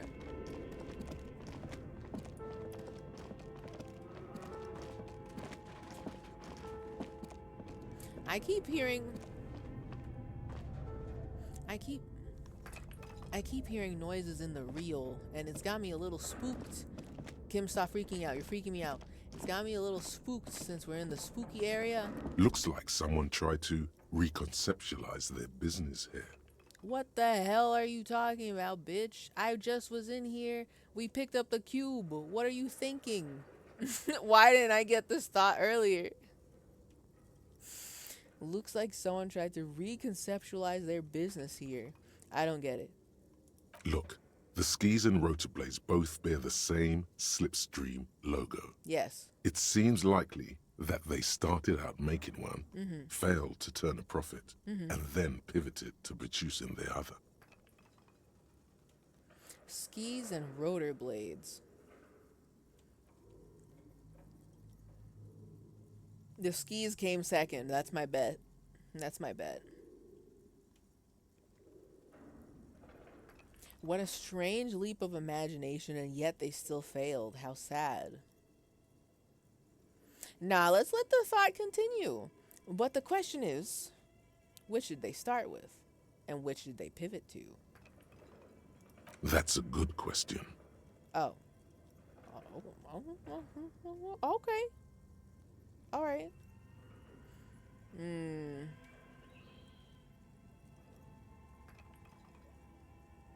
I'm gonna be for real. I know Slipstream is a business. I just don't remember what they're supposed to be doing. So, that's just speculation. We don't know anything for sure. Finished thought. Not quite. Oh? You do know that there's something unusual about this company's business model.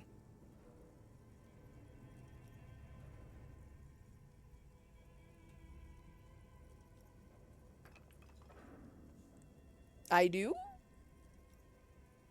Sweats nervously, sweating wildly. What do you mean? What do you mean I know? It has to do with whatever their name is. It's Slipstream something.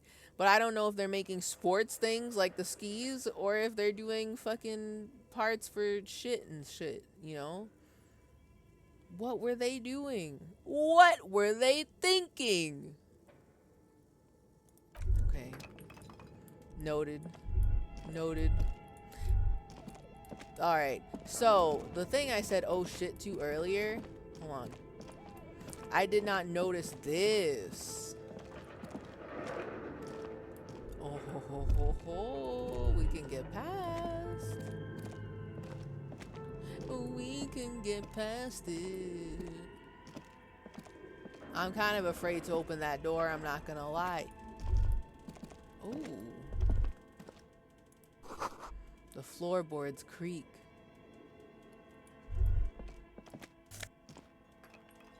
Damn, I'll take that La Delta 51 postcard. Delicious.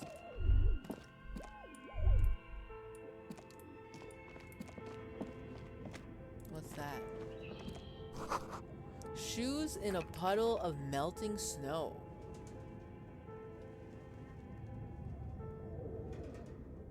What? So someone else is in here. Not just us. Kim, are you seeing this? It's spooky in here. The fact that you can tell it's snow, right, means that the snow flakes chunks is still around the boots at least, right? So there's somebody in here who walks through the snow and is here. Their shoes are, they took their shoes off? Is melted. Because otherwise, melted snow is just water. Melted snow is just water. How can you still tell it's snow? Why would you think it's snow and not rain if it's just a water puddle there? You know what I mean? I don't fucking see any chunks of snow, but I'm relying on the game to describe things to me.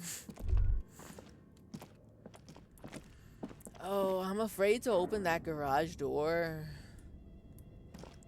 I don't know what I'm gonna find in there. I'm still thinking about the game devs. I want the radio game devs to come back, please. Okay, here's what I'm gonna do. One, I want to do a save. A new save, please.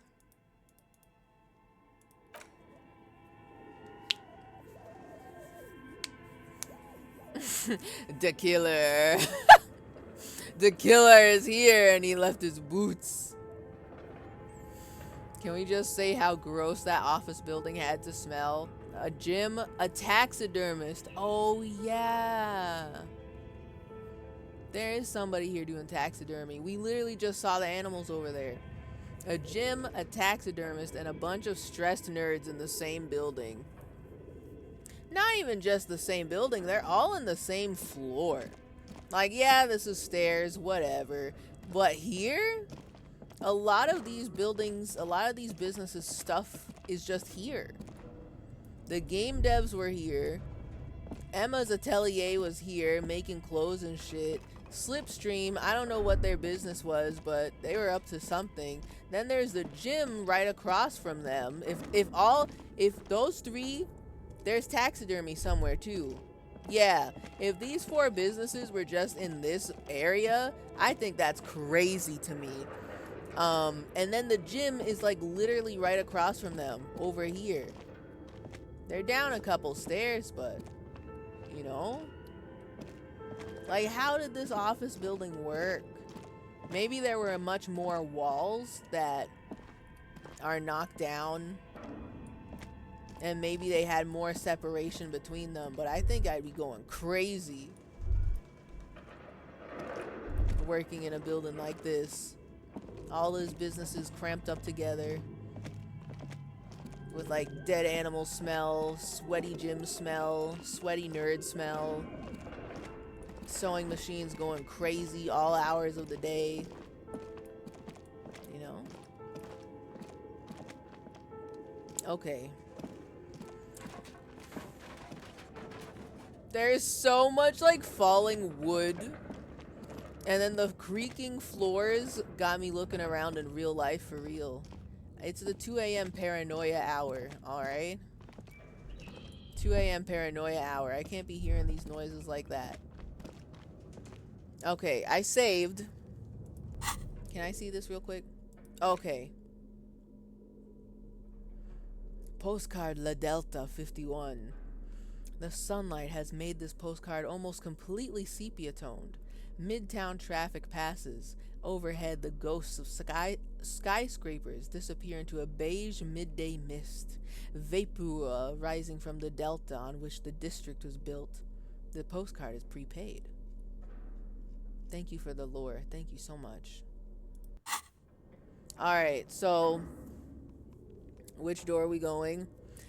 I want to know what's in here. There's some shit over here. I know it.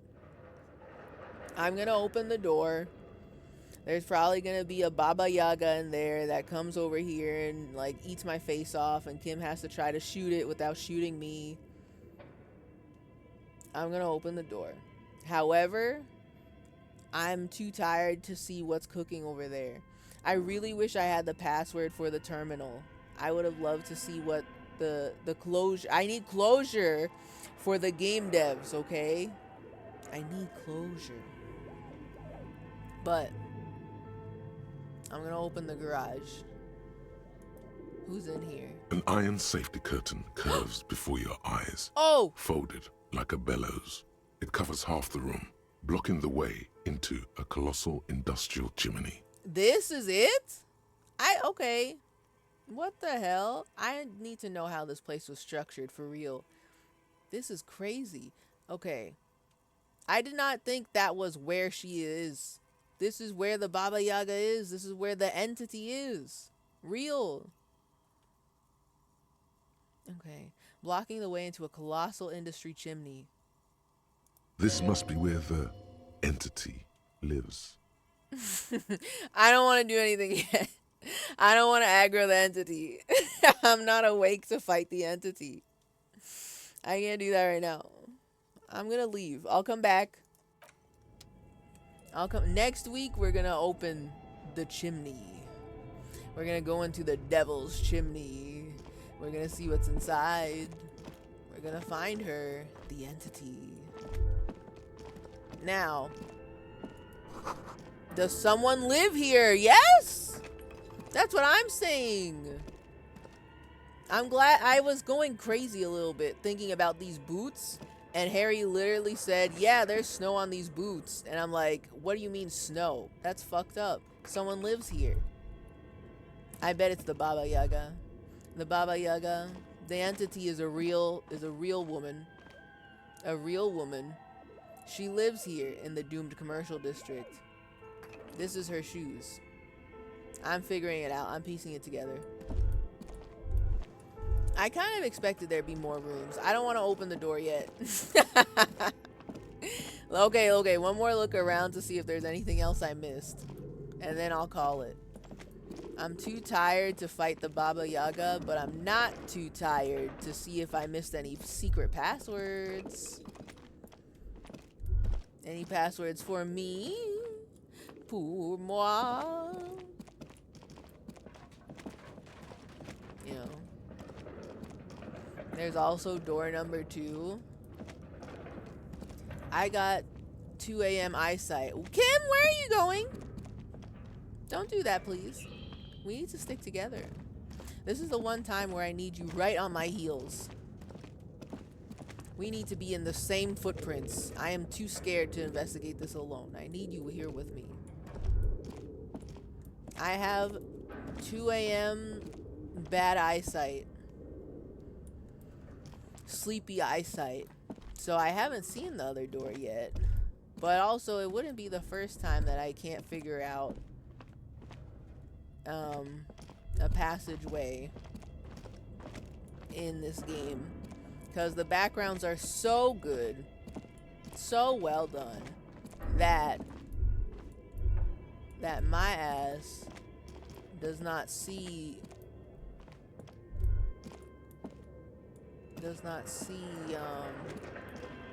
a real door to pass through. I am holding right click as much as I can.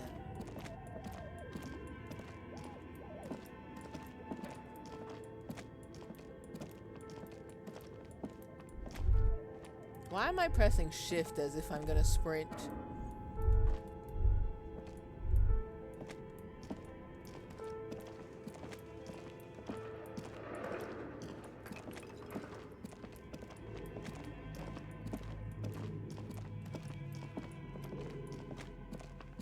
Oh shit!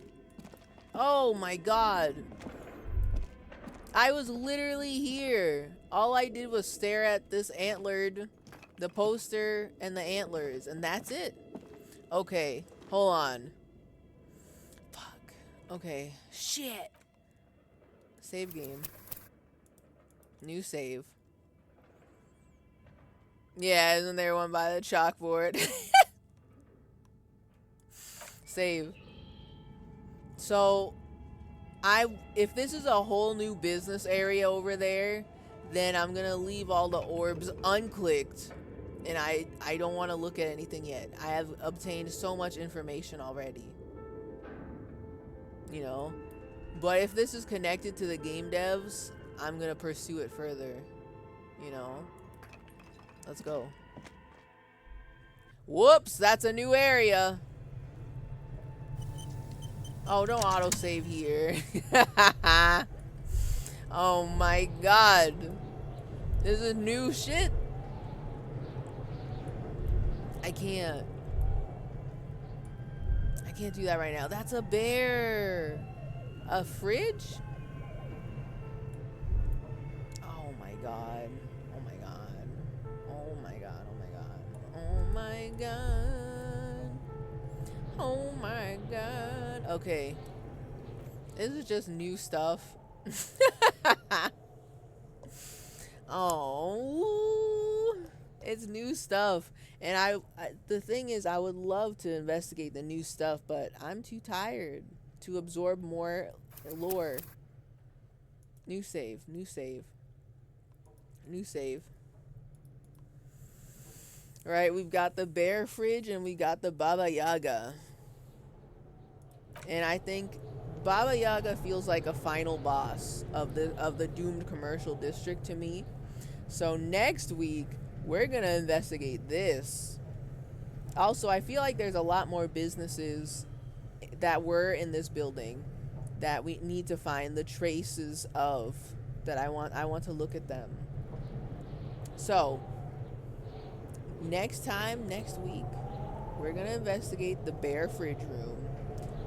And if I don't find anything else, then we're going to the Baba Yaga Devil's Chimney. Right? Because there's so much to look at. Okay. Let me get out of here before I fall into temptation. Oh. That's right after Crimbus. We get a Friday stream. Let me pull up a calendar. Oh yeah, that is the 27th. I mean, presumably, I've got nothing to do on the 27th. I'm on my holiday vacation. I'm having big holiday vibes right now. We're having big Christmas holiday vacation. It's fuck off December. And as far as I know, I don't have anything that could interfere with the 27th. I don't know. I think it's just going to be a normal, average, regular ass day. But if something does happen, then I will most likely say it in the Discord if I have to cancel. But back to main. The bear fridge and the devil's chimney. I am so glad that we're in the haunted, the doomed commercial district. I have been wanting this for years, months, and I must know what's happening in there. I have to know. Even just the bits and pieces that we found, I'm invested, 100% invested, intrigued. I am 100% intrigued, invested, intrigued. I love the Ghost Hunting Chronicle, but I am too tired to continue. My sleep levels maxed out. I am far too sleep.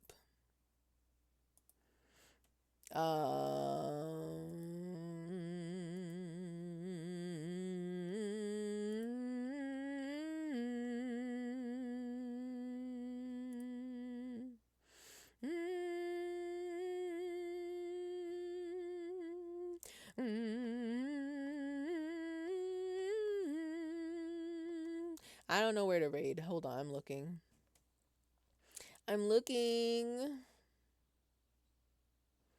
We keep raiding into Home Movies channel, don't we? Let's try something else. But like they and by they I mean Big Twitch keeps on killing the freak channels that I like to follow for this specific rating at the late night hour reason. You know? You know what I mean? Thank you for the stream and Merry Son of Christmas. So true. Happy Merry Son of Christmas to everyone. Happy holidays. Holidays.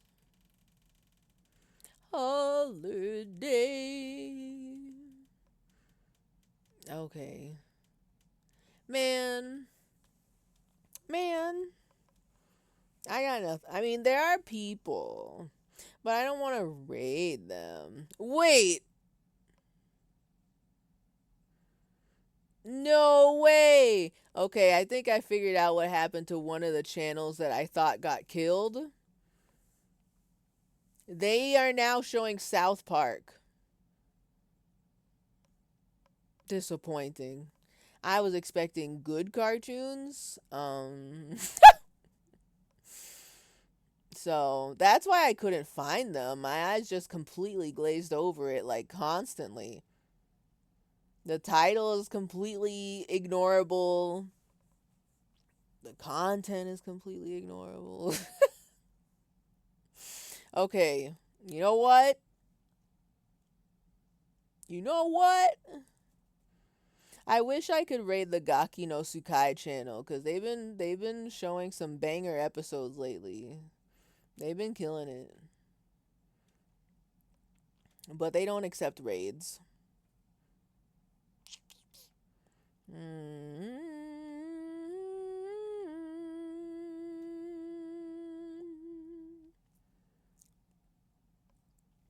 Okay, so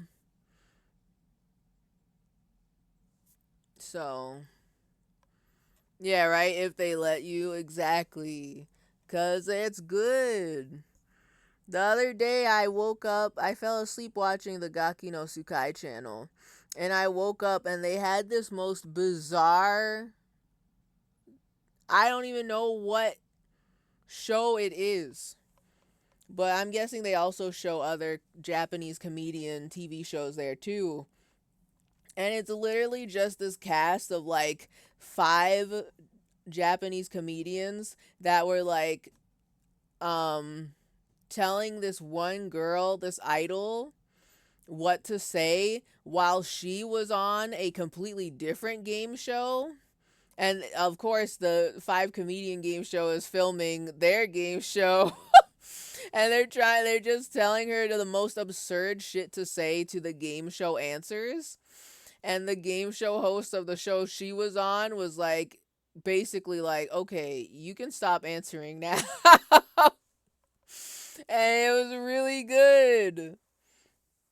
I had never seen that before. And I'm so mad. I wish I want to raid them. They're so good. They're showing some wild shit in there. Okay. Let's go back to a classique. A classique. The GCCX. Oops.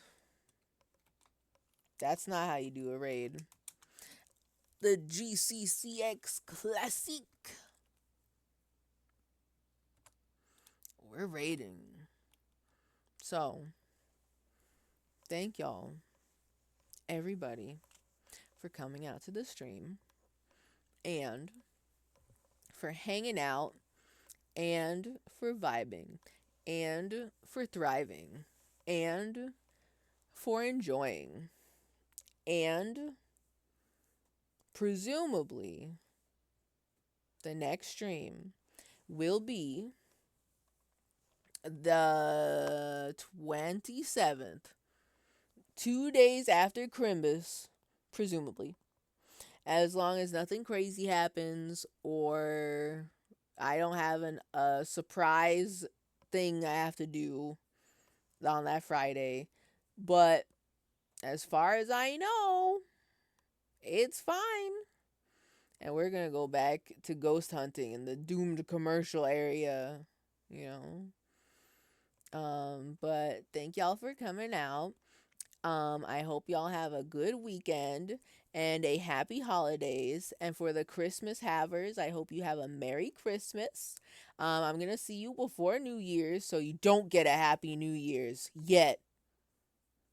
Greedy. You get a Merry Christmas and a Happy Holidays and a good night. And enjoy your sleep